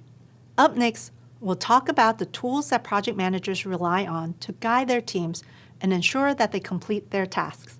See you soon! As a project manager, tools are some of the most helpful resources you have at your disposal. They're essential for tracking progress, so it's important to keep them top of mind throughout the entire project. Let's talk more about why tools are so useful and why it's important to choose the right ones for your needs. There are lots of different tools out there, and you'll learn more about them later. As a reminder, tools are aids that make it easier for a project manager or team to manage resources and organize work. They're useful because they can help you track detailed information about all kinds of tasks, and they make it easy to communicate with lots of different people. And remember, effective communication and tracking are huge parts of a project manager's day-to-day responsibilities. Just think about how much tougher your job would be without help from collaboration tools like email or digital documents created in Google Docs or Microsoft Word. Let's imagine this in the context of our project at Office Green. As lead project manager, you have tons of information about the company's plan to provide office-friendly plans to top clients. But what would happen if you wrote every project detail on a whiteboard instead of a shared online document? Well, every member of your team would have to stop by your desk to get the latest information. And that's definitely not the most efficient use of anyone's time. But if you store this information in easily accessible online documents, you save everyone on the team time, energy, and a major headache. Today's tools have made it so much easier to share information with teammates. Even better, with project management tools, information sharing goes both ways. That means team members can also easily update you on their progress without the need for extra meetings or phone calls. How great is that? When you choose the right tool for a project, you make it easy for teammates to let you know if a task is on schedule or if it's delayed, which lets you quickly see how any changes might affect the rest of the project. Project management tools increases visibility and transparency for everyone, including stakeholders. You can use a variety of tools to accomplish many different things, like tracking progress on tasks, deliverables, and milestones. Tools can also help you manage a budget, build helpful charts and diagrams, manage contracts and licenses, and keep stakeholders informed. Tools can be straightforward, like digital spreadsheets or documents, or they can be more sophisticated, like scheduling and work management software. It's important to think about the needs of the project when choosing which to use. One thing to keep in mind is that if you choose a more sophisticated tool, your teammates and stakeholders will need some time to get familiar with it. For small projects, that might be more trouble than it's worth. So for small projects, a straightforward tool might be more effective. But if a project has a big scope, then it might be worth the team's time to learn and ultimately work with a more sophisticated project management tool. You should also keep in mind that sometimes you won't have a choice about the types of tools you use. If an organization has already decided to use a specific tool, then you will need to work with what they give you. It's all about remaining flexible. Are you starting to see how you can use tools to keep projects on track? Whether they're straightforward or sophisticated, tools have the power to help you communicate and manage more effectively. Next up, we'll cover some of the most common types of tools for effective project management. See you there! Hi there! So, you've learned about how tools can make you more effective. Now let's learn more about the different types of tools used in project management. These include scheduling and work management software and tools for productivity and collaboration. Let's get started. One common tool type is scheduling and work management software. There are lots of different types of work management software on the market, including popular tools like these. Certain tools may work better for your project depending on a bunch of things. For example, the project methodology you're running or the number of tasks and people involved. So, why would you choose to use scheduling and work management software? Well, it can be really useful for assigning tasks to multiple teammates and for tracking progress on that work. It can also help you visualize your team's progress. For example, if you're using work management software to assign and track tasks, you're more likely to notice if your team completes 50 tasks one week and just 3 tasks the following week. That's a clear sign that you need to check in to see if there's a problem that's blocking progress. If you hadn't been tracking their tasks, you might not have noticed the issue. That's part of the reason why work management software is so useful. It provides an overview of how the project is going, so you know when you need to check in with your teams to get tasks back on track. Another type of project management tool we'll discuss is tools for productivity. Productivity tools can be very helpful for you and your team. This includes word processing tools like Microsoft Word or Google Docs. You can use these to create shared documents with the team, like the project charter we taught you how to fill out earlier. You can also use these tools to build documents like meeting agendas and status updates, and we'll talk more about these in a later course. Spreadsheets are another useful productivity tool. They're versatile, and you can use them to make documents like RACI charts and project plans, as well as other helpful charts you'll learn more about in a later course. And presentations created in tools like Microsoft PowerPoint, Keynote, or Google Slides can be a great way to package your project in a visual, easily digestible way. Now, let's discuss collaboration tools, which you'll probably rely on to work closely with your teammates. These include tools you're probably familiar with, like email and chat. Tools like this can help you quickly and efficiently check in with each other on questions, comments, and other topics related to the project. Productivity tools like documents and spreadsheets, and collaboration tools like email and chat are all pretty simple, which means they're great for smaller projects with fewer tasks and teammates to keep track of. Scheduling and work management software is better for bigger projects with a larger number of tasks and a bigger team of people to manage. Cool. You've learned more about the types of tools available to you, including scheduling and work management software, productivity tools, and collaboration tools. We'll spend the next video diving a bit deeper on some of the most popular project management tools out there. Meet you there! Earlier, you learned about different types of project management tools, from scheduling and work management software to tools for productivity and collaboration. Now let's discuss a few popular tools you might be expected to use or at least be familiar with. There are many different types of work management software that automatically make project planning and tracking a lot easier and that are much more efficient than manual project tracking. One tool that we'll focus on in this program is Asana. Asana is a work management platform that helps teams plan and coordinate their work, from daily tasks to strategic initiatives. Asana provides a living system and a source of truth where everyone's work lives. With Asana, everyone can see, discuss, and manage team priorities, giving teams clarity on who is doing what by when. It's great for building project plans, assigning tasks, automating workflows, tracking progress, and communicating with stakeholders. As a project manager, you can use Asana to create a log of tasks, like gathering cost estimates from external vendors, and assign a task to people on the team. All tasks are visible and organized in the format of the project manager's choice, like in a list or on a calendar, and designed to drive transparency and connection with all the tasks related to the overall goal.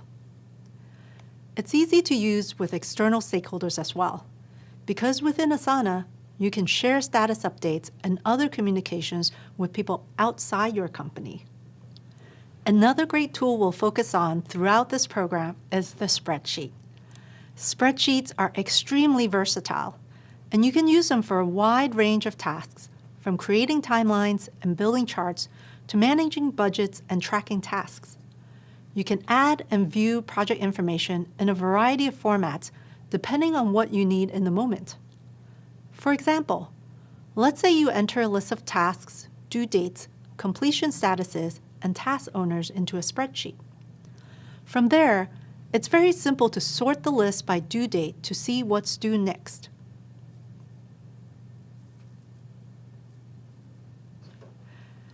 You can then filter the list of tasks by task owner so that you'll only see the things you're responsible for.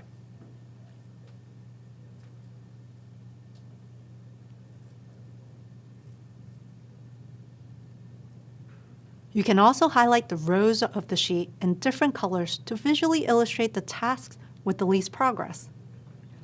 With spreadsheets, you can easily transform, visualize, and manipulate information. Spreadsheets and more comprehensive tools like Asana are just two options for effective project management. And it's a good idea to get a basic understanding of a variety of software options out there. Then, if your company doesn't have a standard software tool, you can choose the right one for the project needs. Being able to recommend the right tool for the job can be a great way to add value to your team at the beginning of a project. Keep in mind, however, that software options are constantly changing, from the addition of new features to the launch of new tools. There's no way for you to know every software available, and no company would expect that of you. Many of these tools have similar functionality like task tracking and task assignment. So if you understand one tool deeply, you should be able to easily adapt to a new tool on the job. Now that you've learned a bit more about Asana and the power of spreadsheets, take some time to explore these tools, since we'll be working with them later in the program. Coming up, you'll hear from a project manager who will tell you all about their experience using tools during their day-to-day role at Google. Stay tuned.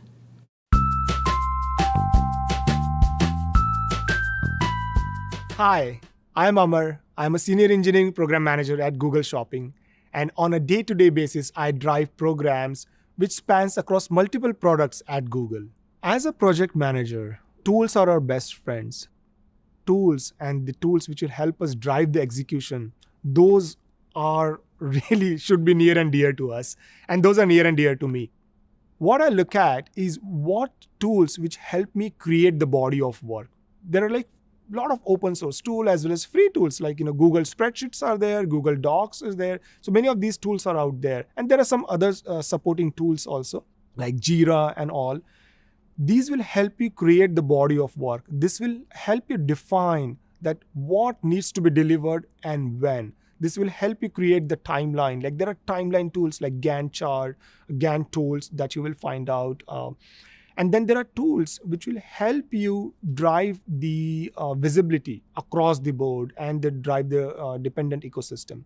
We want to make sure when we are starting at the project, we look at the available tool set so that we are not defragging the system that much. We are not really kind of adding too many complexities or new tools in the ecosystems. We want to make sure that, okay, what are the current tools which are out there? Have a look at those tool set. Find out, are those supported? Find out what's the current adoption rate. And look at what are the gaps. If there are gaps, go for new tools, propose new tools to improve productivity. But if there's existing tool set which our team is following, which your team is following, try to learn those tools, because those are the tools which will get quick adoption, and those will be an amazing tool set to have with you. Nice work! Getting through all this material is a huge accomplishment. Take a moment to consider how much you've learned so far about the ins and outs of successfully kicking off a project. You dug deeper on initiation, the first phase of the project lifecycle, and how important it is to determine your project scope, including what's in scope and what's not. You also learned about project goals and deliverables, and you learned how to measure project success by creating success criteria early on. Then you learned to define project roles and responsibilities. Choosing the right people for a project team is a big decision, and one you'll always want to consider carefully. You now know how to create a stakeholder analysis that tells you how and when to communicate with different stakeholders. And you learn how to create and track team accountability using a RACI chart. You also studied the final steps of the initiation phase, identifying resources, creating documentation, and selecting tools. You learned about the resources that project managers rely on to achieve the goals of a project, from budgets to people to the materials needed to complete a deliverable. You also learned the value of documenting your work using a project charter, which is a key step to getting approval to start your project. Lastly, you learned about the many types of tools that can help you be a more efficient project manager, from straightforward tools like email to sophisticated tools like Asana. Completing this course is no small feat, and you've put in hours of work.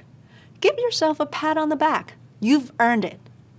In the next course, you'll jump right into the next phase of the project lifecycle, and my colleague, Rowena, will be your guide.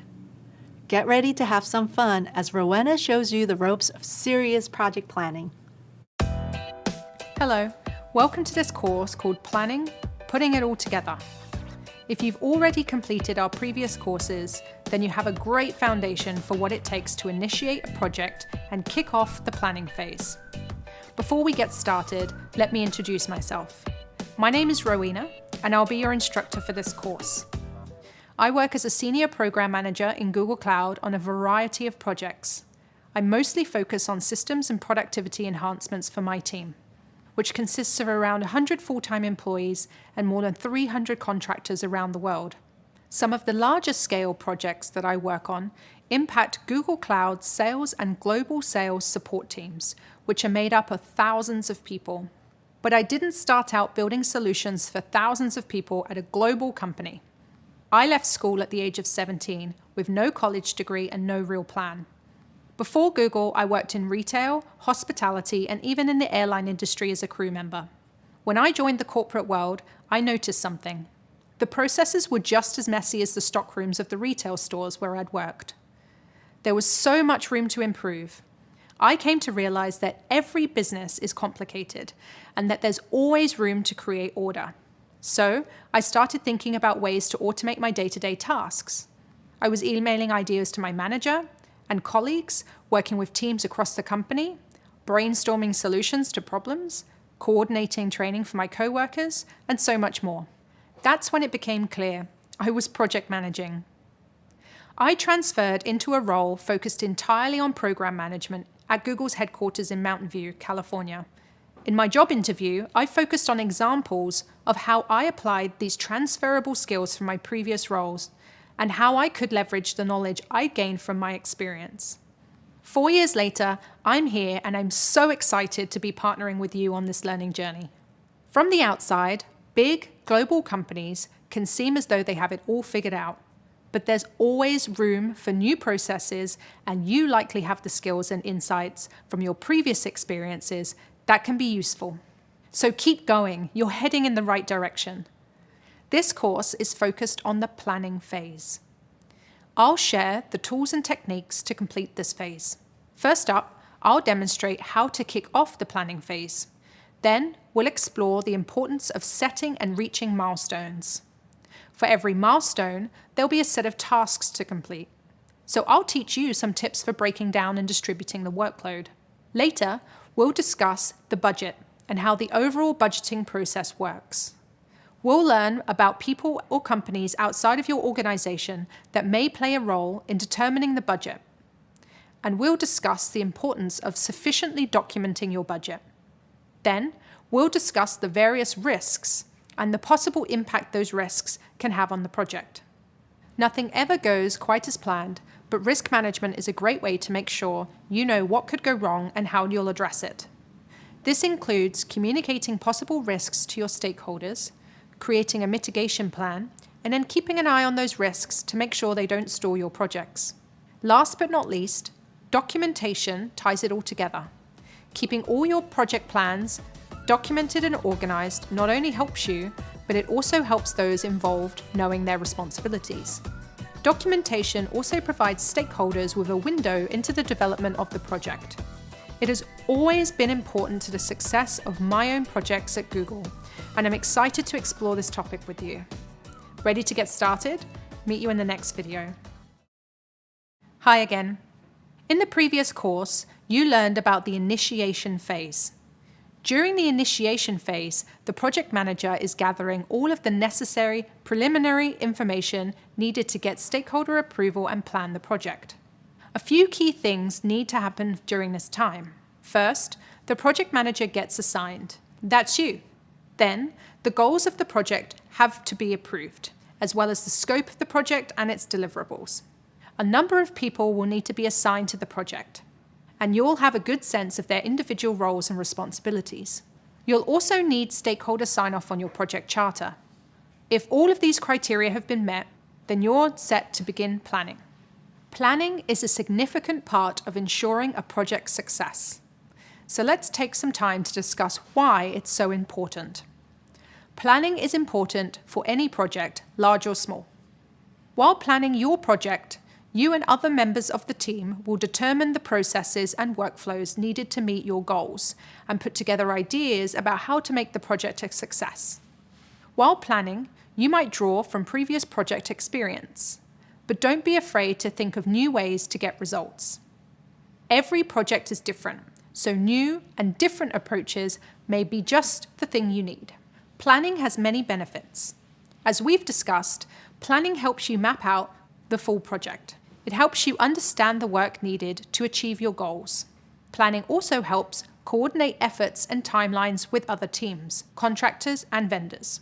Another huge benefit of planning is that it gives you time to identify and prepare for risks that could impact your project. Those might include things like a delay in the timeline, the departure of a critical team member, or a change in project direction from a primary stakeholder. Planning also gives you the chance to brainstorm ways to mitigate or address those risks. There are less obvious benefits too. For example, the planning phase can help you get buy-in from key members of the project team. Getting buy-in means that you've gained their support for your plans. Planning also demonstrates to stakeholders that the team is taking care to start the project with a detailed plan.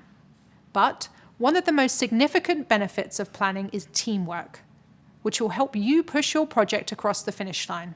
By working together in the planning phase, individuals assigned to the project can become a strong team by the time the planning is done and the work is about to start. Planning together creates a shared understanding among all parties involved in the project.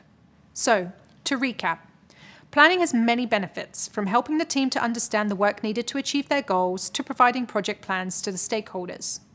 Now that you know a bit more about planning, we'll learn how to launch the planning phase. Meet you in the next video. Hello again.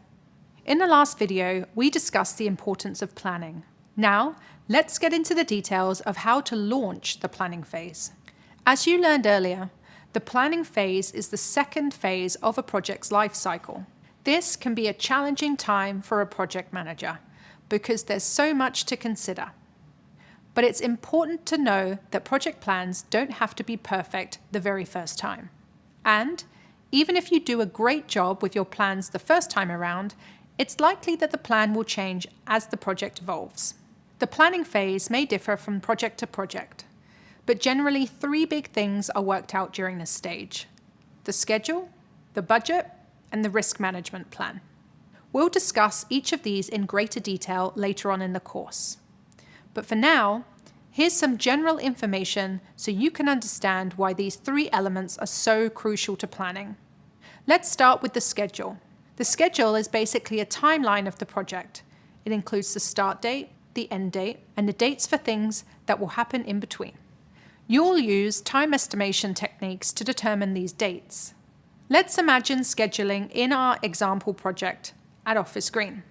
As a reminder, you're the lead project manager for Project Plant Pals, a new service that will provide top clients with desk-friendly plants. You want to launch the service by the end of the year, so the planning phase for this effort should include a number of key dates. Those dates might include when you'll request proposals from plant vendors. They might also include the date you'll kick off with the web designers and developers who are creating a new website for the service. It should also include important dates during the project execution phase, like when the plants need to be ready for delivery, or when the new web page design needs to be approved. And you'll need to include the target date for the launch of the service. Another part of the planning phase is setting the budget. The budget will account for the total cost to complete the project. The total cost needs to be broken down to determine how much has to be spent on different elements of the project. For Project Plant Pals, the budget will need to include items like the cost of designing and launching a web page, the cost of hiring your plant vendor, and much more. The third component of the planning phase is risk management, which means searching for possible problems and planning ahead to mitigate these risks. Let's face it, risk is inevitable in every project. What's not inevitable is how the risk impacts your project. Good project planning means searching for places where trouble might occur. Where might the schedule get off track? Where might the budgets exceed your estimates? You'll work with your team to consider answers to these questions and prepare a risk management plan based on whatever you discover. Let's go back to the Office Green example. While putting together the initial schedule, you may realize that your estimates from your developers put you way beyond your launch date. To manage that risk, you might try to reduce or adjust the project scope to still meet your deadline, or even negotiate a new launch date with your stakeholders. These are 2 simple examples of how you might mitigate a scheduling risk. So, to recap, you'll spend the planning phase building your schedule, setting your budget, and preparing your risk management plan. But first, you need to get the whole team on board. Next, we'll discuss the project kickoff meeting, which is where the project really gets going. Meet you there. Hello again. In this video, you'll learn how to schedule a kickoff meeting once you're ready to shift into planning mode. It's important to schedule a meeting that will serve as a formal start to project planning. You might be wondering what a kickoff meeting is and how it differs from other types of meetings. That's a great question. A project kickoff meeting is the first meeting in which a project team comes together to ground everyone in a shared vision, gain a shared understanding of the project's goals and scope, and to understand each person's individual roles within the team. So, who's invited to the kickoff meeting? Well, that would be the team members identified in a RACI chart created during the initiation phase. As a reminder, a RACI chart helps to define roles and responsibilities for individuals or teams to ensure that the work gets done efficiently. During the kickoff meeting, team members will learn more about how they'll contribute to the project and how they'll gain a deeper understanding of how the team will work together to reach the project's goals. You should also invite your stakeholders and your sponsor to the meeting so that they have a chance to understand the high-level plan for the project, can share their perspective, and you can ensure that everyone is on the same page. Now, you might be wondering, why do I need a kickoff meeting? Can't my team learn everything they need to know from the project charter? We get it. Meetings can be time-consuming, and there are definitely situations when a quick email or a chat to a teammate will suffice. But when you're kicking off a project, especially larger projects with multiple people involved, it's important to get together to establish a shared vision, align on the scope, and build team rapport. This is also an opportunity for teammates to ask questions and offer insights. And it's a great time for you to set expectations with the team about how each person will individually contribute to the project. Now, let's discuss how to plan and run a kickoff meeting. There are lots of templates for kickoff meeting agendas online, but most follow a similar structure and last about an hour. Keep in mind that this is just a suggestion, and you should feel free to schedule as much or as little time for each agenda item according to the needs of your project and the team. Most meetings start with brief introductions. You can allocate about 10 minutes for everyone in the group to introduce themselves and their roles, and if time allows, share a fun fact to help build team rapport. Then you'll spend about 5 minutes giving an overview of the background of the project. This covers details like how the project came to be and why the project matters. You'll also use this time to set a shared vision. Next, spend about 5 minutes sharing the goals and the scope, which refers to the boundaries around a project. That includes making it clear what work is considered in scope and what work is considered out of scope. This is also a good place to share the target launch date and highlight any important milestones the team need to be aware of. Once you've covered goals and scope, it's time to discuss everyone's roles. It's a good idea to spend about 5 minutes making sure that everyone is clear on what work they'll be responsible for throughout the duration of the project. Next, it's time to address collaboration, which is how the team will work together on the project. This is a great time to go over tools that will serve as a communal source of information for the team, like a project plan created in a spreadsheet or a work management software tool like Asana. It's also a great time to determine how the team will communicate with one another, like through daily email updates, a team chat room, and weekly team check-in meetings. You should spend about 10 minutes on this topic. When that's all set, it's time to discuss what comes next. Now that you've discussed the details of the project thus far, you should spend about 10 minutes setting expectations with your teammates for what's coming up. You'll also use this time to make clear to each teammate what actions they'll need to take next. Finally, it's really important to set aside about 15 minutes for questions from the group. This is your team's chance to gain clarity on any of the topics you've discussed so far. It's also your chance to hear from the team and ensure that the project is benefiting from diversity of thoughts, experiences, and ideas. For example, in addition to fielding questions out loud in the meeting, I might invite teammates to input their questions or feedback in a shared document. This practice can help create space for collaboration. I also like to poll my teammates for confidence on the topics discussed that day. I ask what their confidence level is on a scale of 1 to 5. 1 being, I'm not confident at all, and 5 being, I'm extremely confident. If they're not confident, I ask them what I can do to help change that. This practice can give the team a stronger sense of support because they know I'm there to help them through roadblocks. If you try this practice in your meetings, be sure to deliver on any promises you make there. Your reputation as a project manager to get things done and remove roadblocks is critical to building and maintaining relationships. So, to recap, the kickoff meeting will cover introductions, project background, goals and scope, roles, collaboration, and what comes next.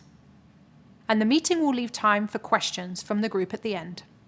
Once you've finalized the meeting agenda, document this information into a meeting agenda template and send it to attendees a day or two ahead of the meeting.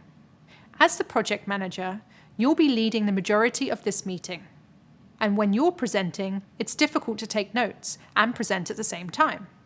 So, at the start of the meeting, ask a teammate to take notes on key points you discussed throughout the session and to record each teammate's action items. In some cases, it may be beneficial to record this meeting so that attendees can revisit it later, especially if you have a large or dispersed team. Just be sure to get each attendee's permission to record ahead of time. After the meeting, don't forget to send a follow-up email to the group summarizing key points and outcomes from the meeting, as well as any action items to the attendees. In your follow-up email, be sure to also invite attendees to reach out if they have any additional questions. While there's a lot that goes into the kickoff meeting, remember that this is an exciting moment for the team, and especially for you as the project manager. All of the careful thinking and hard work that you've done during the initiation phase comes together to form the foundation of your project. Coming up, we'll learn about milestones, tasks, and how they differ. Meet you in the next video. Hi again. As we've discussed throughout this program, the project manager is responsible for assigning work to the team and keeping track of the project's progress. When we discuss assigning work, we'll use a few key terms: project milestones and project tasks. Let's break these down. A project milestone is an important point within the project schedule that indicates progress and usually signifies the completion of a deliverable or phase of the project. These are significant checkpoints in your project, and keeping track of them helps ensure that your project is on schedule to meet its goals. For example, a milestone might include completing the first draft of a report, and the goal may be to ultimately publish the report. Another example of a milestone is receiving sign-off or approval from your customer on a major deliverable. Let's discuss how milestones differ from project tasks. A project task is an activity that needs to be accomplished within a set period of time. The work of a project is broken down into many different tasks. In order to reach a milestone, you and your team must complete multiple tasks. For example, if a milestone is completing the first draft of a report, the tasks required to get to that milestone might include hiring a writer, conducting research, and drafting different sections of the report. Let's imagine milestones and tasks in the context of Project Plant Pals at Office Green. One of your project deliverables is to launch a website for your new service, where customers will be able to place orders and get customer support. Some of the milestones leading up to that launch will include securing approval on the website design and implementing feedback from user testing. To achieve those milestones, your team needs to complete multiple project tasks. For example, in order to reach the design milestone, your website designer will need to create initial mock-ups of the proposed website design. You'll need to review those mock-ups, and the designer will need to implement your feedback. Each of these items is a project task, and you won't reach your milestone until they're complete. To review, milestones are important points within the project schedule, and project tasks are activities that need to be accomplished within a set period of time to help reach those milestones. Milestones and project tasks are interconnected. Tasks ladder up to milestones, which are crucial for project tracking. Now that you know more about milestones, project tasks, and how the two differ, we'll learn more about the importance of milestones in the next video. I'll meet you there. Great to see you again. So you've learned that a milestone is an important point within the project schedule that highlights progress and usually marks the completion of a deliverable or phase in the project. But now, let's talk about why setting milestones within your project is so important. While it might seem tempting to make a quick to-do list and get on with the project, it's really important that you take the time and effort to break your project down piece by piece. Here's why. First, setting milestones gives you a clear understanding of the amount of work your project will require. The act of setting milestones forces you to break your project down into more manageable chunks. The further you go, the better you'll be able to see how much work will be needed to meet the project goals. At first glance, it might seem simple to launch a new website, but it might be more work than you think. And if you break that deliverable down into milestones, and those milestones into tasks, you'll have a better sense of the true amount of work that needs to be done. This will help you better manage the project workload. Another reason milestones are so great is that they can help keep your project on track. When you set a milestone, you assign clear deadlines for when certain project deliverables need to be completed. Then, as you work through the execution phase, you can look back at these deadlines to make sure that the project is progressing at the right pace. A third reason you'll want to set milestones is that they help you uncover areas where you might need to adjust scope, timelines, or resources to meet your goals. For example, if you realize that reaching a milestone will require more tasks than you'd anticipated, you might ask a stakeholder for permission to reduce the scope of the project and cut down on the number of tasks. And finally, there's one more reason milestones are so important. Actually reaching milestones can seriously motivate your team and illustrate real progress to your stakeholders. With big projects that go on for months, you'll want to keep the team's motivation high. A milestone signifies the completion of an important chunk of work and provides a moment of celebration for the team, even if there's more work ahead. Milestones also serve as a great check-in point to highlight your progress to stakeholders. It gives them the opportunity to see the work that's been completed so far and lets them see everything is on track and up to their standards. It's also important to remember that milestones must be completed on time and in sequential order, because usually reaching the next milestone is dependent on completing a previous milestone. Think about this in terms of Project Plant Pals at Office Green. As we discussed earlier, in order to launch a website for a new plant service, there are a few milestones you need to hit, like securing approval of a website design, completing development of the website, and implementing user feedback. These milestones must happen in this order. Here's why. The web developer can't build the website if the design hasn't been approved by stakeholders, and you can't implement feedback from user testing if there's no website to test. So we know it's important to reach milestones in sequential order, but it's just as important that you reach them on time. If the team misses the mark to complete a deliverable tied to a specific milestone, it could set back your project schedule, meaning your team might need to work overtime or add additional resources to catch up. For example, if you need to secure stakeholder approval on a website design by Friday, but the web designer hasn't completed the design yet, you might have to wait until after the weekend to secure stakeholder approval. This will delay the start of the development phase, giving your team less time to build the website. Even worse, this delay could affect the project budget if completing this deliverable directly ties to a payment from the client. If you miss the deadline, you'll likely delay receipt of that payment. You might even risk losing the payment altogether. Though deadlines are sometimes flexible, it's important to be extra mindful of milestones where the deadline is non-negotiable. And that's that. Hopefully you understand why milestones are important to any project. Coming up, we'll discuss how to set milestones for your project. See you there. Hi again. Okay, so you know that milestones are pretty important. They help give you a clear picture of the amount of work required. They help your project stay on track, uncover areas where you might need additional resources, motivate your teammates, and show progress to your stakeholders. So now, let's talk about identifying milestones within your project and how you can set deadlines for each one. The first step to setting a milestone is to evaluate your project as a whole. It helps to refer back to your project charter to remind yourself of the project goal. Then, make a list of what your team needs to do to achieve that goal. The big items that indicate progress are your milestones.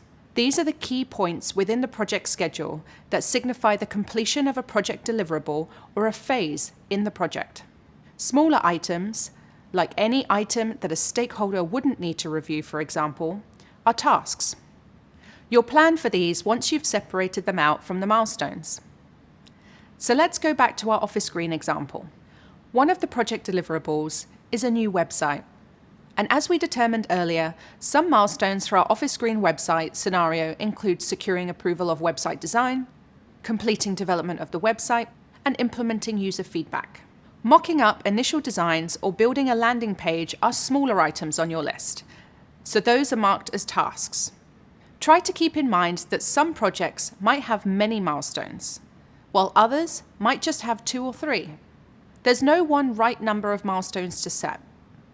The number will vary from project to project.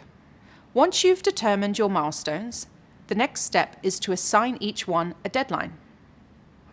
Reaching each of your milestones is dependent on the completion of multiple project tasks. So to make sure you give your team a fair amount of time to complete each of those tasks, you'll need to space your milestones out accordingly. For a larger, months-long project like Project Plant Pals, you shouldn't expect to meet multiple milestones in the span of a week. Mocking up website designs and collecting insights from user testing are big tasks that take time. You need to space milestones out to give your team room to complete their work. To get a good sense of timing, you can connect with teammates to discuss the tasks required to reach each milestone and get their estimates for how long these tasks will take. With those estimates in mind, you can make an informed decision about reasonable deadlines for each milestone. When you set deadlines for milestones, you'll also want to consider the needs of your stakeholders. Ask yourself when they'll expect to see a certain project deliverable, and consider the answer when choosing a deadline. Your stakeholders will want to see regular indications that the team is making progress, and milestones are a great way to show that progress. So to recap, you set milestones by looking at your project as a whole and pulling out important checkpoints that show progress. Then you assign deadlines to each milestone while keeping the needs of your stakeholders top of mind. Next up, we'll discuss a helpful tool for breaking down the tasks that ladder up to each milestone. See you there. So we've discussed how to set milestones. Now we'll learn how to account for the many tasks that ladder up to each milestone. You can do this by creating a work breakdown structure.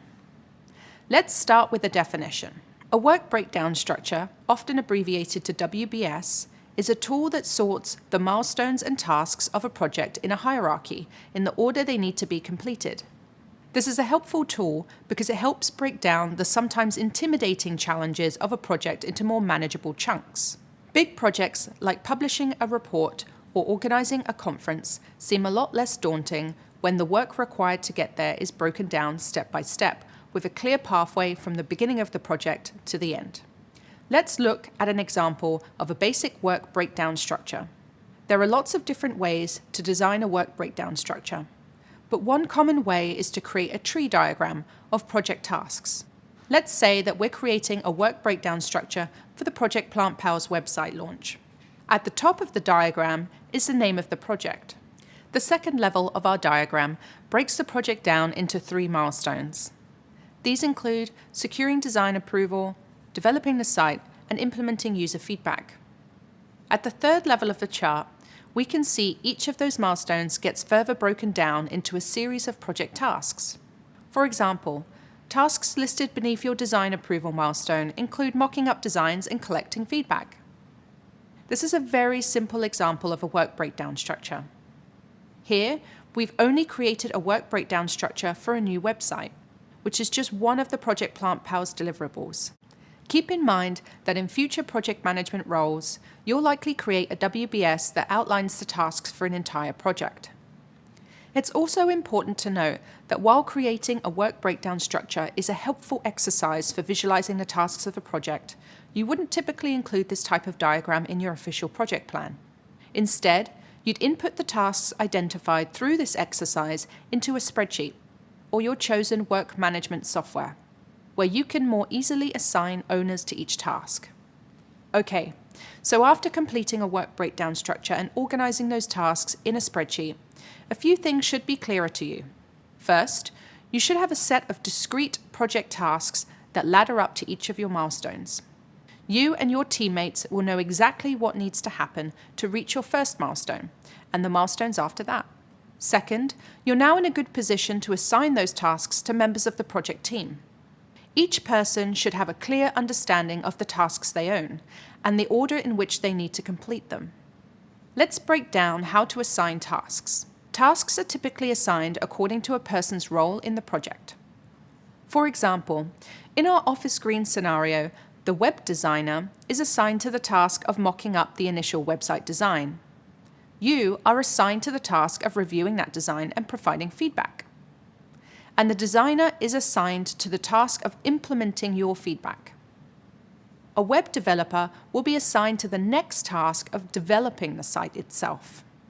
Sometimes your team will have multiple teammates working in the same type of role.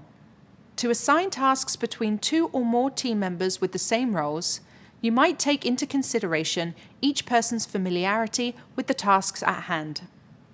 For example, If you have multiple web developers working on the new website, you might task one developer with creating the landing page and task the other developer with creating the Contact Us page. When assigning tasks, you should also consider each teammate's workload. Think about how much time they're meant to be spending on the project, compared to work outside the project that they might also be responsible for. It's important to keep everyone's workloads balanced. You'll want to make sure that a single teammate isn't assigned more work than others. You'll also want to make sure that no one is assigned more work than they can handle. When people feel overloaded, the quality of their work may suffer, or they might need more time to complete the number of tasks, putting the timeline and the overall project schedule at risk. As the project manager, you'll ensure that your teammates are clear on their assigned tasks. You can do this by assigning tasks with help from project management tools, like Asana, which I use a lot in my day-to-day role at Google. When you manage a project in Asana, you'll add tasks to represent actionable pieces of work needed to complete the project. As a best practice, it's good to start each task with a verb. For example, instead of just typing website, make clear the task is to mock up the website or add images to the website. Another thing to think about when assigning tasks is timeline. Be sure to add an assignee and a due date to each task so it's clear who's doing what by when. Finally, be sure to include as much detail surrounding the task as possible to avoid miscommunication. In Asana, you can click into the task details to add helpful information. Here, you can add a description, link to corresponding files or attachments, or even comment on the work related to the task. There's so many benefits to assigning tasks, but the biggest one is that it frees you up to focus on managing the project. This way, you can feel confident in the knowledge that your teammates are responsible for specific work. But there's also some less obvious benefits of assigning tasks. Let's explore these more now. One less obvious benefit of assigning tasks is that it creates a sense of personal responsibility for members of the team. When you assign a teammate to a task, you enter into an agreement with that person that they'll own the task until it's completed. Creating a sense of ownership for members of the team is important because it makes them feel more invested in the project. It also gives them space for personal growth.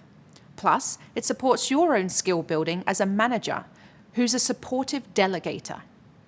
And on top of that, it keeps your team motivated and invested in completing their work on time. And while each team member should have a sense of responsibility for their assigned task, a complete sense of ownership might feel overwhelming for some teammates. If that's the case, it's a good idea for a project manager to encourage teammates to support one another on their tasks. This is also great for building overall team rapport. Got all that? Great. So to recap, you've learned about work breakdown structures and how to assign tasks to people on your team. Meet us in the next video for a recap on what we've covered over the past few videos. Hi again. Over the past few videos, we've discussed how to launch the planning phase of the project lifecycle.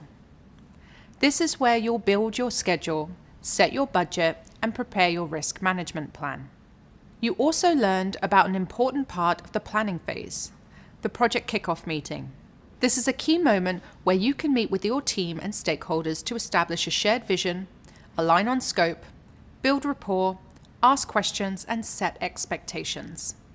We also discussed milestones, which are important points within the project schedule that indicate progress.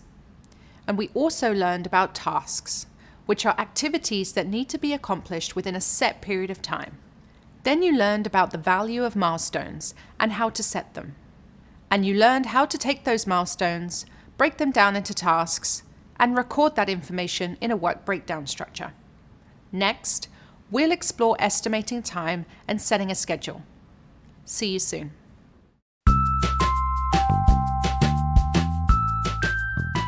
Hi, my name's Clenita, and I'm a Senior Engineering Program Manager at Google.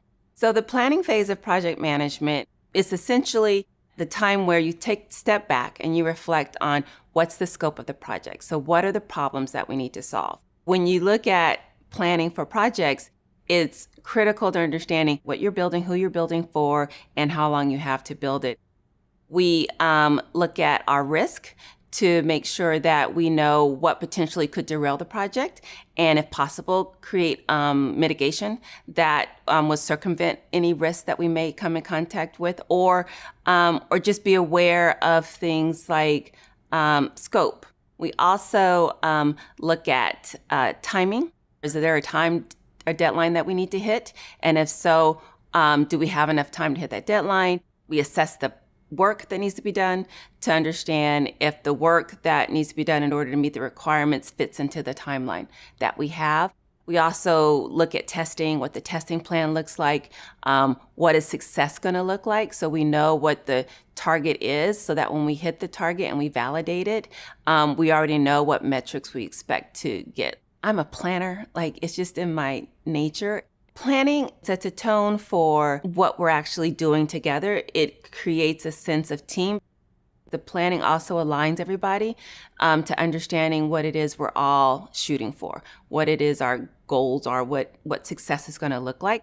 It really is the place where we come together to ensure that we're all on the same page and we're all going in the same direction. When you don't have that, things get lost. You're not talking to the right people. You have miscommunications. Things get delayed and you don't really understand why. People aren't comfortable communicating what progress is happening. They really aren't comfortable in communicating when their problem comes up. So you want to just set a tone of we're all in this together. We're all going to be successful together. And we are going to run into roadblocks. We are going to run into problems, but we're going to work it out and figure it out as a team. Hi, welcome back. In the previous section, we learned more about the planning phase, which is the second phase of the project lifecycle. We introduced you to kickoff meetings, which is the first meeting for the project team. We also discussed milestones, tasks, and how to set these within a project. Coming up, we'll explain why it is necessary to create and manage a project plan. We'll discuss the definition of a project plan, and we'll learn what typically goes into one. This includes the project schedule, which will help guide your team to the finish line. We'll also share how to use time estimation methods to prevent project failure. We'll introduce you to a few time estimation techniques which can help you build an accurate project schedule. And finally, we'll examine tools and best practices you can use to build out a project plan. Ready to get started? Meet me in the next video. A project plan can be useful for any project, big or small, since it helps you document the scope, tasks, milestones, and overall activities of the project. At the center of the project plan is the project schedule. The project schedule can help you estimate the amount of time it'll take to complete the project, and it can provide the team with a way to track the project's progress against your goals.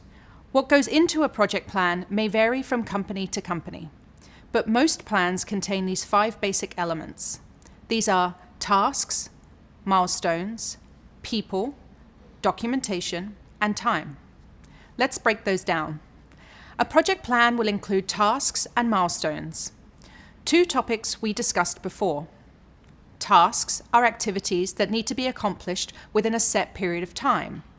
They're assigned to different members of the team according to their roles and skills.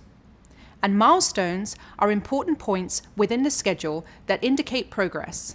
They usually signify the completion of a deliverable or phase of the project. A project plan will also include the people working on your team and their roles. It's important that each team member understands their role and the tasks they're responsible for completing. Ensuring that everyone is clear on their assigned task frees you up to focus on managing the project and creates a sense of personal responsibility for members of the team. A project plan is a good place to link to relevant documentation. This includes documents like your RACI chart, which helps to define roles and responsibilities for individuals on your team. You can also link to your charter, which clearly defines the project and outlines the details needed to reach your goals. Relevant documentation can also include documents like your budget and risk management plan. We'll discuss more about those later on in the course. Lastly, A project plan should include the estimated time that will be spent on the project. This forms the basis of the schedule, which is the anchor of your project plan. The estimated time includes dates on which tasks should be started and completed, and the dates when you hope to reach various milestones. It also includes the start and end dates of the project, which are important in determining which resources you'll need and when you'll need them. So, how exactly do you estimate how long these things will take? Meet me in the next video to find out. As the project manager, you aren't responsible for completing every task. What you are responsible for is identifying and helping assign those tasks, and then estimating how long they'll take to complete. These estimates come together to determine the overall project schedule. So, how do you estimate the amount of time a given task will take? You do this with the help of your team. Time estimation is a prediction of the total amount of time required to complete a task. Effort estimation is a prediction of the amount and difficulty of active work required to complete a task. Effort estimation differs from time estimation in that effort quantifies the amount of time it will take a person to complete work on a task. On the flip side, time refers to the overall duration of the task, from start to finish. That includes inactive time. Here's an example. The effort estimation for painting a wall might be 30 minutes, but time estimation might be 24 hours. That's because, in addition to the 30 minutes of active painting time, there are also 23.5 hours of inactive drying time. It's important to understand the difference between time estimation and effort estimation, because it can help you be more efficient with your available resources. If there's idle time baked into a given task, your teammate is effectively free to do other things. A painter can do other tasks while the wall is drying, like painting the mailbox or the window trim. An unrealistic effort estimate can negatively impact a project schedule. Generally, this happens when you underestimate the amount of time it will take to complete a task. Often, the culprit for underestimating effort is optimism. And listen, optimism is a wonderful trait for a project manager to possess, but too much optimism can lead you to overlook potential risks that could set your plans behind schedule. Though it might be tempting to make the optimistic assumption that tasks will be executed exactly according to plan, there is always a possibility that there will be setbacks. So, how do you try to avoid making unrealistic effort estimates? You can do this by communicating with teammates assigned to each task. Your teammates will have the most realistic understanding of the amount of work required to complete a task, and should be able to provide you with the best estimate. Let's imagine this scenario in the context of our Plant Pals project at Office Green. As a reminder, you're launching a new service to provide top Office Green customers with small, low-maintenance plants that they can place on their desks. You might assume that creating a contact list of top customers is relatively straightforward and can be completed in a single day. But it's important to really consider certain subtasks required to complete work in your planning. Subtasks refer to smaller tasks that are required to complete a larger task. For example, this might include meeting with the global sales team to identify clients, gathering contact information, determining client language preferences, and building a spreadsheet to house this information. Asking the teammate assigned to the task for their estimate is likely to yield a more accurate estimation, since they'll have a deeper understanding of the work and the nuances of what's required to complete the task. You might learn that creating the contact list may take 2 days to complete, which could be double the time you originally expected. Of course, you can usually ask follow-up questions, or even gently push back on their estimate as needed. Later on, we'll discuss more of the techniques you can use to get more accurate estimates from your teammates. Now, even though task owners tend to have the strongest sense of how much time they'll need to complete a task, the fact is that effort estimates are just that, estimates, meaning that sometimes those estimates won't be accurate. For example, In our plant pals scenario, your teammate estimates that it will take 2 days to create a contact list of top customers.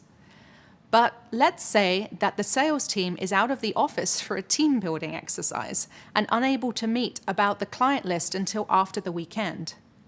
This will create a task delay. And as a result, the original estimate is no longer accurate.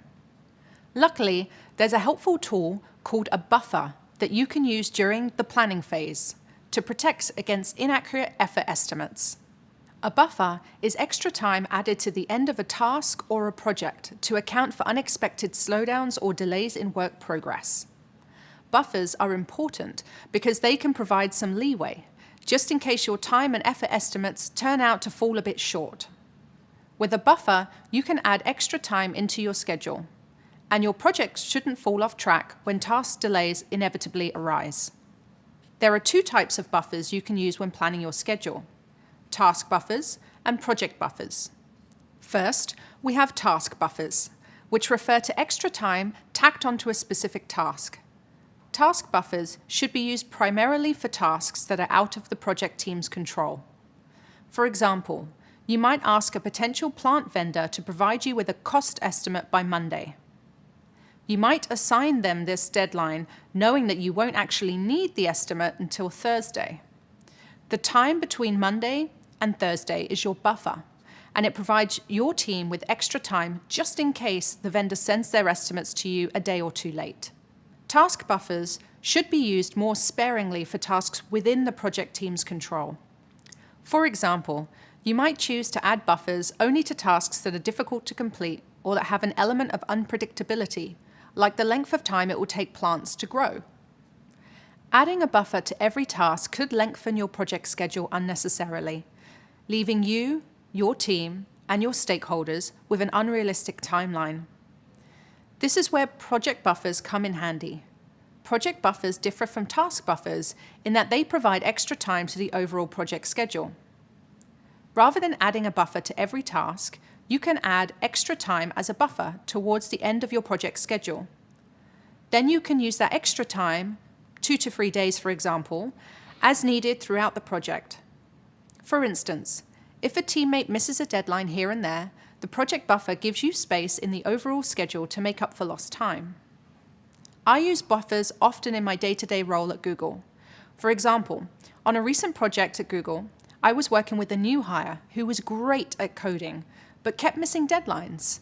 I realized they weren't giving themselves enough buffer time to do testing.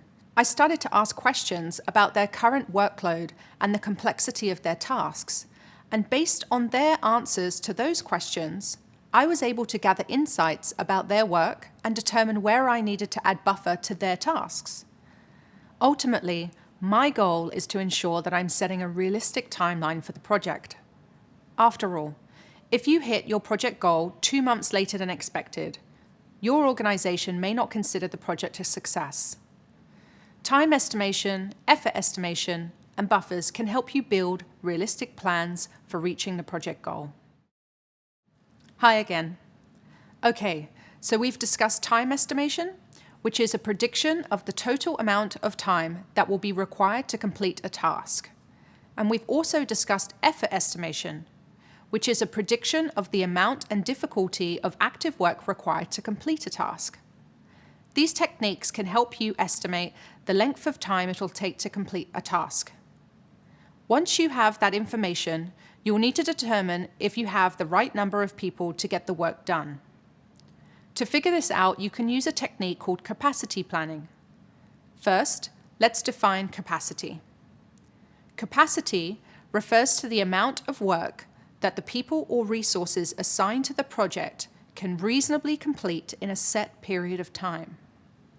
A person can only do so much, and it's important to keep in mind each person's capacity when assigning work.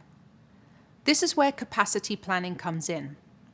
Capacity planning refers to the act of allocating people and resources to project tasks and determining whether or not you have the necessary resources required to complete the work on time.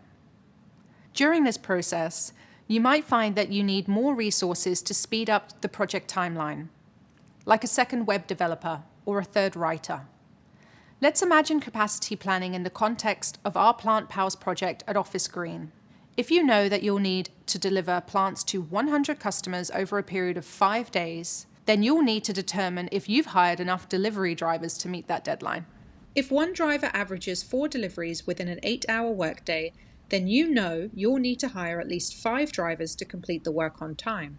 Even if a person on your project team is spending 100% of their time at work on your project, they'll have limited capacity for the amount of work they should be expected to complete each day. Between meetings, unexpected urgent tasks, and other elements of a typical workday, there's only so much each person can complete. So, how do you decide where a teammate should focus their priorities and make the most of their capacity? You can prioritize their time by plotting the critical path of your project timeline.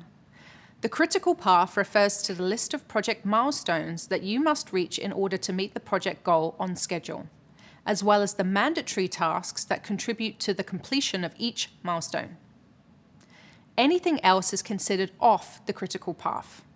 For example, tasks on the critical path for launching Project Plant Pals might include hiring plant vendors, developing a new website, and fulfilling deliveries. A task like adding flowers to your product lineup is nice to have, but might not have much impact on the overall success of your project, because this task isn't crucial to your launch. These tasks aren't part of the critical path. To summarize, your critical path includes the bare minimum number of tasks and milestones you need to reach your project goal. If your team is unable to complete any of those tasks on time, that might result in a project delay. To determine the critical path of a project, you'd start by listing all the tasks required to complete the project and the milestones they feed into. This is a perfect time to think back to your work breakdown structure, or WBS, which is a chart that sorts all the milestones and tasks of a project into a hierarchy according to the order in which they need to be completed. This includes a detailed overview of every project task. Then, you determine which tasks on the list absolutely can't begin until another task is complete. This is called a dependency, and we'll discuss this topic in more detail later on. Next, you'll work with your team to make time estimates for each task and map each task from start to finish. The longest path is your critical path. There are a few factors that can impact capacity and capacity planning. First, you need to be able to identify which tasks can happen in parallel, which means they can happen at the same time as other tasks. You will also need to identify which tasks can happen sequentially, meaning they must happen in a specific order. When you identify which tasks can happen in parallel, it helps you create efficiencies within your project schedule by demonstrating where you can complete multiple tasks at the same time. Identifying sequential tasks help you identify the tasks that you need to prioritize early on in the project.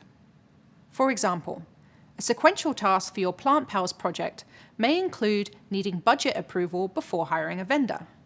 And 2 parallel tasks might include hiring delivery drivers and the development of a website.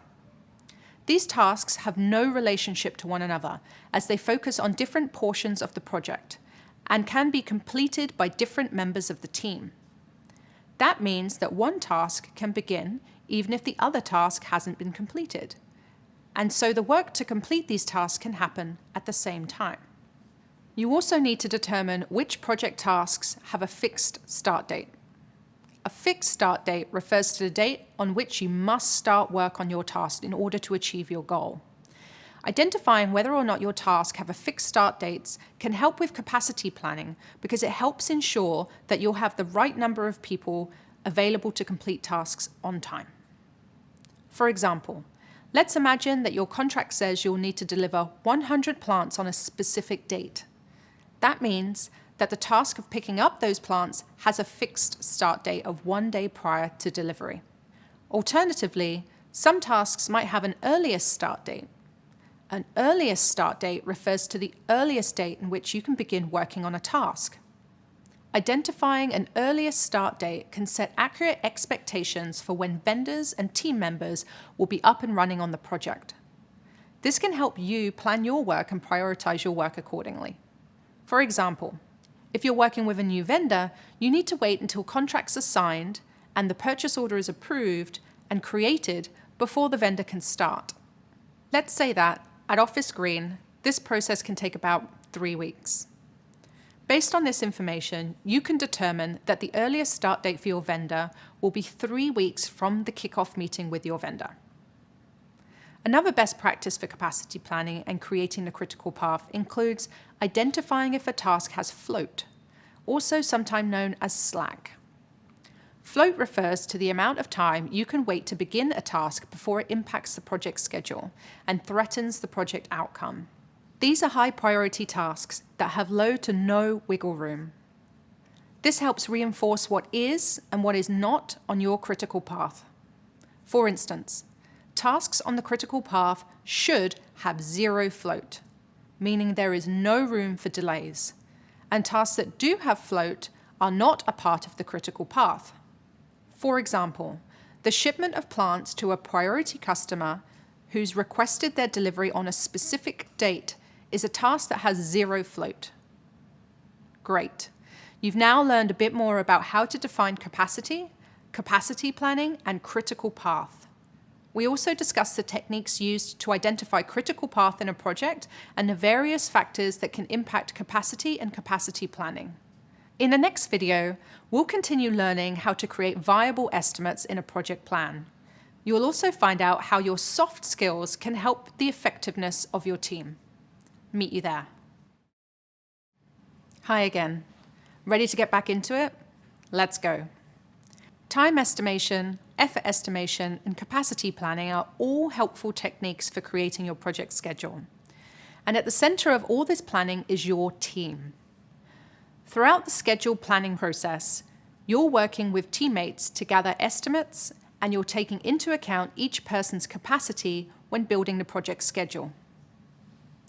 It makes sense to involve your teammates at this stage. After all, the person assigned to the given task is likely to have the best sense of how long it will take to complete that task. They'll also have the best sense of their own capacity for taking on the work. But these conversations are a two-way discussion, and you'll need to tap into your soft skills to get the most accurate estimate from your team. Soft skills are personal characteristics that help people work effectively with others. These include crucial communication and interpersonal skills we've discussed over the course of this program. Soft skills can be important when trying to understand what might be blocking someone's ability to do their best work. Let's go over 3 ways to use soft skills and gather accurate estimates from your teammates. These are asking the right questions, negotiating effectively, and practicing empathy. Let's start with asking the right questions.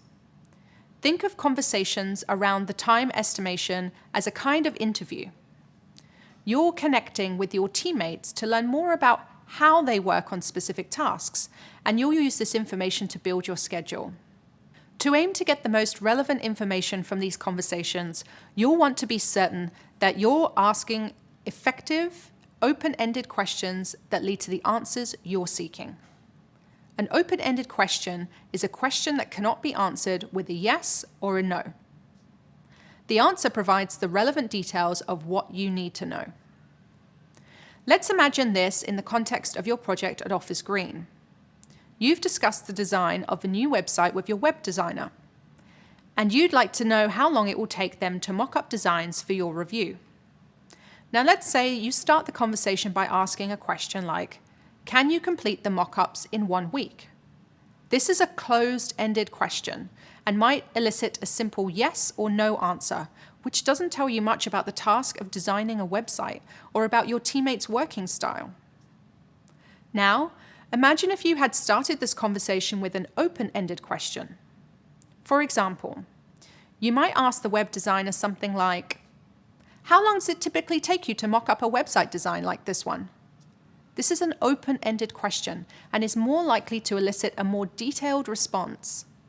From there, you can ask follow-up questions like, how complex are the steps to complete this task? What are the risks associated with this task? And when do you think you can have this ready? By asking your teammates effective, open-ended questions about their assigned tasks, you can learn more about how they work and what they do. As you have more of these conversations, you'll develop a better sense of your teammates' roles and their tasks, and you'll be able to rely less on your team to make accurate estimates. Another way to use soft skills to gather estimates from teammates is to negotiate effectively. Part of your job as the project manager is to bridge the gap between high-level goals of the project and the day-to-day perspective of your team. While your project might be your number one priority, it's possible that people on your project team have competing priorities on other teams to keep track of as well. Negotiating effectively can help you influence a team member to make your project their priority by collaborating to find an outcome that works for everyone. For example, let's imagine that the website designer estimates it will take them 2 weeks to mock up the website design for review, but perhaps you were hoping that their estimate might be closer to 1 week. To arrive at an estimate that works for both you and the designer, you might gently challenge the estimate by asking follow-up questions. Perhaps you'd ask if their estimate includes mocking up designs for multiple pages. If so, you might ask if the designer is able to share 1 or 2 pages with you sooner than their proposed deadline. By asking questions, you can determine if their estimate is flexible, or if you need to bring in an additional designer to support the schedule. By negotiating effectively with your teammates, you can create a sense of shared ownership over the project outcomes and create a schedule that aligns with everyone's workload. Now let's discuss the value of practicing empathy. Empathy refers to a person's ability to relate to the thoughts and feelings of others. Practicing empathy at work can be a very effective way to build trust with your team. Your teammates are humans, and each person can only do so much. When you're discussing estimates with the team, you might practice empathy by asking each person about their workload, including work outside of your project and the overall work-life balance. You might also ask if they've scheduled vacation or leave during the duration of the project, or if there are crucial holidays in which they won't be working. This can help you avoid assigning tasks when teammates are unable to complete them on time. For example, the web designer might tell you that they're also designing a website for another team at Office Green, and that the timeline for both projects overlap. So, to avoid overloading your designer with work, you might work with the other project manager to balance workloads across the teams. People like to feel their work is valued, so part of empathy is remembering to always be appreciative of the work, collaboration, and support that you're getting from the team. So, to recap, asking the right questions, negotiating effectively, and practicing empathy can help you get viable, accurate estimates from your teammates about project tasks. Coming up, we'll discuss putting these estimates to good use in the project plan.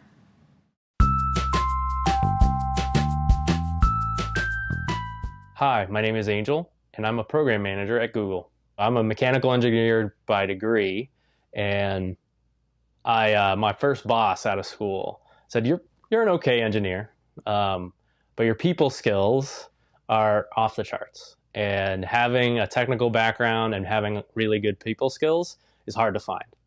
Soft skills, to me, have a lot to do with emotional intelligence. So being able to read other people, and then ultimately really knowing yourself and being able to read the team, read what they need, but then at the same time, what am I doing?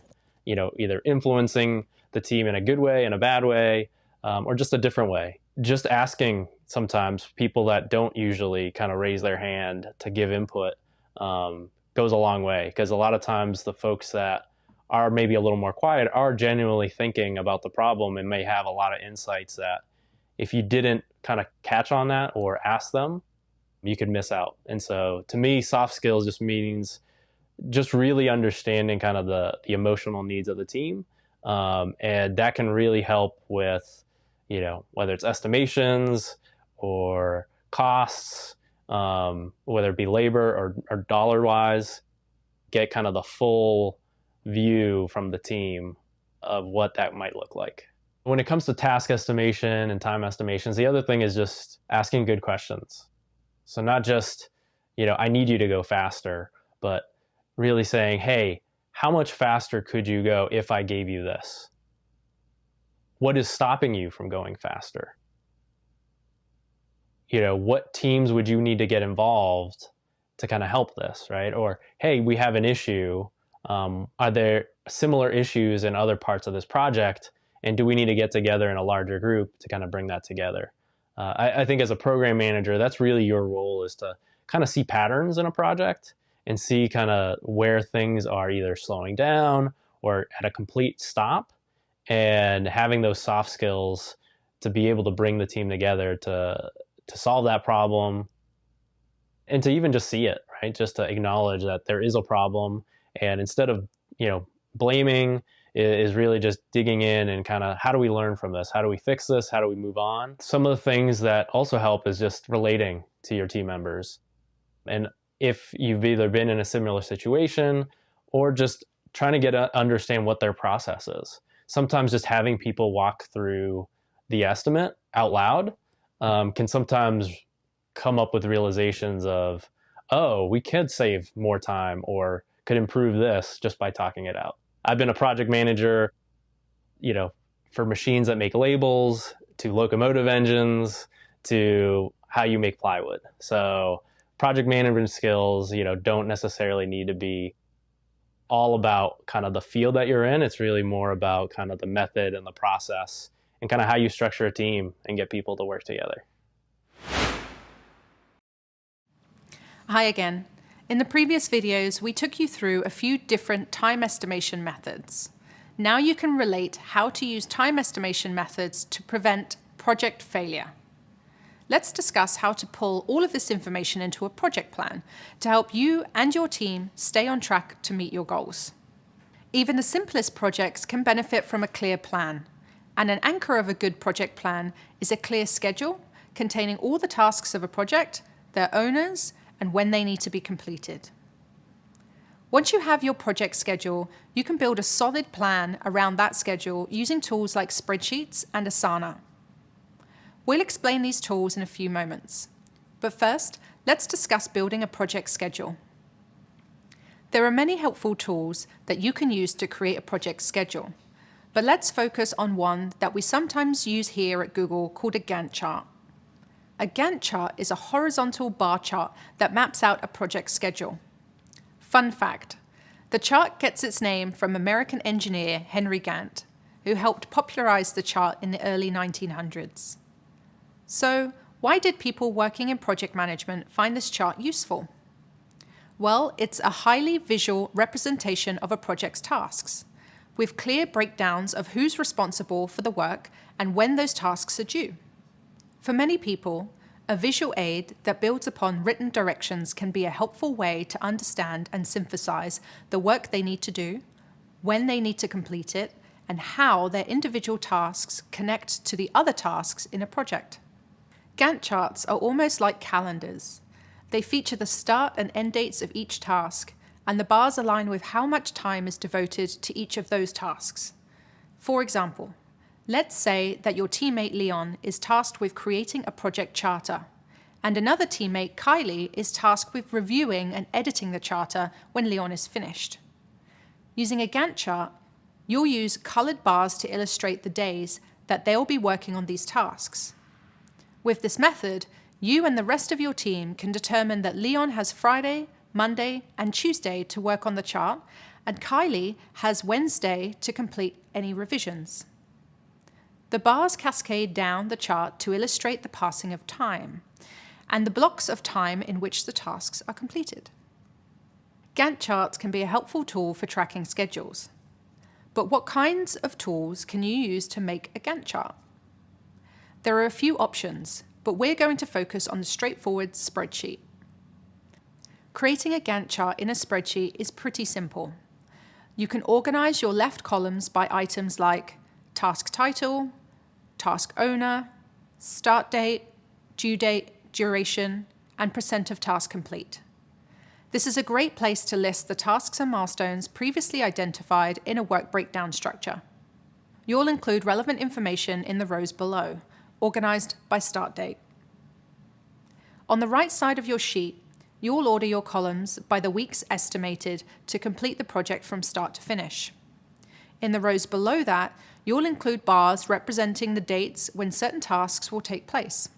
Kind of neat, right? Spreadsheets are helpful here because they can hold more information than just the Gantt chart. Though the project schedule serves as the central component of the project plan, you can use separate tabs on your spreadsheet to house or link to other documents you'll want to include in your plan, like a RACI chart or a project charter. You may also opt to include your plans for risk management and communication here too. With a spreadsheet, you can simply add a tab for your documents. Keeping every document for the project in one spreadsheet saves time, helps everyone stay organized, and reduces the burden of having to search through emails for information. Alternatively, you can also opt to use a digital document to link out all the relevant documents. While Gantt charts are a useful tool, they are far from the only option for your project plan, and there are plenty of reasons why this form of documentation might not work for you or your project team. For a simple project, you might find that your team responds better to a digital document that features a list of tables or tasks, their owners, due dates, and links to other relevant planning documents. Or perhaps your team works best with Kanban boards, which uses cards to track and visualize the progress of your tasks. Regardless of your chosen tool, if your plan includes the project's goals, its tasks, owners, start and end dates, and relevant planning documentation, then you'll be able to keep everyone on the same page. Now you know a bit more about the tools that can be used to create a project schedule. Up next, we'll discuss best practices for building a project plan. Meet you in the next video. Hi again. Earlier, you learned about creating a project plan based on a project schedule that lists all of the milestones, tasks, and deadlines of a project, and that clearly outlines the people responsible for each task. You also learned about Gantt charts, which are simple visual ways to create your schedule. So, how can you help make sure that your plan works for you and your team? Let's discuss 5 best practices for building a great project plan that will remain useful throughout the execution and closing phases of your project. Those include ensuring careful review of project deliverables, milestones, and tasks, giving yourself time to plan, recognizing and planning for the inevitable, things will go wrong, staying curious, and championing your plan. First, you'll want to ensure that you've carefully reviewed the project's deliverables, milestones, and tasks. During the initiation phase, you'll recall that you created a project charter with important information regarding your project, like your goal, scope, and deliverables. When a project enters the planning phase, your plans become more granular. Let's discuss this in the context of your project at Office Green. In your plan, you need to break this information down further. You're creating a new website for this service, so you'll need to break that deliverable down into smaller milestones, like kicking off a meeting with the web developer and gaining stakeholder approval. And those milestones will break down into smaller tasks, like mocking up a design of the new website and developing a landing page. Each of these tasks will be assigned to a teammate and given a start and end date. Now, a new website isn't the only Project PlantPower's deliverable. You will need to break down every deliverable into milestones and tasks to ensure that you and your team have a clear picture of what needs to be done to meet your project's goals. Your plan revolves around completing each and every tiny task, so you should take your time to get this piece right. This brings me to my second tip. Give yourself time to plan. There's a reason that planning is its own phase of the project lifecycle. It's a time-intensive process, especially for larger projects with multiple deliverables. Planning gives you and your team some time to think realistically about what your team can and cannot accomplish within a certain time frame. You're not a machine, and neither are your teammates. There are limits to the amount of work any one person can do in a given time frame. Using the strategies that we've shared earlier, like effort estimation and capacity planning, can help you and your team get a realistic sense of how long the project will take and when you'll be able to hit your milestones. It's also important to allow for buffer time since projects rarely go exactly as planned. Later in the project, you'll be grateful that you initially planned for some built-in flexibility around timing. That leads nicely into my third tip. Recognize and plan for the inevitable. Things will go wrong. Even with thorough planning, your projects will still experience unexpected setbacks and bumps in the road. You can't plan for every problem, but the team can identify the risks that will most likely occur and create plans to prevent or mitigate those risks. As we mentioned before, buffers are a helpful tool for mitigating issues related to slowdowns in progress. You'll learn more about how to create a risk management plan that goes into your project plan later on in this course. On to my fourth tip. Stay curious. Though you may be the sole expert on your project overall, it's extremely unlikely that you're an expert on every task of the project. That's why it's so important to sit down with your teammates during the planning phase and ask lots and lots of questions. As we mentioned earlier, asking your teammates questions about their work can give you deeper insights into their tasks for the project. Their input will help you build a stronger plan, and the back and forth dialogue will help you build trust between you and your teammates. To keep the project running smoothly, it's also important to understand the expectations, priorities, risk assessments, and communication styles of your stakeholders and vendors. For example, you might ask stakeholders how to best keep them in the loop on the project's plans. And you might ask your vendors about their availability to complete work for the project. Now, on to my fifth tip. Champion your plan. While deciding how to organize your plan, you'll want to ask yourself a few questions, like, can your teammates use the tool you used to build your plan? Is the information clear enough for your stakeholders? Will using this plan as a single source of truth save your team and stakeholders the time and energy when they need to find information on the project? If the answer to each of these questions is a strong yes, then you're on the right track.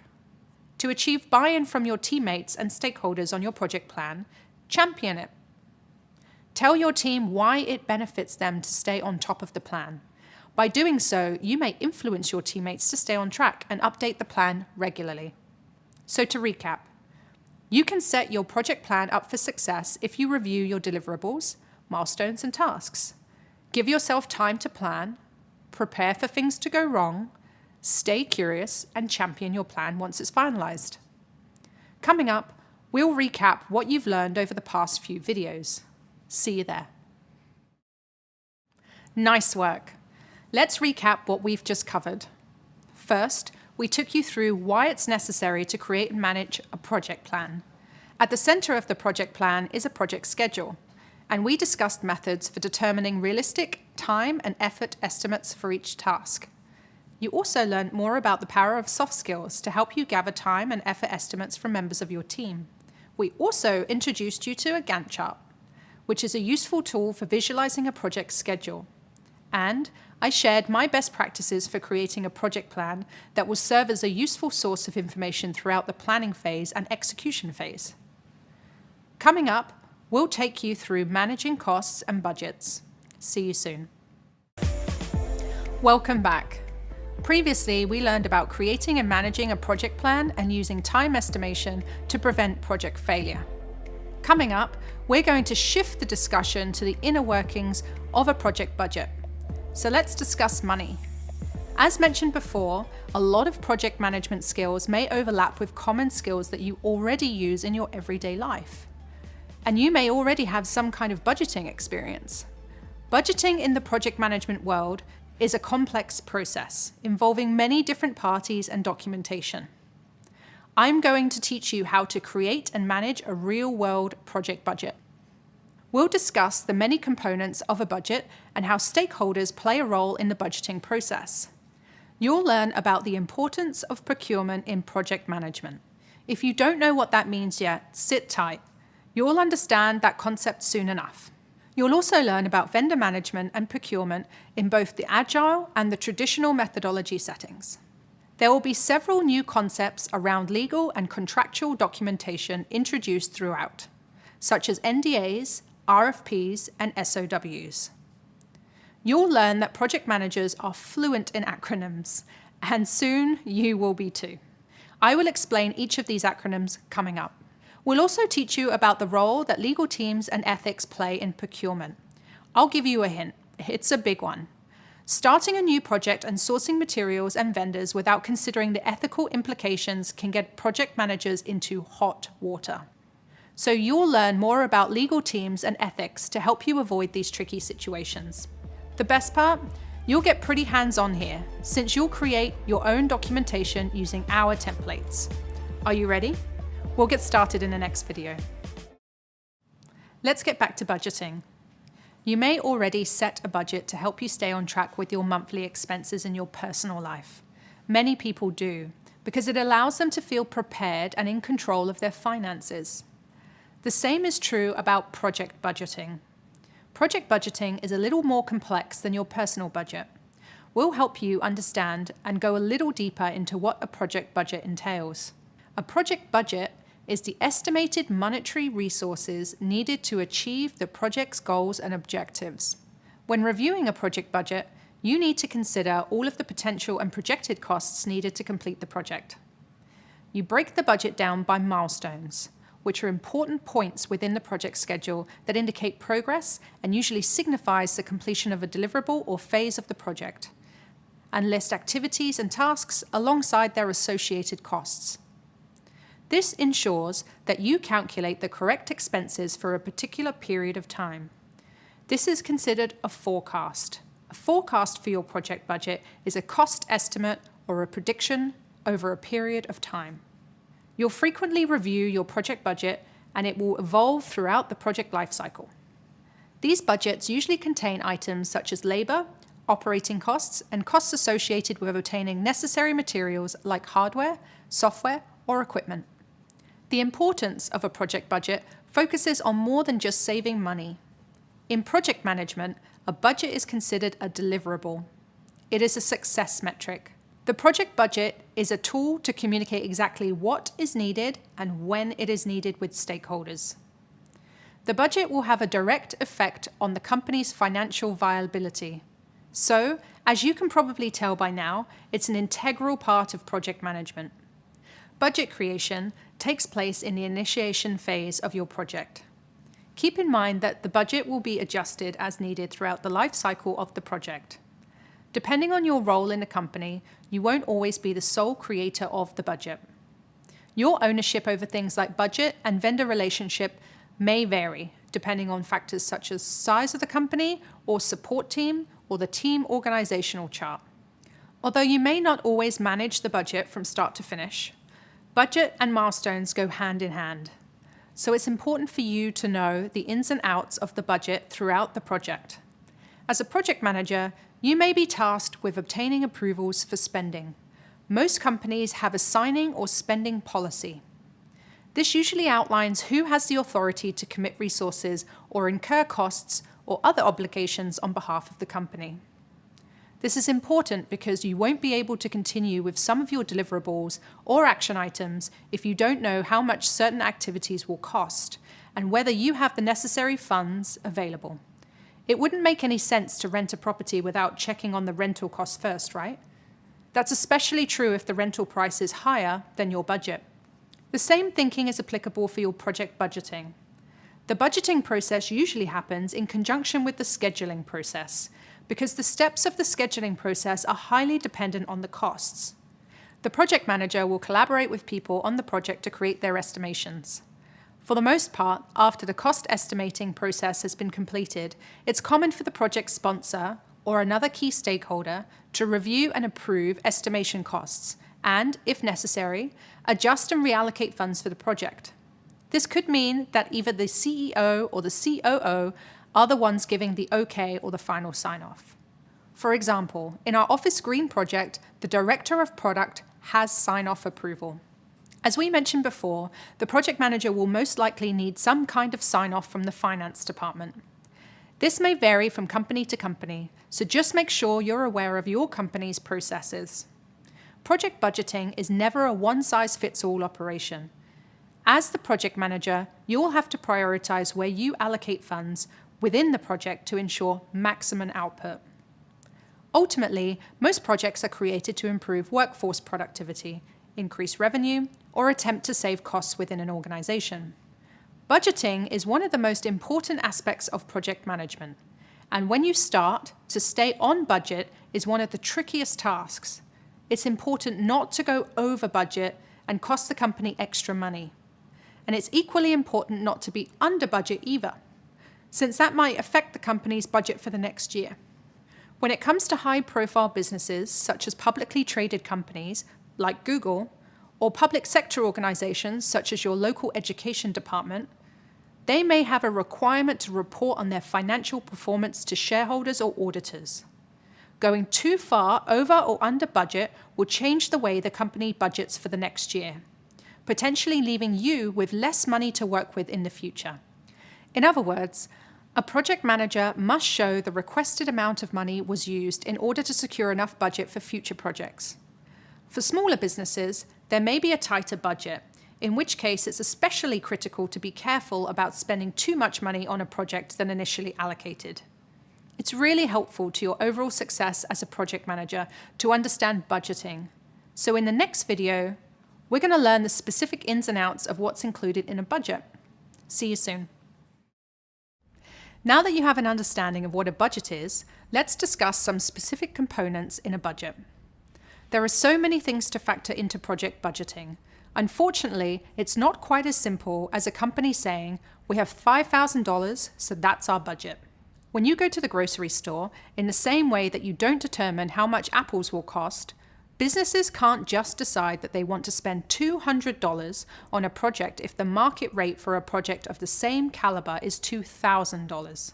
Instead, project managers must account for understanding stakeholder needs, budgeting for surplus expenses, maintaining adaptability, and reviewing and reforecasting throughout the entire project. And these are only some examples of what you'll need to take into account. Let's imagine some of these factors in our Office Green project. In terms of understanding stakeholder needs, it's important to know exactly what stakeholders expect from this project in order to deliver. As a company, the ultimate goal is typically to make a profit and to save money and time. So, the project sponsor, the director of product in this case, needs the project to come in at a certain cost in order to make profit. As the project manager, you will also need to budget for surprise expenses. Let's say several planters arrive from the vendor, broken and cracked. Maybe the plant is cracked during delivery process, and it isn't the vendor's fault. In that case, you'll have to order some additional planters to fulfill orders, and that may be an added cost. As your project continues along, you'll have to review your budget, and sometimes reforecast, which means creating a separate revised budget based on how your project is tracking. Keeping on top of the budget will help you stay organized, and reforecasting is a way to recalibrate the budget if necessary. As the project manager at Office Green, you might find that you need to shift costs to different resources and categories within your project budget. Maybe you initially overestimated the cost of plants from the vendor and underestimated the costs of marketing your new launch. So, you can reallocate these dollars as necessary. That's a great example of how to review and reforecast. There are several factors to consider when creating a budget, including resource cost rates, reserve analysis, contingency budget, and cost of quality. You'll need to determine resource cost rates. Resource cost rates are exactly what they sound like, the cost of a resource. Some examples of resources are labor, tools, equipment, materials, and software. So you'll want to ask yourself, how much will each of these resources cost the company? Sometimes a project can be derailed because the project manager didn't adequately include funds for reserves or buffers. Performing a reserve analysis will help you account for any buffer funds you may need. A reserve analysis is a method to check for remaining project resources. In performing a reserve analysis, you'll review all potential risks to your project and determine if you need to add buffer funds. These funds are necessary because new costs that you didn't originally foresee will arise. This is also known as contingency budget. Contingency budget, in the context of project management, is money that is included to cover potentially unforeseen events that aren't accounted for in a cost estimate. The purpose is to compensate for the uncertainty that occurs in cost and time estimates, as well as unpredictable risk exposure. The cost of quality refers to all of the costs that are incurred to prevent issues with products, processes, or tasks. The cost of quality includes prevention costs, appraisal costs, internal failure costs, and external failure costs.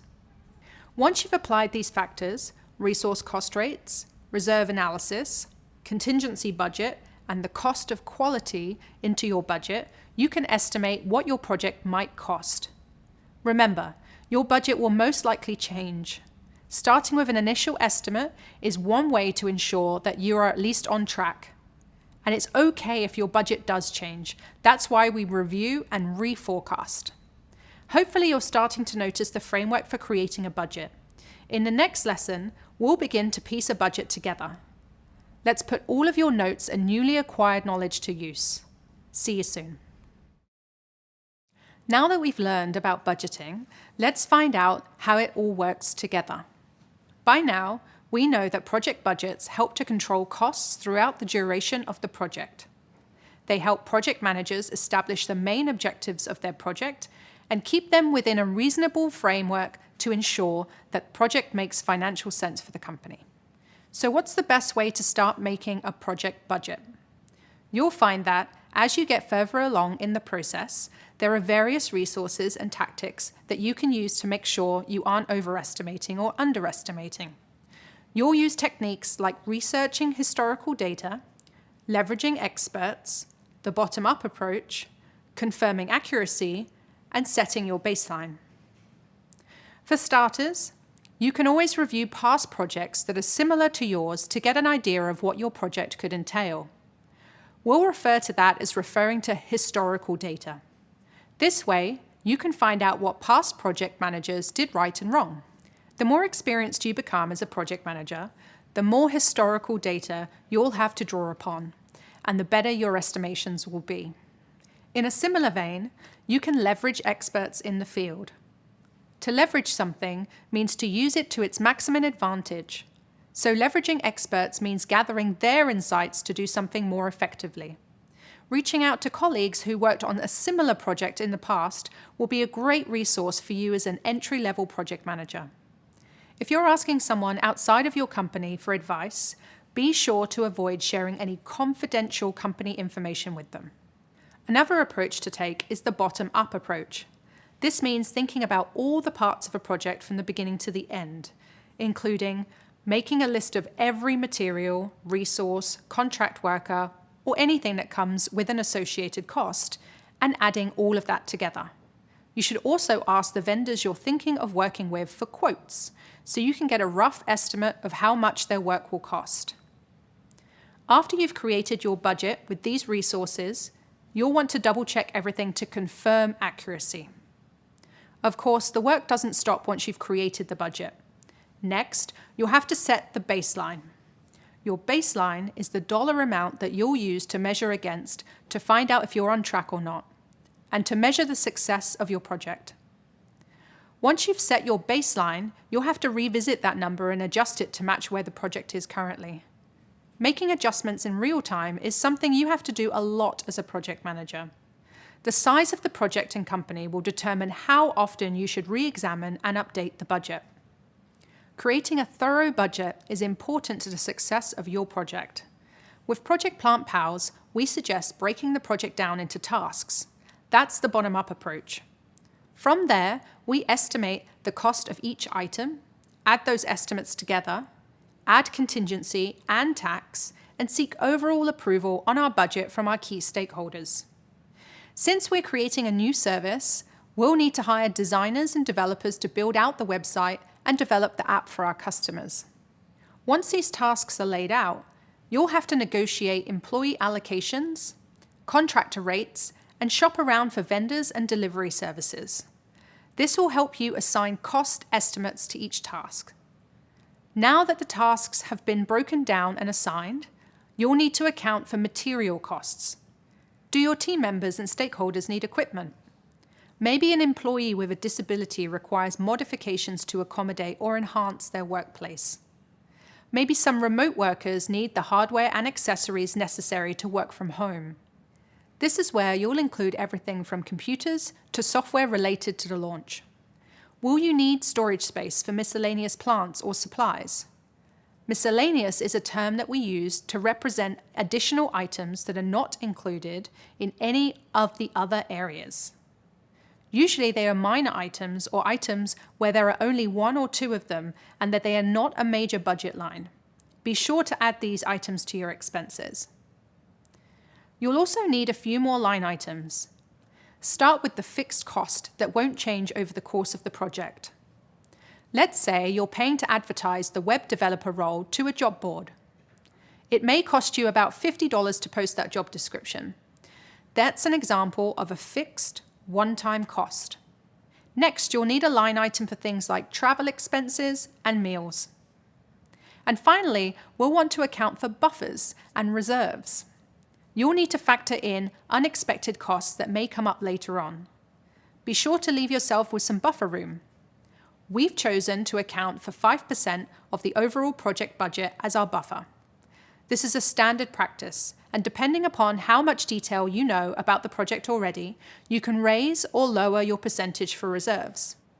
The client needs to be aware of this buffer in case spending starts to become excessive, in which case you need to problem solve with the client and agree to adjust the scope. You'll want to include a planned cost versus actual cost column too. This way, you can keep track of your cost every step of the way.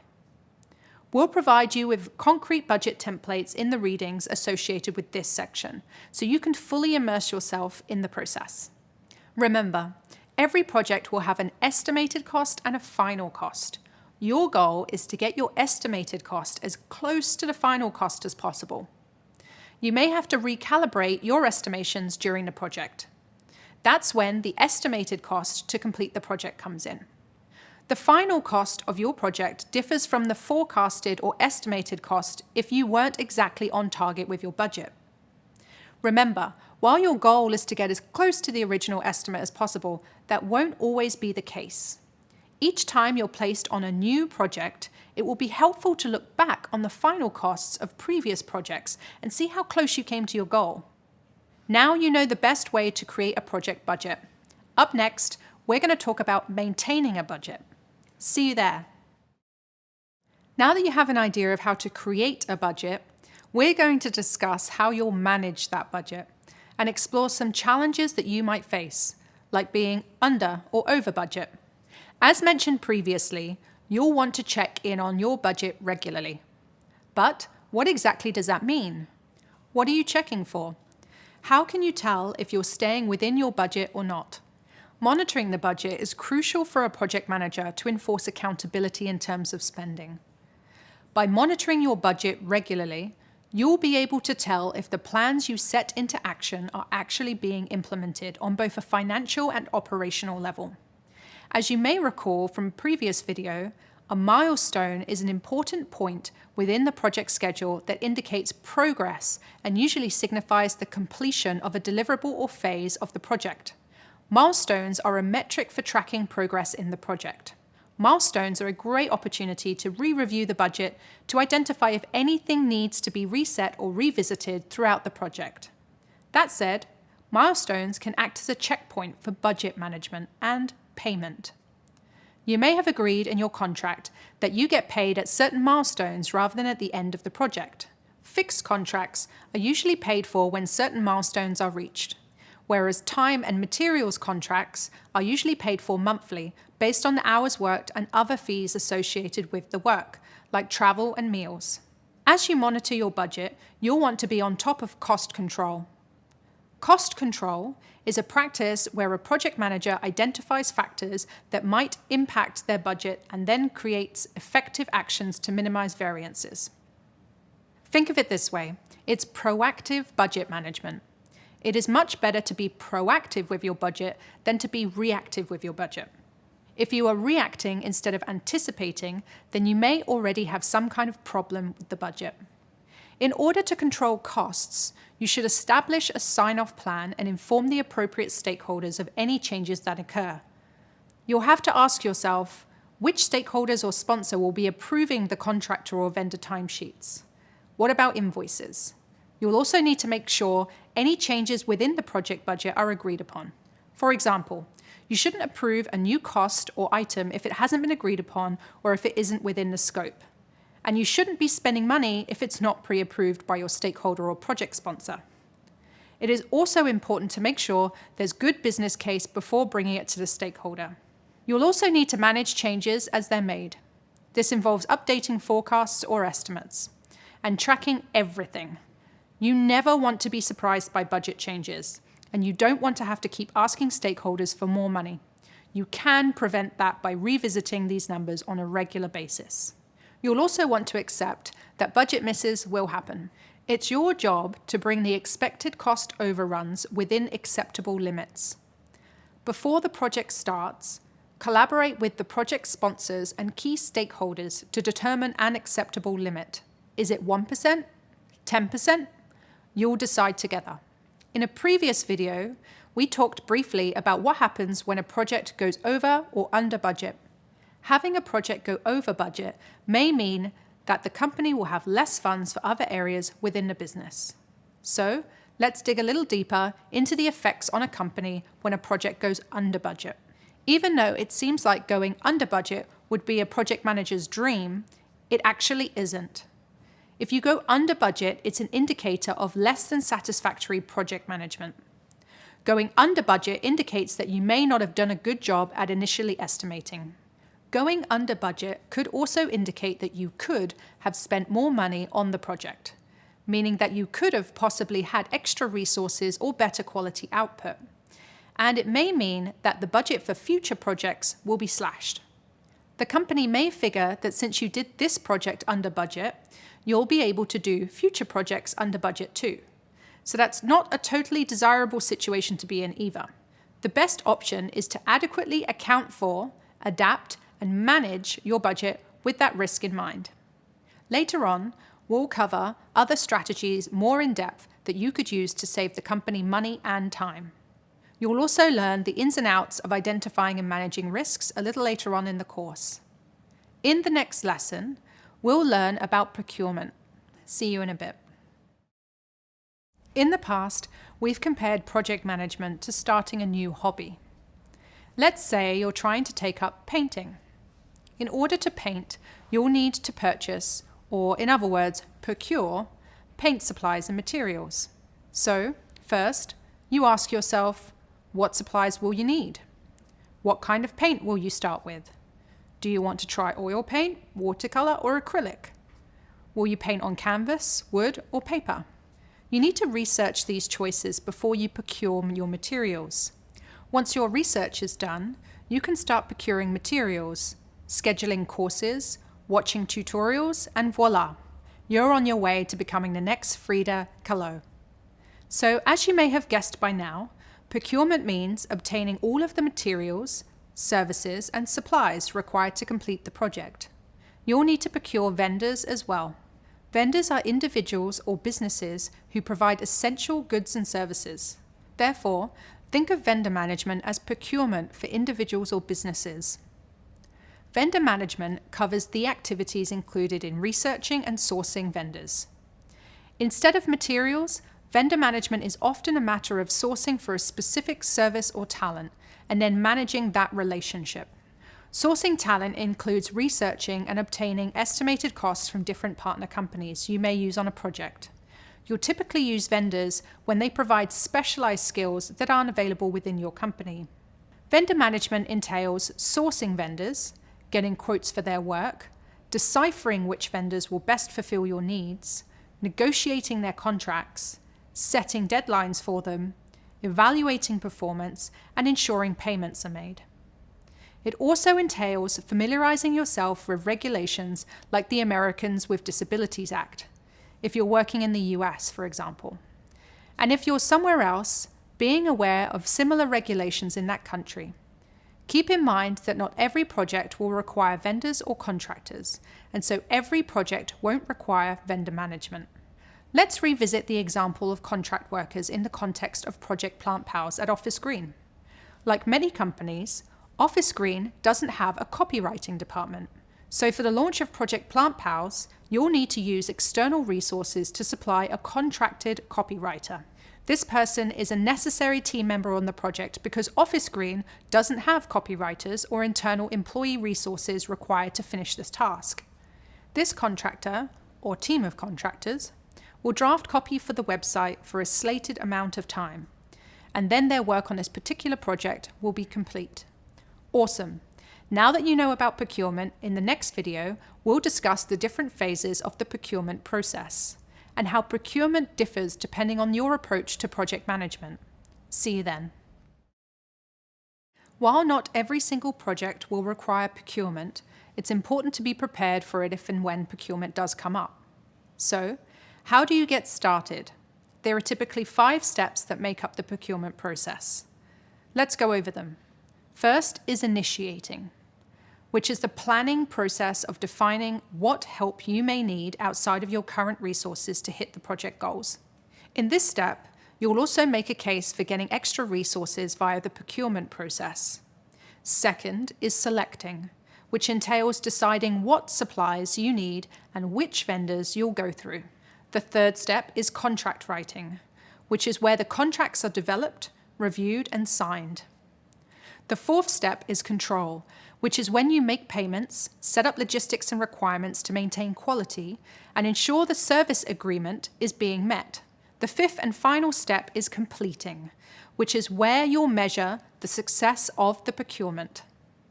That's a quick overview of the procurement process. This high-level cycle of procurement will make more sense as we continue on through this course. One thing to note is the procurement process can seem a little different depending on the project management methodology. There are differences in procurement in the context of agile versus traditional. Agile procurement management is often more collaborative with both the project team and the end supplier than traditional approaches. There is a heavy emphasis on the relationship between these parties. The whole project team plays a larger role in identifying what needs to be procured. Rather than featuring contracts that are based on fixed deliverables, agile procurement management tends to have a living contract that can be adapted based on the evaluation of the project. If you think of the word agility, which means to move easily and quickly, you'll be able to remember that agile procurement can change more easily than traditional procurement methods. In this process, the team reviews the project or deliverables on a recurring basis and consistently addresses feedback. This way of working is important to communicate to your suppliers so they understand this style of working and agree to maintain flexibility. Again, it is so important to have a positive relationship with the procurement supplier. This is critical since the contract may need to be renegotiated at multiple points during the project. On the other hand, traditional procurement management tends to focus on standard contracts with clear terms and deliverables. When it comes to traditional approaches, the project manager may be responsible for end-to-end procurement instead of the entire team providing input. The contracts may feature lengthy and extensive documentation that include fixed requirements and comprehensive detail of the services and deliverables. While this may appear more rigid, the benefit is you've outlined clearer work streams and deadlines. This way, you're much more protected from unforeseen circumstances and may not have to pay for unpredictable changes. In traditional approaches, the negotiation process can be a little bit trickier. You won't necessarily have the room to renegotiate contracts if something changes, so you may have to start the whole process over again. That's why being as detailed as possible and spending more time in the negotiation phase is incredibly important in a more traditional project management approach. As you may have guessed, procurement can become pretty complex. But there are some official documents that can help guide you through the procurement process. In the next video, you'll learn more about those documents and processes. See you there. There are a few important documents that help a project manager navigate through each phase of procurement. For instance, in the initiating phase, a project manager will create a non-disclosure agreement. otherwise known as an NDA. In the selecting phase, a project manager creates a request for proposal, or an RFP. In the contracting phase, a statement of work, or an SOW, is created. Now let's learn more about these acronyms and documents. The first important document is a non-disclosure agreement, also known as an NDA. NDAs are standard within a lot of companies, and it's best practice to ask external contract workers to sign an NDA. The purpose of an NDA is to keep confidential information within the organization. So for instance, if a company is using some kind of proprietary technology on a project or preparing for a sensitive product launch, they want to ensure that any conversations or information surrounding that technology doesn't leak out to competitors or to the public before the company is ready to launch. For example, in Project Plant Pals, vendors might be required to sign an NDA because the project is new to market and hasn't been made public yet. Then we have a request for proposal, or an RFP, a document that outlines the details and requirements of an organization's project to be passed on to vendors. RFPs are used to solicit bids from vendors so that you can then select which vendor might be the best for your project. A RFP is widely used within different departments in a company and across various industries. An RFP typically includes an overview of the project, the desired outcomes and goals, budget, deadlines, milestones, and contact information, so each vendor can get back to you with a detailed proposal of how they plan to tackle the job. When creating an RFP, make sure to add the following headers to your document. The overview. Treat this section like a general summary. What is the purpose of this project? What problems will it solve? What new doors will it open for the company? Your goals. What are some measurable results you can aim to achieve throughout the process? Next is the scope of work. What are the specifics of the project? How are you going to achieve those goals and make sure the project launches successfully? Then include milestones. Make sure to highlight the key milestones your project will include. Lastly, include submission requirements, like please submit the RFP as a presentation and include 3 prototypes, as well as the questions you'd like the vendor to answer as part of the process. This helps you properly assess potential vendors. For instance, you might want to know what issues a contractor sees up front or how the costs will break down. After the RFP is sent out, various vendors will review it, and if they feel they can fulfill your project's needs, they'll provide a proposal. For example, you may create an RFP for Project Plant Pals to source plant providers. In this case, you'll want to send out RFPs to all possible plant providers to ensure that you're getting the best price, quality, and overall value. You may hear RFP being used as a verb, as in, has this been RFP'd yet? That's really a way of asking if an RFP has been sent out to vendors yet. It's important to note that both the NDA and the RFP are fixed and remain the same throughout the process. This means that there's not a lot of room for customization, and it won't be changed once it's submitted. Lastly, there's a third important document called a Statement of Work, or an SOW. An SOW is sent after the vendor is selected and evolves as the project goes on. We'll continue discussing these concepts and further explore the importance of a statement of work in the next video. I'll see you there. Let's continue learning about the necessary documents required for a successful project. After you've sent a request for proposal to clients and you've selected the vendor, client, or contractor you want to work with, you'll also send them an SOW, or a statement of work. A statement of work is a document that clearly lays out the products and services a vendor or contractor will provide for the organization. An SOW also provides a description of the contractor's needs and requirements to properly perform the agreed-upon services. Although the SOW covers the customer's needs, it's equally as important to include the organization's needs and the vendor's needs too. It's critical that all parties involved understand what is expected from each of them in order to deliver the best possible products or services. The project manager is tasked with developing the SOW, but often asks for input from subject matter experts, or SMEs, for technical expertise that the project manager may not have. Your organization's legal advisors will review this document with you and may even be crafting it alongside you. Let's discuss how to create an SOW in the example of Project PlantPals. You'll want to start by including page headers with your company name, project, and creation date on them. At the top of the page, make sure to include important stakeholders like yourself as the project manager, and the name of the sponsor, which in this case is the director of product. Next, you'll construct a table for revisions.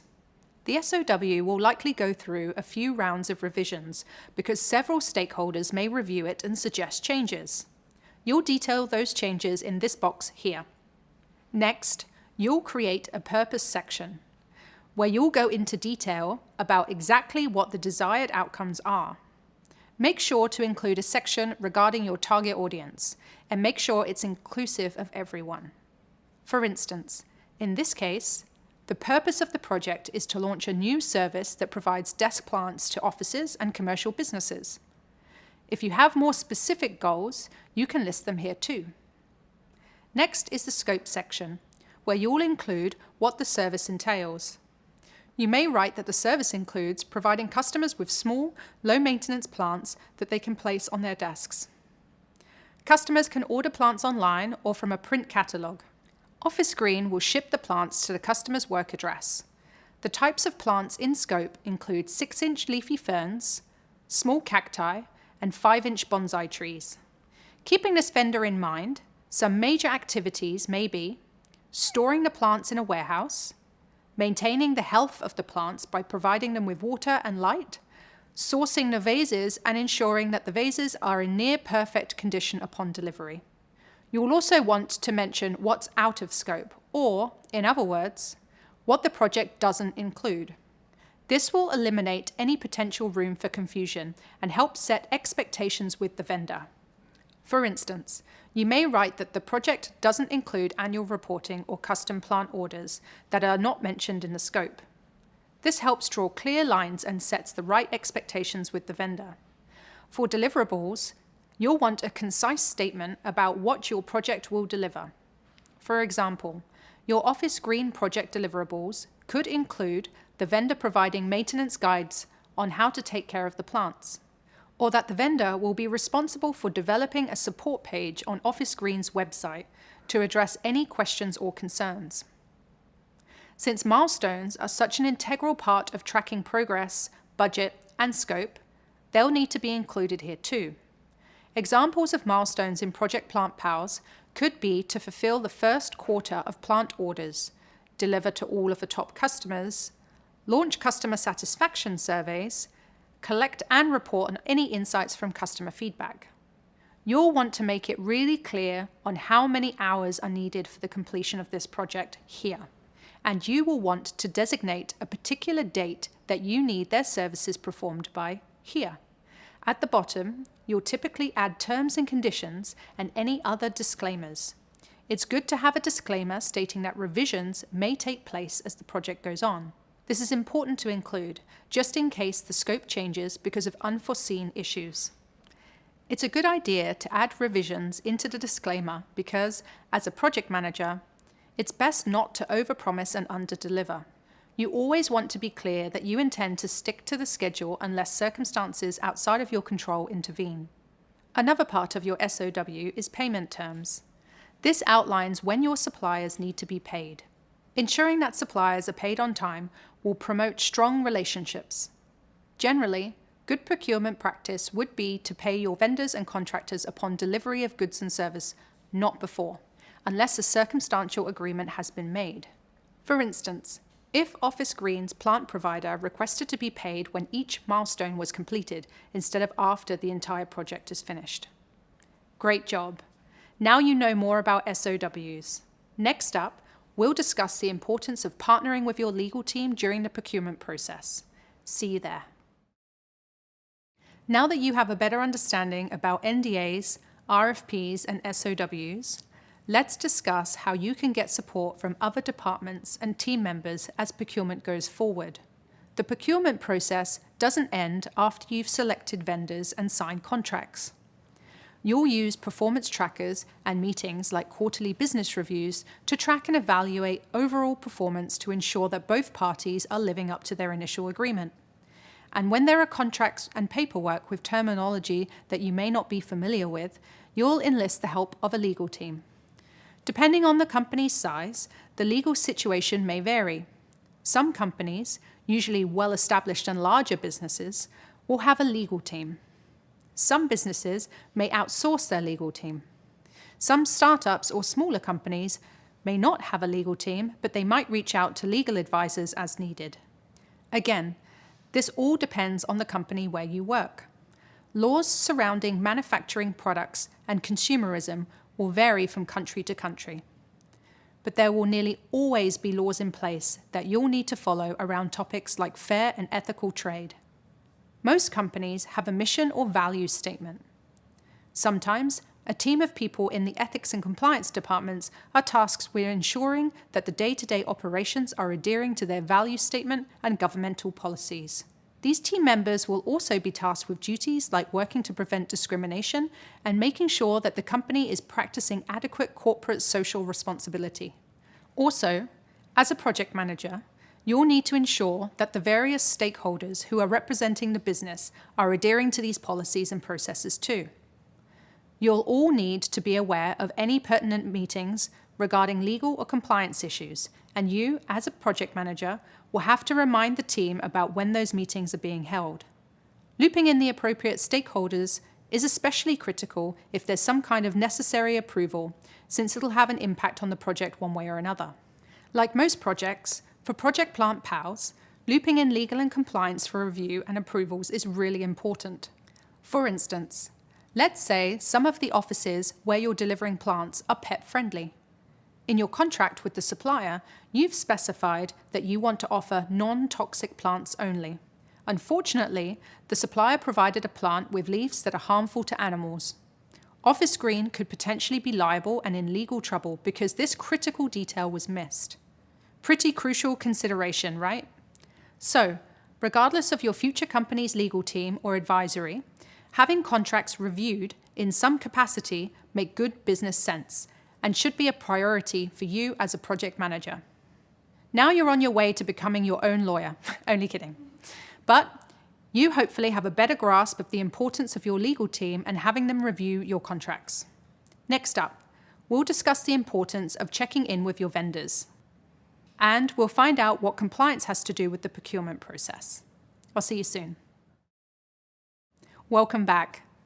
We've learned a bit about the ins and outs of contracting with vendors, so let's learn more about the importance of ethics when partnering with vendors.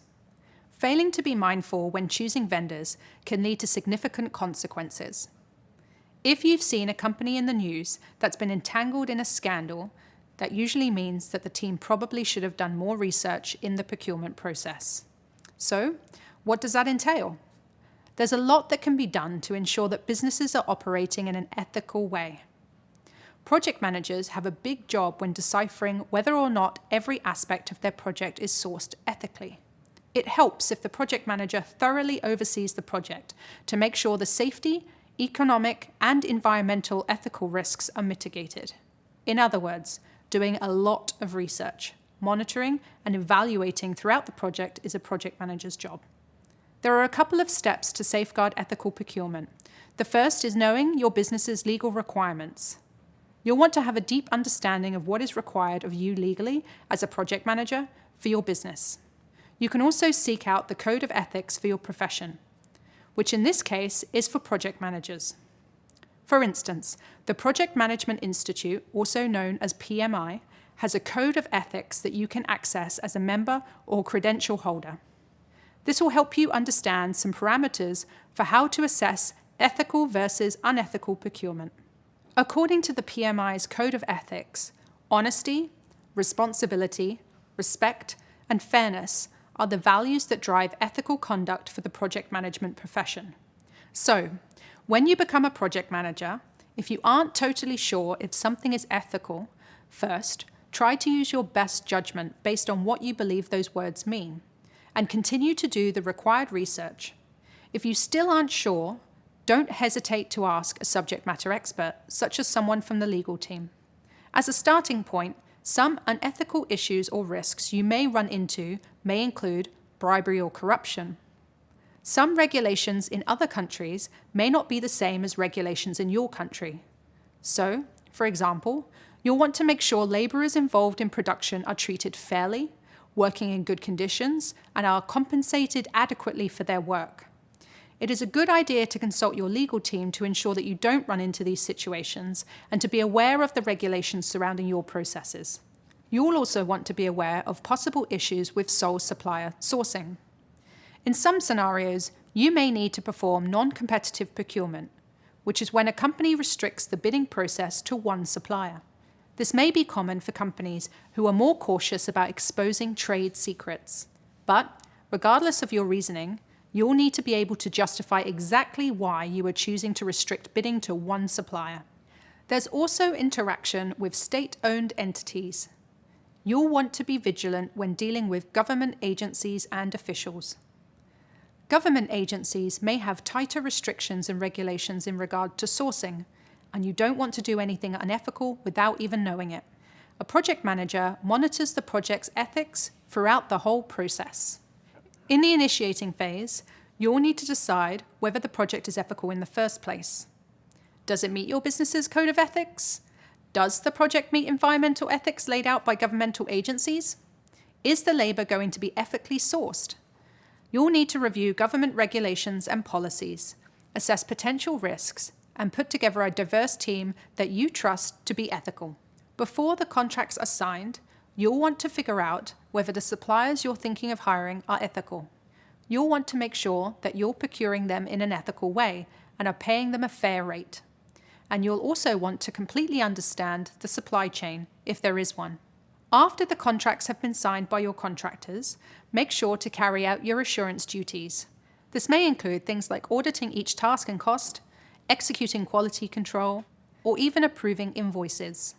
During the production of your service or product, focus on the day-to-day relationships with vendors to make sure they're aware of and meeting your deliverables and keeping you informed of any potential roadblocks. After you've done all the research that you possibly can on whether your project is ethical, remember to trust yourself. If something feels wrong, it probably is. As you know, there's a lot to keep track of as a project manager. By keeping these ethical principles in mind as you begin your project, you'll save yourself and the company from a lot of headaches later on. Of course, you can usually go to your legal team or key stakeholders if you ever have a question or need a second opinion. In the next video, we're going to review and wrap up everything we've just covered. I'll see you there. Wow, we really covered a lot here. We learned all about managing costs and budget.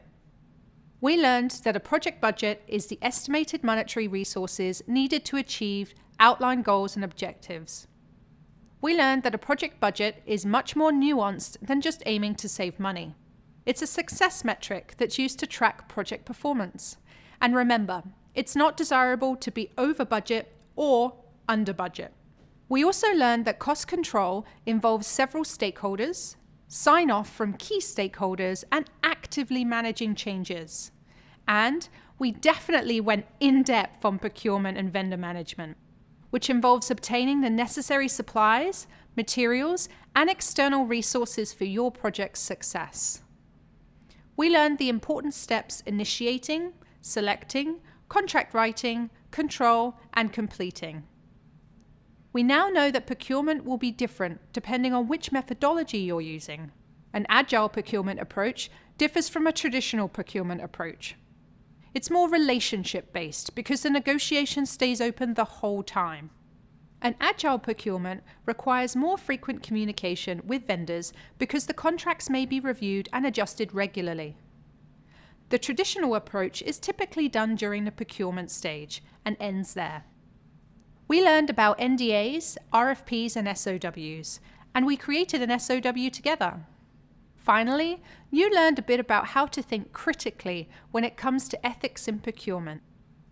You learned how to adhere to a code of ethics, when to use your own judgment, and the importance of researching the ethics of procurement. Nice job. Next up, you're going to learn about different types of risks, how to identify risk, and how to mitigate risk. See you there. Welcome back. Earlier, we covered managing costs and a project budget. We discussed what the components of a project budget are, how the budget process works, and how to track and estimate a budget. You also learned about the procurement process. Coming up, we will discuss risk management and why it's important to help prevent project failure. Knowing how to anticipate and alleviate, commonly known as mitigate, the potential problems is your best bet for keeping a project on track. You will learn how to define and relate risk management concepts and explain how risk management can help protect your project from failing. You'll also identify risk types and how to measure their impact on a project and communicate and resolve identified risks using a mitigation plan. Ready to get started? Great. Meet me in the next video. Think about a time in your life when you managed a project. Maybe it was a professional project, like creating an employee schedule, or a personal project, like planning a family celebration. Now ask yourself this: did everything go according to plan? If I had to guess, I would bet there was at least one hurdle you had to deal with. That's because no project goes 100% according to plan, even when they are run by the most experienced project managers. Maybe you planned that employee schedule perfectly, and then someone caught a cold, forcing you to rearrange the schedule at the last minute. Or maybe just as family members started arriving for that celebration, you realized you forgot to buy ice to keep the drinks cold. And hey, these things happen. As we told you earlier, flexibility is an important skill for managing projects. Due to the nature of the project, and really life in general, it's also important that you identify and plan for risks that could impact your project. Let's discuss what a risk actually is. A risk is a potential event which can occur and can impact your project. When you think about risk in the context of project management, you'll think about them as hypothetical. In other words, these aren't events that will definitely happen, but because there's a possibility that they could happen, it's your responsibility as the project manager to identify and plan for those risks. Next, let's discuss issues. An issue is a known or real problem that can affect the ability to complete a task. So, what's the difference between a risk and an issue? Think of it like this. A risk is an event that could potentially happen. If the event actually happens, then the risk becomes an issue. In other words, risks are the big what-ifs, and issues are things that currently impact a project. It is clear that risks and issues can pose a threat to your project. How you manage those risks is known as risk management. Risk management is the process of identifying and evaluating potential risks and issues that could impact a project. It's not a one-time exercise. It's something that you'll need to do regularly to address potential risks. Risk management is a crucial part of the planning process by giving you an understanding of what could go wrong with your project. It also tells you who you need to consult about the risk. It helps you determine how the potential risk could be mitigated. This way, if or when something goes wrong, you'll have a plan prepared and ready to go. Part of being proactive and planning ahead is identifying potential risks and how to solve for them. This way, you'll set up your project with better chances for success. Failing to engage in meaningful risk management can have a few big consequences for your project. First, if you don't plan ahead, you may put your project at risk of not meeting its project goal, its timelines, or its success criteria. For example, if your goal is to publish a research report and your research analyst quits halfway through the project, you'll likely miss the deadline if you don't have a backup plan ready to go. Additionally, by failing to plan for risks, you also fail to think through the many different ways that your project could pivot and still meet its goals, even if an issue does arise. There often isn't just one way to meet your project goals, and success can come in many forms. Risk management helps you determine how flexible or rigid your plan is, and then make necessary adjustments. For example, If your project requires a large product shipment, having a backup supplier ready means you could quickly pivot if our main supplier is unable to fulfill your order. Finally, risks can affect projects in a variety of ways that are difficult to foresee. For example, a supplier you've hired may not have adequate stock to cover your purchasing needs, or the budget for your project could be cut unexpectedly. The risk management process helps reduce the impact of unexpected events, freeing up resources to focus on activities that benefit the project.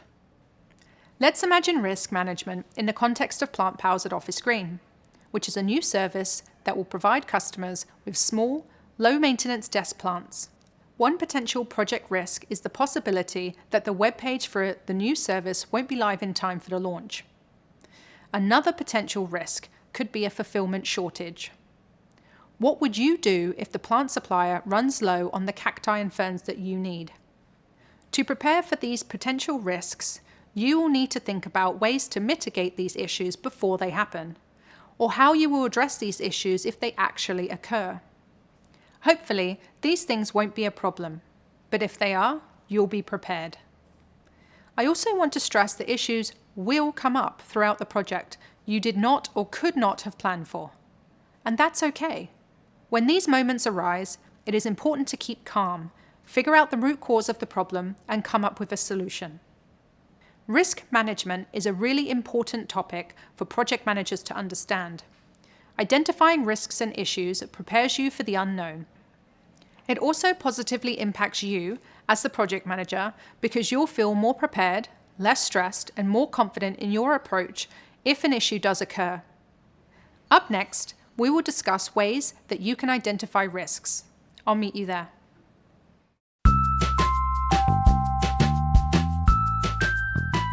Hi, I'm Stanton, and I'm a program manager at YouTube. Thinking back to one of the first projects I ever worked on, we were actually in charge of building this sports highlight app. But it wasn't just an app, it was an iOS app, it was an Android app, it was a website. And I remember the very first meeting I went to, I was just fiercely taking down notes and trying to understand what the heck was going on. And immediately after, I thought, okay, this is my first project. I have to get all the details right. I have to make sure we know every little thing that was going to happen. The launch date needed to be perfect. We had to get all the bugs down to zero. I was just totally consumed with getting everything right the first time. I think what I've realized since then is you're probably not going to get your first project plan correct because there's just so many things that can change. You might find a bug last minute before launch. Your client might come in and say they want a different requirement, like the screen needs to be blue instead of red. And then you find out that it's not really that easy to change from blue to red.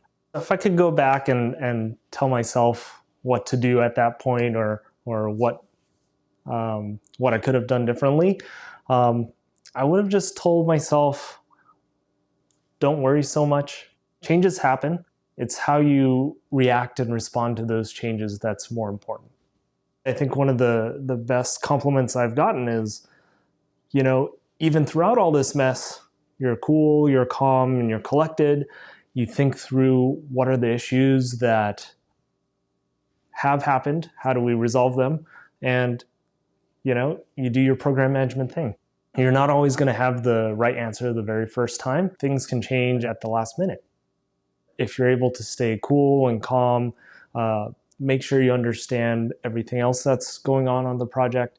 All these years have taught me that you can always reuse some things. You're always going to have to react to some things, but no matter what, try to think proactively, try to figure out what those issues are going to be, and you'll be the better for it. Hello, and welcome back.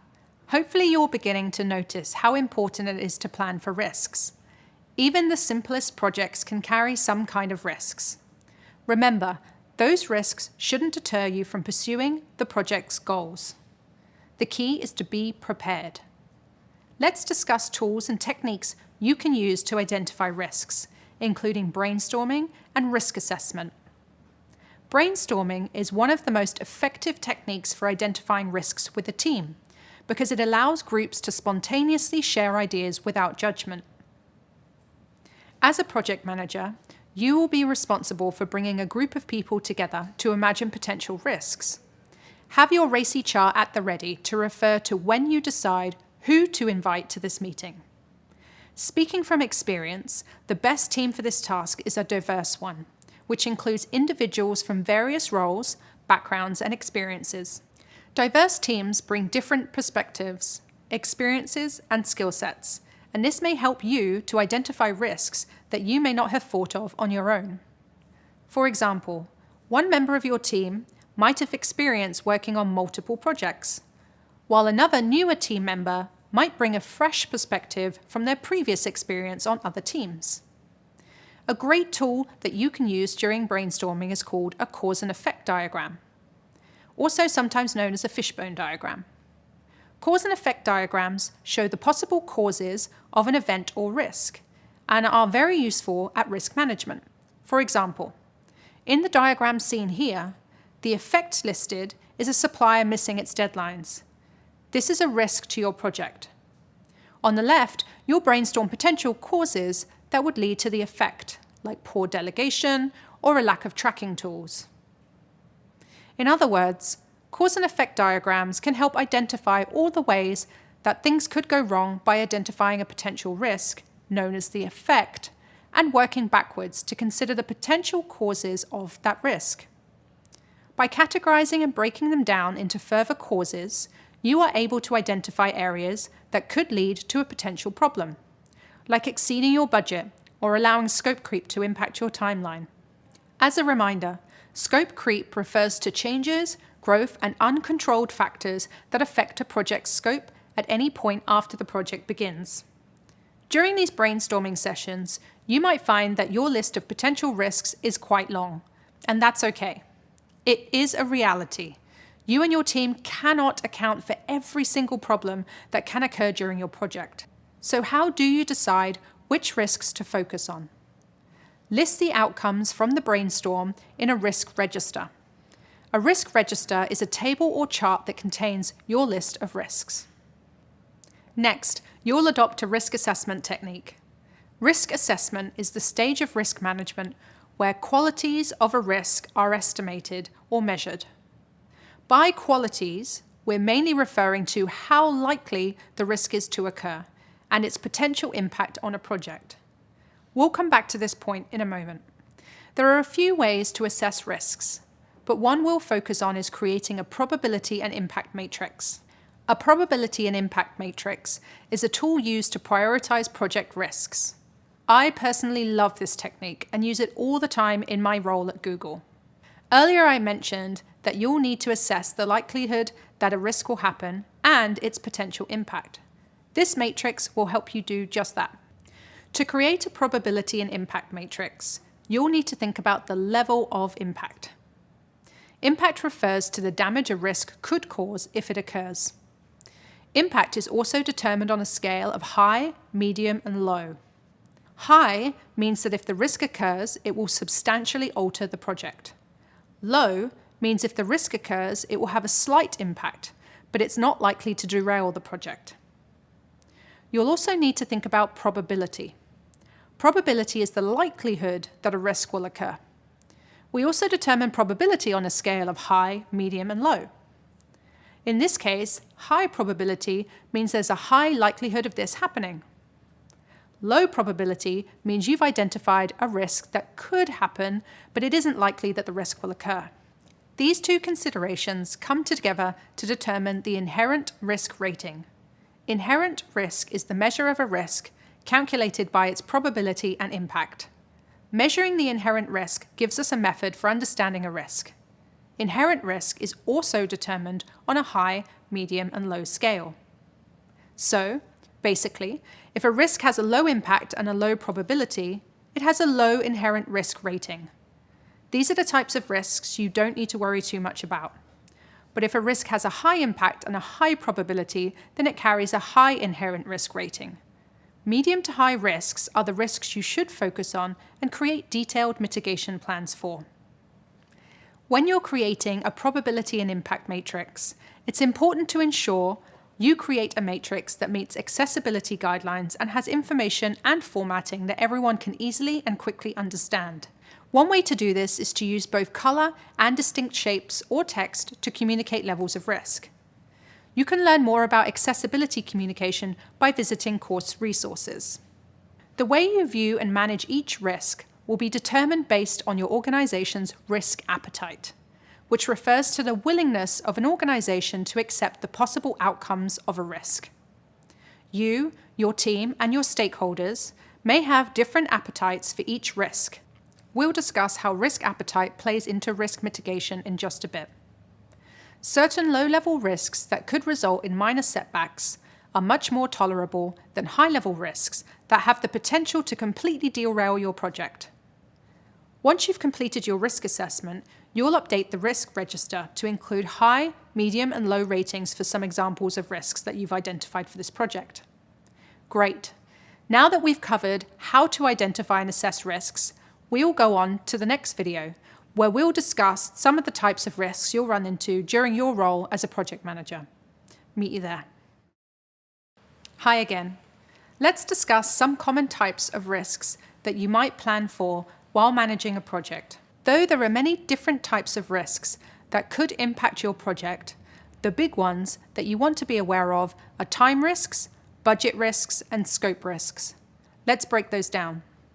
First, we have time risks. Time risk refers to the possibility that project tasks will take longer than anticipated to complete. You'll need to be aware of time risks because time is money. Poor time management may deplete your budget and upset your stakeholders by causing delays. Next, we have budget risk. Budget risk refers to the possibility that the cost of a project will increase due to poor planning or expanding the project's scope. You need to be aware of budget risk since budgeting provides the basis for project cost control. For example, if you overspend, you might not be able to pay your suppliers. This could also result in some reputational damage for the company. Then we have scope risk. Scope risk refers to the possibility that a project won't produce the results outlined in the project goals. You need to be aware of scope risks because the deliverables of your project might not be acceptable to your stakeholders or customers, and that may defeat the purpose of the entire project. While time, budget, and scope risks are very common, there are other types of external risks that you should be aware of.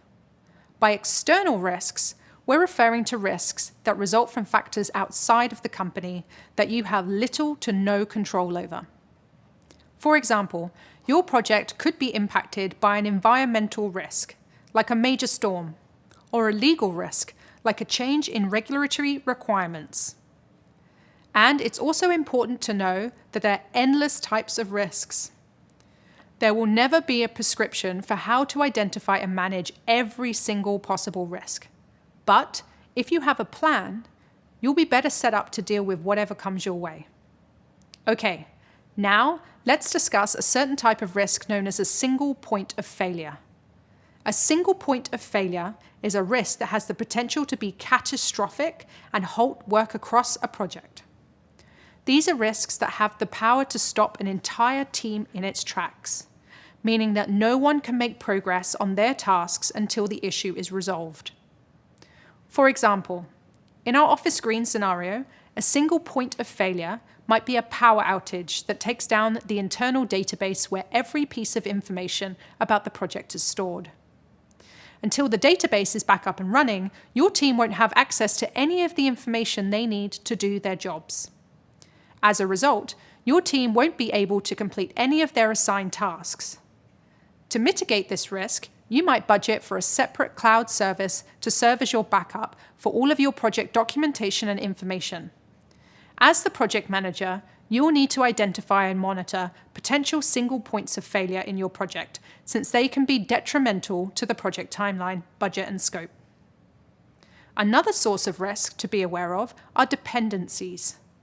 A dependency is a relationship between two project tasks, where the start or completion of one depends on the start or completion of the other. In other words, dependencies are like links that connect one project task to another. A dependency must be addressed before the task can be completed or before another task can begin. Because dependencies are the links that connect one project task to another, they are often a huge source of risk to a project. For example, imagine that you've tasked a teammate with hiring a local plant supplier. Until they've signed a contract with the supplier, your team can't place any orders. That's a dependency. Now here's where the risk comes in. If your teammate doesn't meet the hiring deadline and then goes on vacation for a week, this could delay your project timeline. Not great, right? If you don't plan for dependencies, you might risk an impact to your budget, schedule, or project outcome. To prevent something like this from happening, you might ask a teammate to share their out-of-office plans with you at the start of the project. This helps you to stay aware of everyone's schedules, ensuring that there are backup plans in place to maintain your project schedule.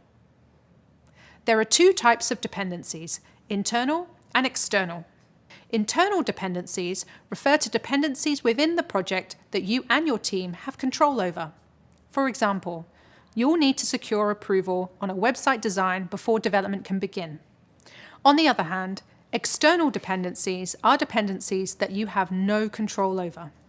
For example, the farm that your plant vendor works at might have experienced a lighter rain season this year, meaning that they'll have fewer plants to sell. There are many different risks that can impact your project, from time risks to budget risks to scope risks. But remember, no project is risk-free. And with careful upfront planning, you can do your best to prevent risks from occurring. In the next video, we'll discuss how to mitigate risks. I'll meet you there. Hi, and welcome back. Okay, so you've learned how to identify your project's risks and assess them using a probability and impact matrix. Now that you know which risks require your attention, how do you determine what to do about them? This is where risk mitigation planning comes in. Risk mitigation planning is about finding ways to eliminate or reduce the impact of potential risks to your project. There are 4 common ways to mitigate risk. You can avoid it, accept it, reduce or control it, or transfer it. Let's discuss each option using the office screen example. Sometimes you can avoid the risk altogether. For example, if you learn that a certain contractor you've considered working with on your office green project has a poor reputation for meeting deadlines, then you might choose to avoid that risk by hiring a different contractor. You can also accept the risk, especially ones that you deem low in probability and impact. In this case, you're accepting the possibility that this risk can happen. You've agreed to monitor it throughout the project, and you'll ultimately be okay with the risk if it does happen. For instance, maybe your plant supplier tells you that one of the planter styles you've requested is backordered. The supplier is confident that they'll have time to restock the planters without delaying your project schedule. But if there is an issue with their restock shipment, this could delay deliveries to your clients by up to 2 days. Rather than starting over with a new supplier, you decide that it makes more sense to accept the risk. It wouldn't be ideal for this delay to occur, but you're flexible and you know that accepting this risk will save you and your team the headache of onboarding a new supplier, which could take 2 weeks. Another way to mitigate a risk is to reduce or control it. Personally, I like to use a decision tree when building mitigation plans. A decision tree is a flowchart that helps visualize the wider impact of a decision on the rest of your project.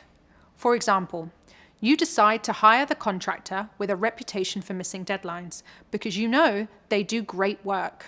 In this case, you might create a quick flowchart that visualizes the risks and potential options for addressing it, like checking in with the contractor daily, either by email or through meetings. Ultimately, you might then choose to have daily check-in meetings with the team to ensure that they're staying on top of their tasks. Finally, you can choose to transfer the risk. For example, you've determined that it's too risky to attempt to grow plants on site at Office Green due to the possibility that bad weather or pests could negatively impact your product. Instead, you've made a decision to transfer the risk to another party or parties. By outsourcing plant production to local suppliers, you have the power to change supplies if there's an issue with quality. When you transfer the risk, you don't risk losing out on time, resources, and money. So to recap, 4 common ways to mitigate a risk are to avoid it, accept it, reduce or control it, or transfer it. Using one of these 4 strategies can help you effectively take control of the risks to your project. Coming up, we'll discuss how to document these risks in a risk management plan. Now that you know your options for mitigating potential risks, let's discuss how to document your risk planning decisions. As you've been learning throughout this program, documentation is a crucial part of your role as a project manager. This is especially true when identifying risks and creating a plan to mitigate them. A risk management plan is a living document that contains information regarding high-level risks and the mitigation plan for each of those risks. This plan helps ensure that teammates and stakeholders have a clear understanding of potential problems and a plan to address them should they occur. Risk management is an ongoing practice that you'll take part in throughout the planning and execution of a project. Since risk management evolves throughout the project, the plan should be updated regularly to add newly identified risks, remove risks that are no longer relevant, and include any changes in the mitigation plans. Let's review an example of a risk management plan, similar to the one we sometimes use here at Google. At the top of the document, we include the name of the company, and below it, the name of the project. We also include the document author so that anyone reviewing the plan knows exactly who to reach out to if they have any questions. This template also designates a spot for the document status. As you're building your plan, you can list the status as in progress. Once the plan is complete, you can change the status to final. We've also included helpful details like when the document was created and when it was last updated. Details like these might seem small, but it's best practice to include them. That's because being transparent about dates provides stakeholders with a sense of how up-to-date the document is. Below these details, we have the document objective. Here, we've written that our objective is to outline mitigation plans for Project Plant POWs. Below that, we've added an executive summary of our project. Executive summaries should include a brief introduction to the normal conditions of a project and an outline of the potential risks that could impact the project. Now onto the really important stuff, the risks and how we'll mitigate them. This document also includes the risk register you learned about earlier, which is a table or a chart that contains your list of possible risks. Here, we've outlined one of the potential risks to Project Plant POWs, which is the potential for the vendor to fall behind on a deadline. We've given this risk a medium inherent risk rating. Remember that inherent risk is the measure of a risk calculated by its probability and impact. A mitigation plan has also been included for this risk, which is to hold daily meetings with the vendor to help them stay on task. Down in the appendix of the document, you'll find the probability and impact charts, as well as the probability and impact matrix that we use to assess our risks. Once you've filled out the risk management plan, you'll share it with your team and stakeholders to get their input and to ensure that they are aligned with your plans. Coming up, we'll dig deeper into the topic of communicating risks to stakeholders. See you there. Hello. As you've learned in the past few videos, identifying and assessing risks is a crucial part of the project planning process. These exercises help clarify the most important risks for you and your team and ensure that everyone agrees on which risks to plan for. But it's not enough for you and your teammates to simply be aware of the biggest risks to a project. You also need to communicate these risks to your project stakeholders, whether through documentation, email, meetings, or other forms of communication you've deemed appropriate. Your stakeholders need to be aware of the risks facing a project, because if you don't tell your stakeholders about important risks, they may be less equipped to help you if an issue does arise. For example, they might not be able to provide you with more budget should you need it, or with more resources should you require them. Even worse, your stakeholder might be caught off guard by an issue. Unpleasant surprises like these can erode their trust in you as a leader of the project. They'll likely want to know if you were aware of the possibility that this risk could occur, and they might wonder why you didn't share this information with them sooner. That's why it's important to communicate early and often with stakeholders about medium and high-level risks. It sets expectations with stakeholders about what to potentially expect during the project execution phase, and demonstrates that you've taken steps to mitigate and plan for those risks should they come up. It also gives you the opportunity to suggest ways they might be able to help you if a risk does arise. So how do you communicate risks to stakeholders during the planning phase? Well, that depends on the severity of the identified risk. For low-level risks, something as simple as an email might suffice. For example, when sending out weekly planning updates to a project stakeholder, you might list a few low-level risks that are relevant to their interests, and briefly explain how you'll address these risks if they arise. For medium-level risks, you might increase your level of communication to a direct email between yourself and the stakeholder, in which you outline the risk with more specifics and provide a detailed explanation of your plan to mitigate the risk. You might also link to your risk management plan to provide them with more information.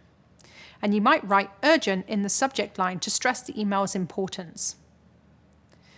The serious nature of high-level risks requires a thorough and direct level of communication.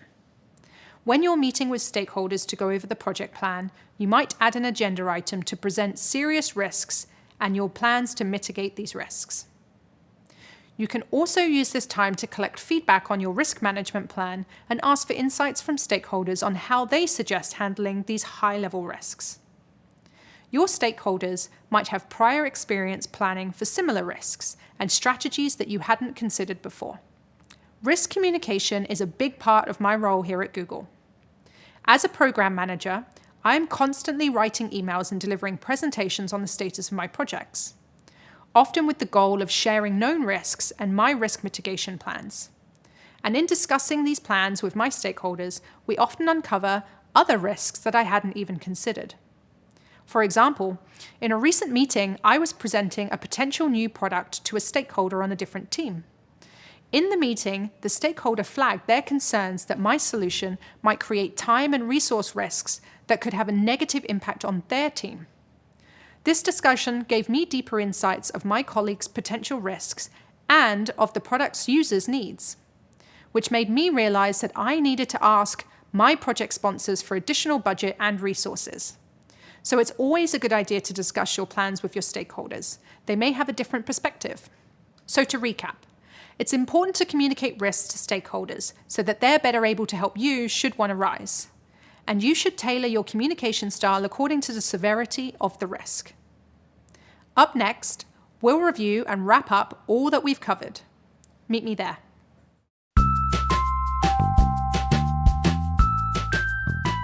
My name is Aji, and I'm a senior program manager at Google. Program management spans a lot of different industries, a lot of different applications. At its core, it means that we bring order to chaos. So at Google, for me, I work on product launches. I also develop new processes and procedures for teams. So I work across different functional areas. So that could be engineering, could be UX, it could even be people ops to help launch products.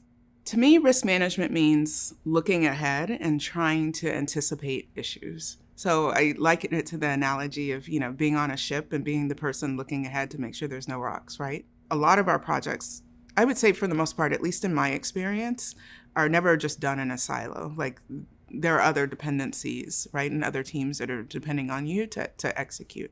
So it's very important to de-risk, to look ahead, to manage those risks, to communicate those risks to the appropriate stakeholders, to make sure that you're delivering on your commitments.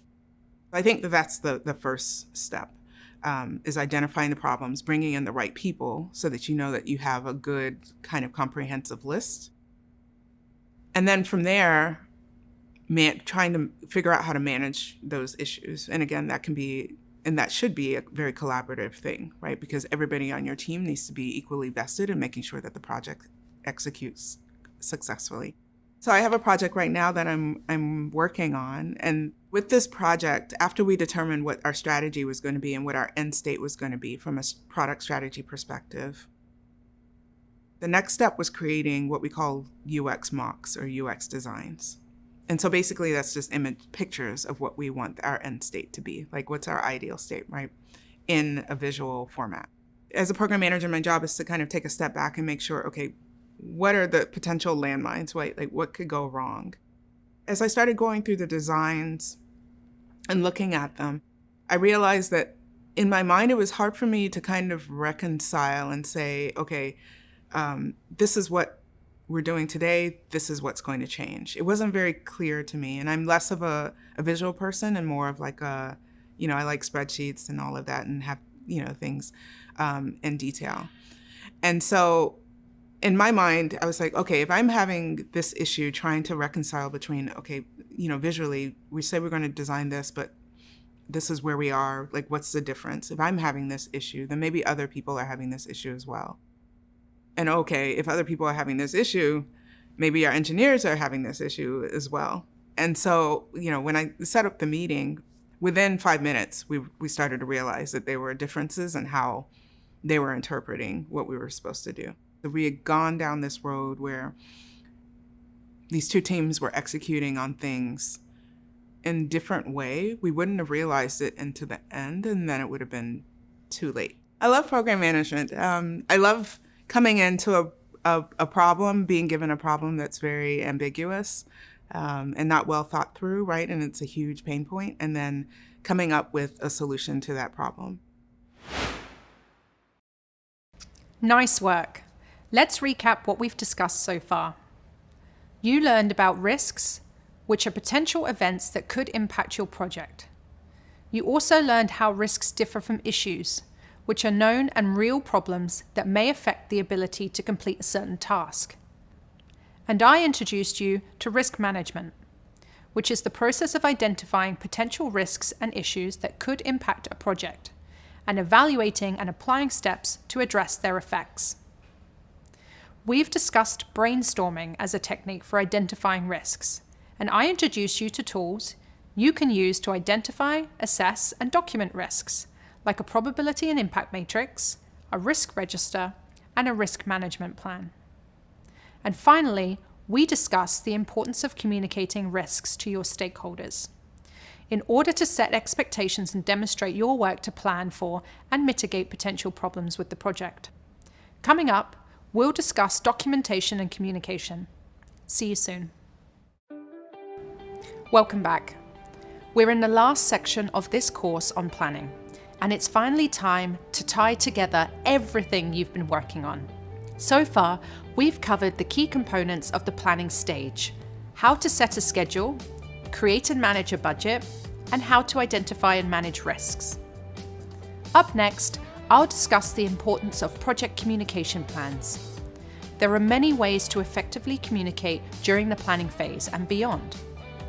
Here, I'll teach you some great communication strategies, and I'll show you how to create a successful communication plan for any project. Let's get started. Okay, let's start with an example. Imagine you've planned a surprise party for your best friend's birthday. You've been working on it for a month, and finally, it's the big day. You show up at the restaurant where the party is happening, but there's an issue. The host says the reservation was cancelled because no one confirmed. A friend shows up with the birthday cake, but you'd asked them to bring cupcakes. Another friend texts you saying they're looking forward to seeing everyone tomorrow night. Tomorrow? And then, in the middle of all the confusion, you look over to see that your best friend has already been seated on the other side of the restaurant.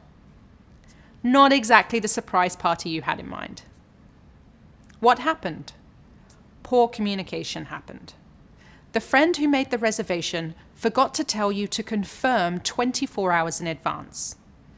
The friend who ordered the cake never saw your email asking them to get cupcakes.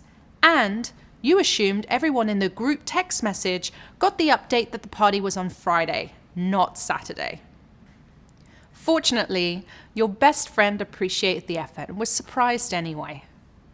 But whilst you and your best friend can have a good laugh about the party planning breakdown, if something like this happens at work, your boss and co-workers might not think the same.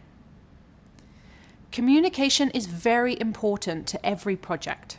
I'd even argue that it's the most important tool in making sure your project runs smoothly. Many times, what contributes to the success or failure of a project team comes down to whether or not everyone understands what's happening and how their tasks contribute to the project's goals. As project manager, you play a big part in making sure everyone knows what their roles and tasks are. You're also the person that team members come to when they're just in need of a quick answer, so being able to communicate clearly and effectively is key. It's important to remember that without effective communication, the project is at risk of missing important opportunities or even failing altogether. During a project I recently worked on, my stakeholders allocated a few design specialists to work with me. In the first week of the project, I noticed that one specialist wasn't attending any of the project meetings. I decided to approach the individual about their absence. When asked, they stated that they were well over capacity with the current workload and were unable to commit to the short deadlines I had been assigning. There were a couple of breakdowns in communication here. First, between the specialist and their manager. And second, between the specialist and me, the project manager. Ideally, the specialist and their manager would have communicated better with each other about the specialist's ability to take on the workload. If I had not communicated with the specialist, their continued absence at meetings could have resulted in lots of lost time, the project being delayed, or not being able to deliver the project in a satisfactory way. As it turned out, we only ended up losing a week of work due to the lack of communication. However, since I followed up quickly, we were able to pivot and assign another specialist to the project. So we know communication is very important. But what is communication exactly? To put it simply, communication is the flow of information. It includes everything that's shared, how it's shared, and with whom. Good, effective communication is always clear, honest, relevant, and frequent. But not too frequent. There is such a thing as information overload. Effective communication makes it possible for your project to run on time and up to the expectations outlined in the project plan. So take full advantage of tools like meetings, emails, phone calls, written documents, and formal presentations, and make sure they are accessible by everyone. It's also important to remember that communication is not a one-time event or a one-way route. It needs to happen throughout the entire life cycle of the project, from the project team and stakeholders, as well as from you. So be sure to clarify goals and client expectations, follow up on action items, and communicate delays as the project progresses. This will help you avoid issues and setbacks. As the project manager, you're responsible for creating a consistent flow of communication throughout the project. Setting the tone for team communication and working to make sure everyone's on the same page, every step of the way, gives your project the best chance to succeed. Okay, hopefully it's clear that communication is incredibly important to manage a project. Coming up, I'll show you how to make a communication plan that will help you manage all important communication. See you in a bit. So far, you've learned some common ways of communicating during a project. Let's take that a step further by learning how to create a communication plan that will help you manage all the different kinds of communication that will happen during a project. Trust me, there's going to be a lot of communication, so you'll need a plan to help you stay aware of it all and to use as a tool for communicating effectively. A communication plan organizes and documents the process, types, and expectations of communication for the project.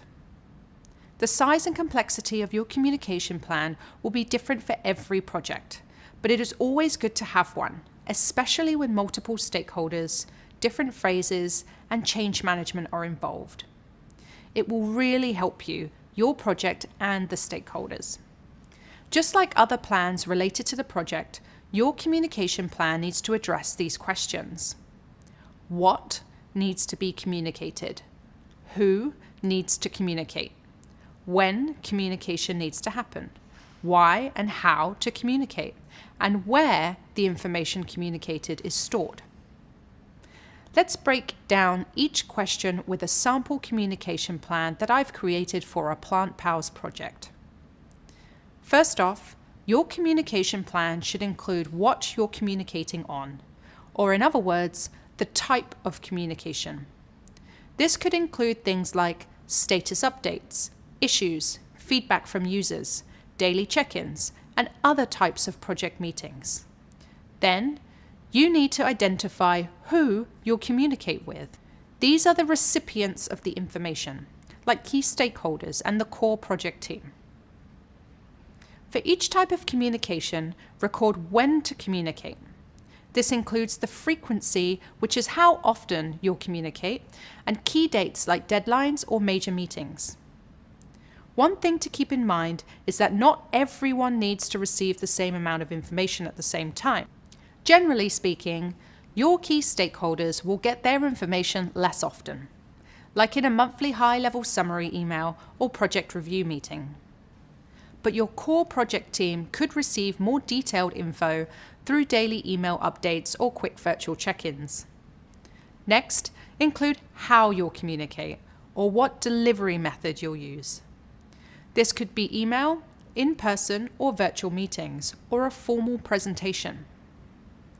Your plan also needs to include the goal of communicating. This is your why. So ask yourself, why are you communicating? Is it to give a progress update, identify a risk and address barriers? Or perhaps you need to figure out next steps, detail preparation plans, and reflect on lessons learned. The goal of communication could be a combination of any of these, or some other reason altogether. In either case, there must be a purpose for communicating, otherwise you risk wasting valuable time. Finally, include where communication resources are located, along with any other notes. I'll talk more about best practices for storing information in the next video, but for now, try to remember that relevant information should be easily accessible so that you, your stakeholders, and your team can quickly find the resources they need to make decisions, work on tasks, get caught up, or provide updates. One more benefit to an effective communication plan is that it allows for continuity of the project's operations. If a new project manager comes onto the project and sees the plan, they should be able to quickly access past meeting notes and documentation, as well as current and upcoming communications. The communication plan also helps with effective change management, the process of delivering your final project and getting it successfully implemented. When others have access to the communication plan after you leave the project, they'll be able to fix any problems that might come up, make decisions, or apply similar processes to a new project. Hopefully by now, you're feeling more familiar with the ways a communication plan can lead your project to success. Keep in mind, this is just a basic plan, and there are lots of other ways to structure one. It all depends on what kind of project you're working on. Up next, I'll take you through the details of a communication plan and show you how to use it to manage project communications effectively and efficiently. Now that you know what a communication plan is and the basic categories that go in it, the next step is filling in your plan. In this video, you'll learn how to set up a communication plan that works best for all the different people involved with your project, and what kind of information to include in your plan. Things like who needs to be involved in the project communication, what's the best way to communicate, why are you communicating, and how often should you communicate. There are a few key benefits to planning your communications upfront. Creating a communication plan helps improve the overall effectiveness of communication. keeps people engaged and motivated throughout the project, and gets stakeholders involved in effective conversations. Let's try building a sample communication plan so you can see how it helps with managing the different aspects of project communication. We'll continue with the Office Green Plant Pals project. Here's an example of a basic communication plan using a spreadsheet. Before anything else, think about what types of communication you'll be using throughout your project. Feel free to refer back to your RACI chart and stakeholder map, which are tools that will help you figure out what type of communication might work best for each person, group, or role. In this example, let's say the stakeholders are busy senior executives who may not need day-to-day details. So instead of daily meetings, it's better to send a newsletter that summarizes key milestones and project progress to date. Let's type that in. The core team, on the other hand, may benefit from a daily stand-up, which is a daily meeting designed to bring everyone up to date on key information. Here, each team member briefly describes any completed work and any barriers that stand in their way. This is common in agile project management, as it helps the team stay coordinated and move quickly throughout the project. So, we will go ahead and enter daily stand-ups in this row. But sometimes, daily meetings aren't possible for given time zone restrictions or other obligations. Don't worry, there are other ways to keep communication flowing. For example, the project team that created this program had daily email status updates for the whole team to report which action items were being worked on for the day. They also used a project tracker for tasks and milestones to make sure everyone's on the same page. Next up, think about who needs to receive information about your project. These are the communication recipients. It helps to look back to the stakeholder map and RACI chart again. Ask yourself, who needs to be heavily involved in the details? Who has high interest in the project? Who needs only to be informed of major milestones? I already mentioned that key stakeholders would be receiving a monthly newsletter, so I'll type that in now. Also, we know that the core team will be participating in daily stand-ups, so I'll add that in as well. Excellent. We're moving right along. Next up in recipients are the project subgroups for marketing, procurement, and product development. Let's add separate meetings in for each of those groups in addition to the core team meetings. Since those subgroups are not part of the core team, you might only want to meet with them weekly instead of every day. Let's add weekly check-in to each of these. Great. Another best practice is to list contact information and time zones in your communication plan. That way, you know when people are available for communicating.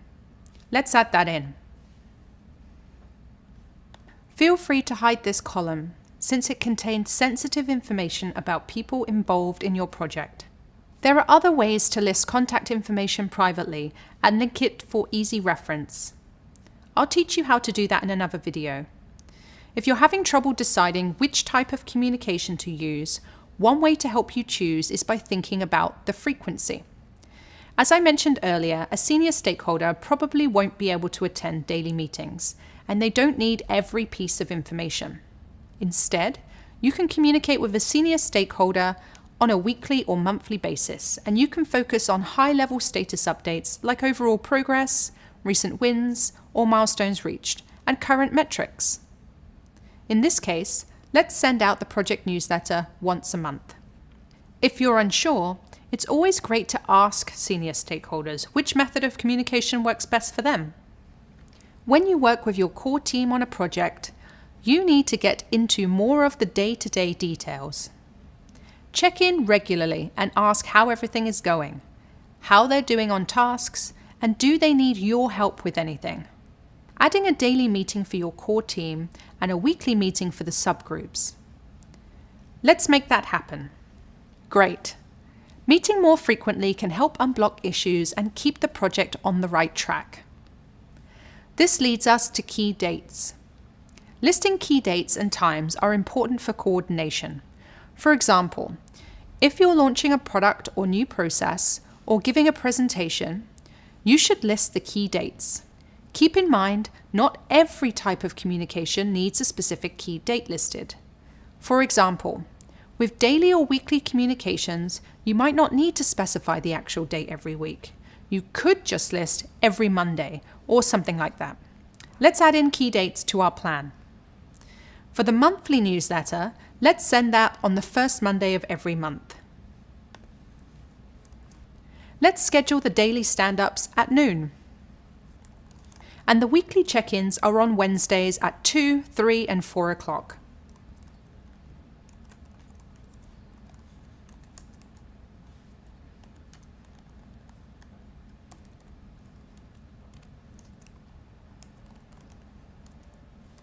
Wonderful. Now let's talk about delivery methods, like email, in-person, and virtual meetings. A shared document that gets updated regularly, or a progress report that gets presented. Deciding the best way to communicate is a skill. One thing I continuously need to adapt and work to improve in my role as project manager is communicating among different teams and levels of authority. A director or executive may only have 5 minutes, so I need to be concise and know exactly what I need from them. Likewise, I might be used to communicating via instant message and video chat with my core team. However, one of the subgroups on the project might respond better to emails and in-document comments. Let me add in these methods for our communication plan, starting with email.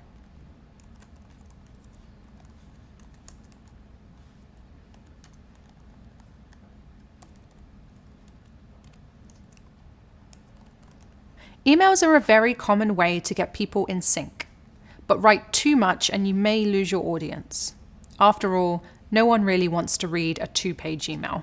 One way to get around this is by adding a note at the top of your email. This will alert readers that some details of a long email may not be relevant to them.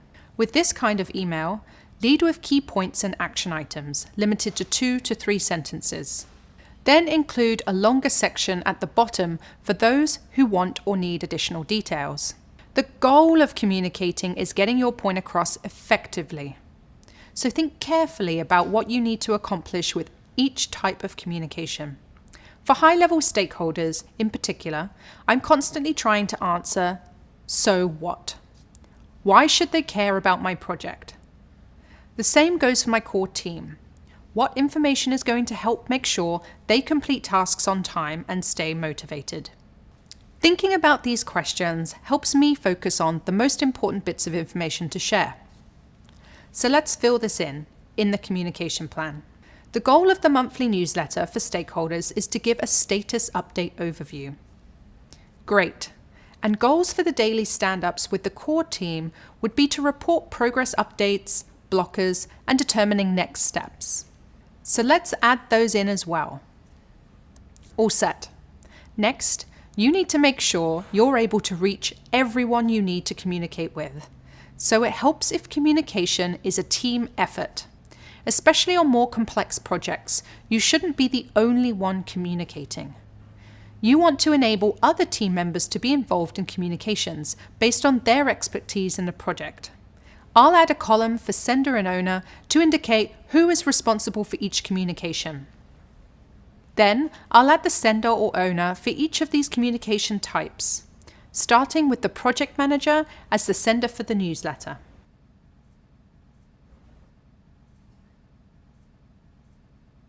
Great, and we are all done. Keep in mind, it's always a good idea to check in with everyone to make sure communications meet their needs. Everyone absorbs information differently. What works best for you doesn't always work best for others. Some people are more visual and want to see charts and graphs. Some people might prefer to listen to information through a presentation or a meeting. Some people may want to review and analyze information on their own first and then speak with someone about what they've read. So, if you're only presenting information in just one or two ways, you risk engaging some people but not others. Your goal as project manager is to optimize and streamline communications. A great way to optimize your communications for everyone on the team is by sending a brief email or survey that asks 3 questions. What is working in how we communicate with you about the project? What is not working or is not effective in our communications? Where can we improve our communications with you? This will give you plenty of useful information on how you can adapt the communication style to cater to each team member. Communication plans contain a lot of important information, and there are so many different ways to set one up, depending on the size of your team and the needs of your project. Whichever system you choose to use, the most important thing is to make sure your communication plan clearly identifies who needs to be involved in project communication, what methods are being used to communicate, why are you communicating, and how often you are communicating. So that wraps up our discussion on how to effectively fill in a communication plan. In the next video, I'll share with you some best practices for documenting all the information you and your team will be communicating throughout the project. See you in a bit. Great to see you again. Now that you're here, let's talk about the importance of documentation and how it serves as a form of communication for others to reference and contribute to. I'll share an example with you. Once I worked on a project that involved several teams, from quality assurance, testing, design, partner engineering, and program managers. Each team was responsible for their own set of deliverables. To keep all teams on the same page, it was important for everyone to store their plans and reports in one centralized place. This allowed any team member to quickly find the documents they needed. Documentation storage and sharing is very important. Having plans in one place makes communication quicker, easier, and more streamlined, because everyone knows where to find any information they need. And just as important is making sure your files are stored with clear labels or organized into folders. For example, on my team, we have certain reports stored in one central place. This makes it easier for teams in different countries to find and share their research with each other, which optimizes workflow and reduces duplicate work. Documenting and organizing plans also provides visibility and accountability. Your project plan is a great example of this.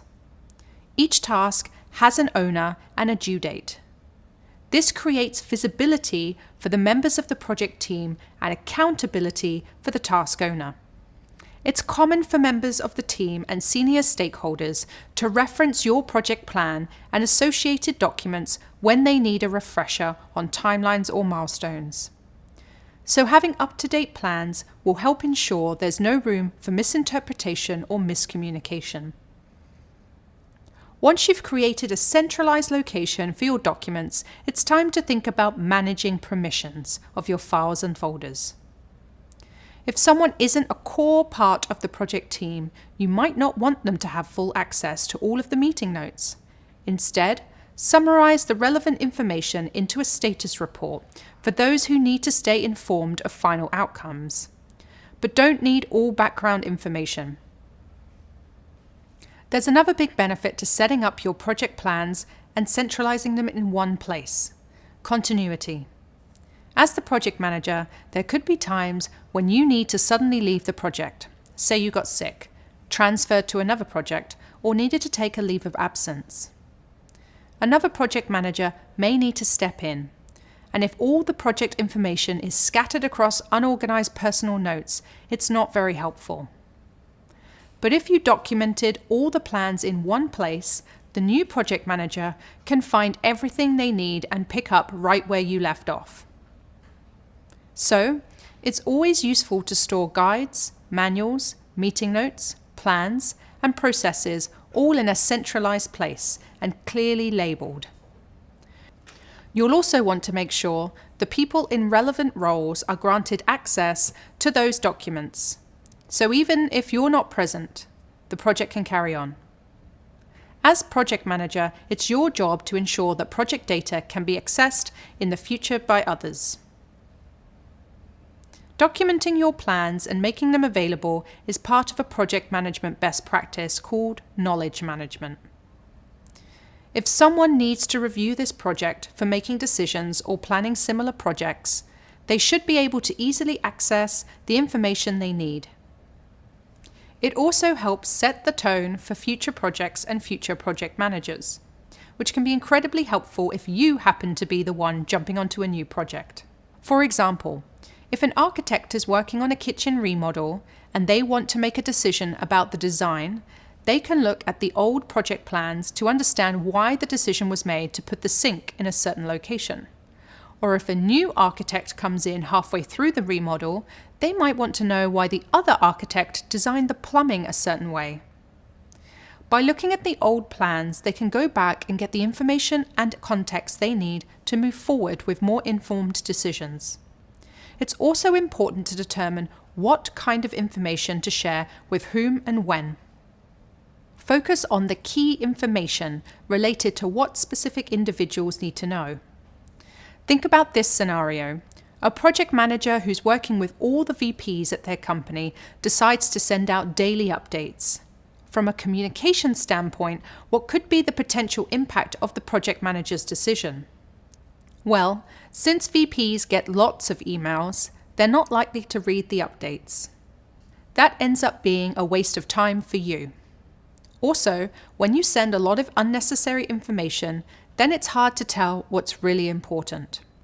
Figuring out the right information to share is even more important when you're working on projects that have sensitive data.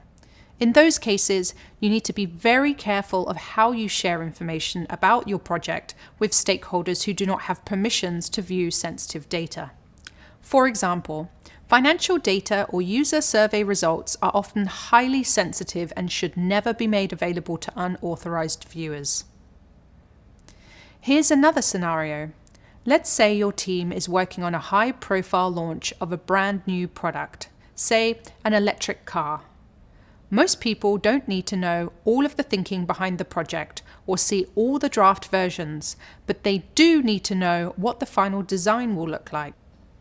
The project is legally sensitive, and you want to avoid leaks and oversharing classified data. If you share the entire project folder with everyone who needs to know only the end result, you risk doing just that, revealing highly sensitive and classified data. If this information gets leaked to the wrong people, project plans and company data could be made public, ruining the big launch of the electric car. You also risk violating company policy and damaging your reputation as a trustworthy and responsible project manager. Only share information on a need-to-know basis. It's your job to present the right information at the right time to the right people. Now let me show you an example. In this sample communication plan, one of the resources is user feedback surveys. This resource contains raw data collected from surveys submitted by PlantPow's test users, which means it has personally identifiable information, or PII. PII is anything that possibly reveals someone's identity, like a screen name, password, phone number, email address, first or last name, anything like that. For that reason, only share that resource with the members of the project team who are approved to access this level of information. Then, if anyone else tries to open the document, they will be alerted that they need to request permission to access it. If you need to share results of these surveys, those can be presented in a graph, chart, or summarized in a report without any PII included. Then you can share that information with the broader team. Now you have a better understanding of how important documentation is to project management. Coming up next, we'll learn the best way to put your plan together and stay organized.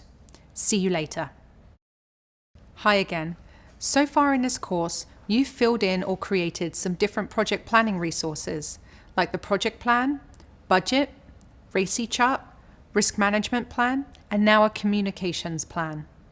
We also discussed the importance of organizing your communications and having easy and appropriate access to project plans. Now, I'll show you one way you can organize all your project information in one centralized place. You'll be able to apply these same general techniques to almost any type of project management style or system. Organizing your project plans makes everyone's job easier and eliminates opportunity for confusion.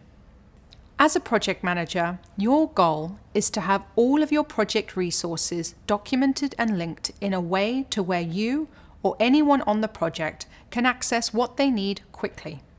A couple of handy ways to get organized are using a shared file drive like Google Drive and creating one resource like a document or spreadsheet that links all of the files and resources that your project uses. Here's an example of how to organize your files in Google Drive. But it doesn't matter which shared system your project team uses. You can use the same process for pretty much all of them.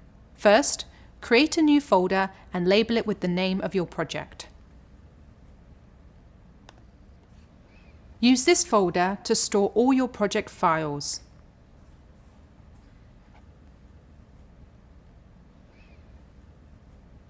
You can even create subfolders and store them in the main project folder.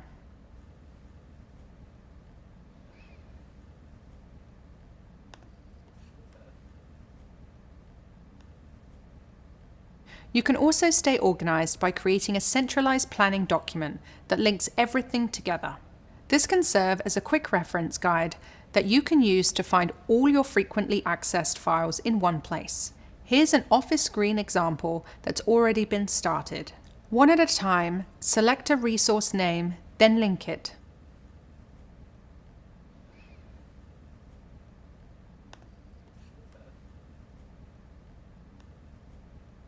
Now you can access the file directly from the centralized document. If your project uses multiple spreadsheets and you want to avoid having to open lots of separate files, you can group them within one sheet, like this. This sheet has tabs for all the other sheets that contain project information. You can add a new sheet at any time. It's helpful to include an overview sheet and link any non-spreadsheet files. This is also a good place to provide a brief description of the project, instructions for how to use the sheet, or communication expectations. In this example, the overview sheet is called the dashboard, which is the same thing. You can decide how to label yours. There you have it. Now you're organized and ready to show everyone what an awesome project manager you are.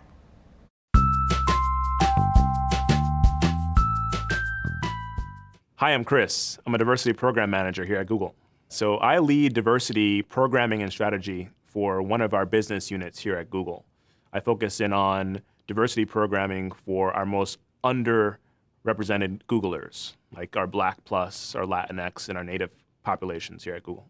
Program manager world, where every single day I'm thinking about who needs to be involved in the projects that I work on, who will care to invest in the programs that I want to roll out, right? Because I need to get buy-in for certain programs to get greenlit, right? So I'm always thinking about how I'm organizing my materials. I'm always thinking about packaging and telling a story behind all of it so I can continue to do the great work that I do.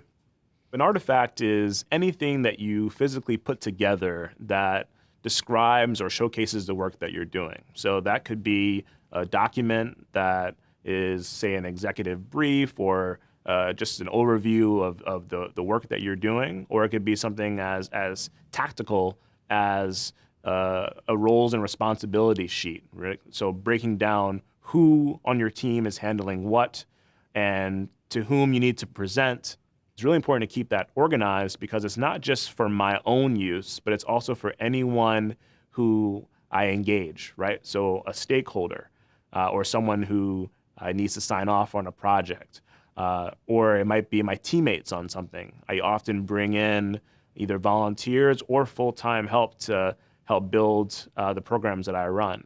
Lastly, say we have an outside vendor. They need to understand where they fit into the larger picture, but also what they tactically need to do to make the program successful. So keeping artifacts allows you to have the best possible outcome in all program management elements. And regardless of that piece, you also want to be able to showcase your work at the end so that when it comes time to possibly get more budget for a program or to take the program to the next level, you have a good baseline to really understand from where you started and how far you've come. When you have all those artifacts, it's really important to be able to speak to how those artifacts allowed you to be successful. The artifacts are really what tangibly show someone during a job interview that you were the one that did the work to make the program or the project successful, right? So if you just talk about a project or a program at a high level in a job interview, the interviewer might want to know more detail. And the artifacts allow you to show that detail, allow you to show not only what happened with the project and how far it came, but also your contributions to it. And it physically shows your ability to conduct the entire process from start to finish. You're the quarterback, right? And the quarterback also holds the playbook. And if you don't have the playbook, who on the team is going to know what to do other than you? You run the show. And so effectively, you want to make sure that you're able to showcase in any setting, whether it be while you're currently working on a project or later during an interview, all that you did to make the program or project successful. Job searching, whether it's your first time or your 10th, is a common but unique experience. And whether you're looking for an entry-level position, considering a career switch, or re-entering the workforce after a hiatus, you need a resume. Your resume will be a key document throughout your job search.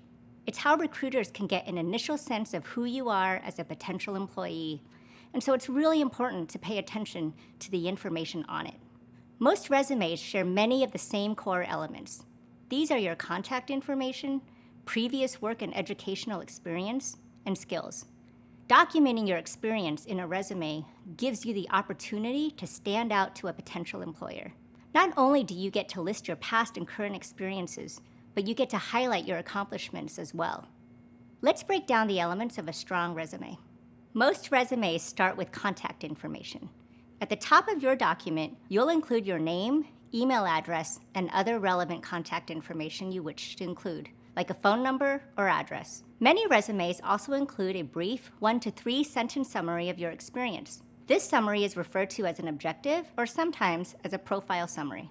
For example, an objective might sound something like a passionate and customer-centered focused individual with 3 years of experience launching new products and managing processes. It's generally considered optional to add an objective or profile summary to your resume. Some recruiters like them, while others don't think they're necessary. An objective or profile summary can be helpful, however, if you're looking to change careers and want to highlight transferable experience to a recruiter.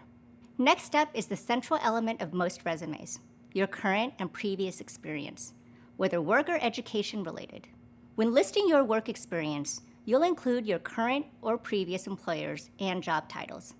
And for each job, you'll also include start and end dates, and 2 to 3 bullet points explaining your job responsibilities and accomplishments.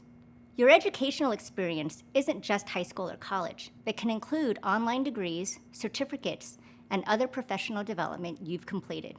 And finally, you may choose to include skills, especially those that are relevant to the project management roles you're applying to. As we've discussed earlier, some core skills that project managers possess include enabling decision-making, communicating, flexibility, and strong organizational skills. I'd add that it also includes skills like ability to manage tasks effectively, work well with others, follow through on tasks, and hold teammates accountable. It could also include industry knowledge, like experience with digital tools or work management software.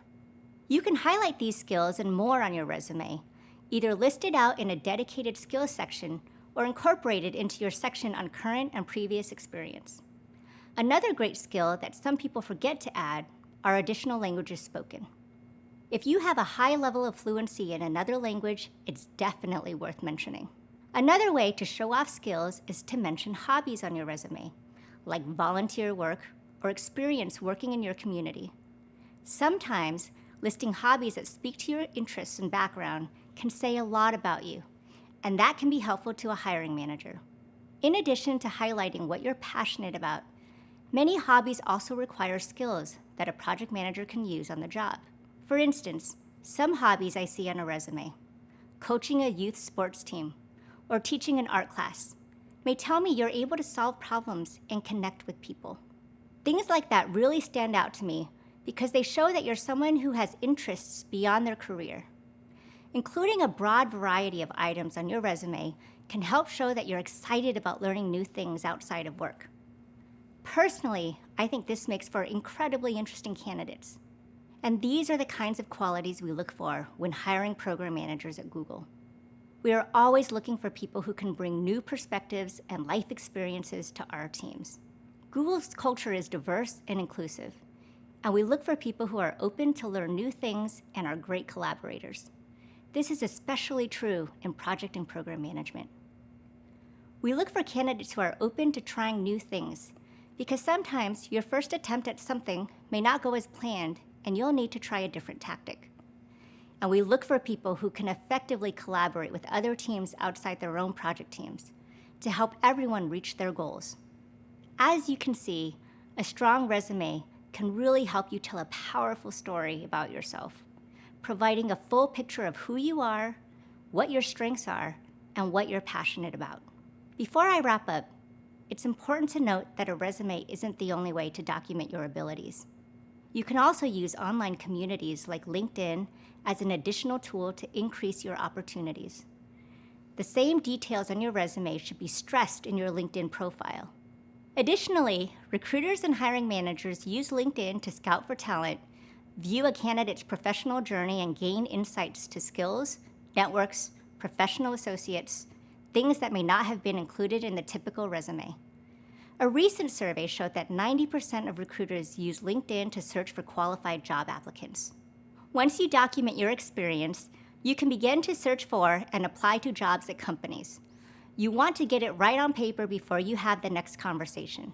You'll have the opportunity to continue building this skill in the associated readings and activities.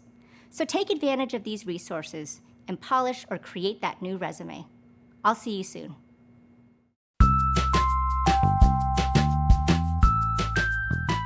I'm Dan, and I'm a program manager at Google Research.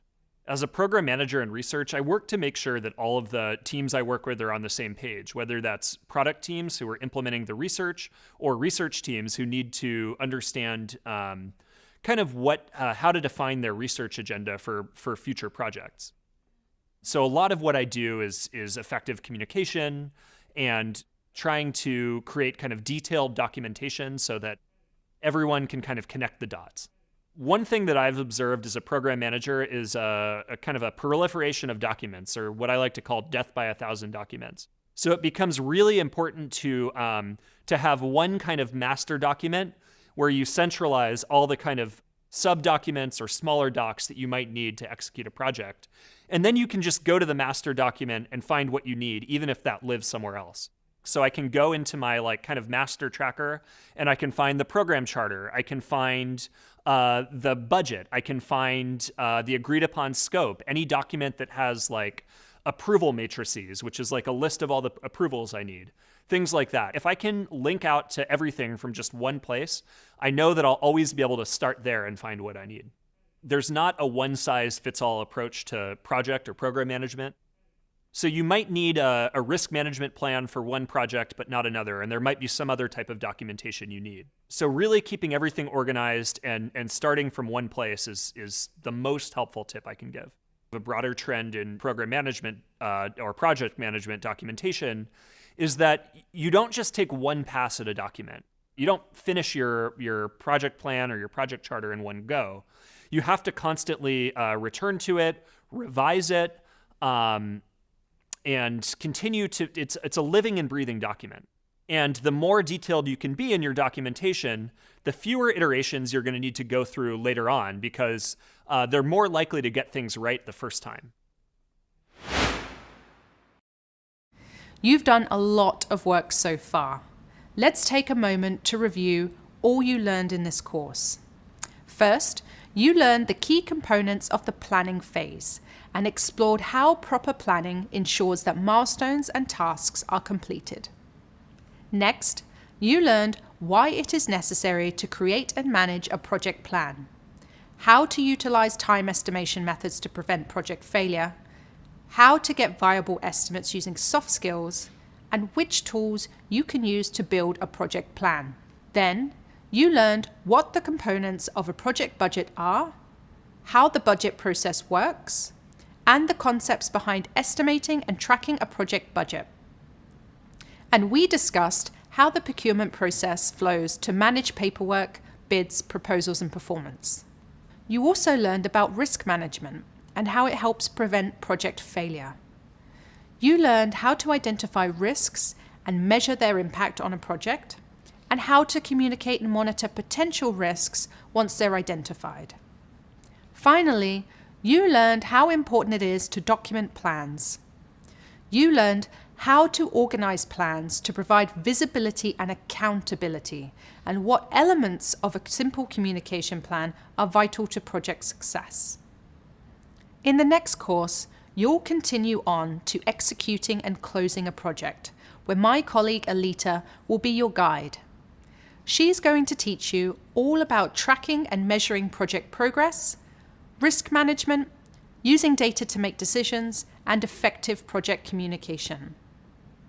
I had a wonderful time sharing my project management experience with you. Best of luck.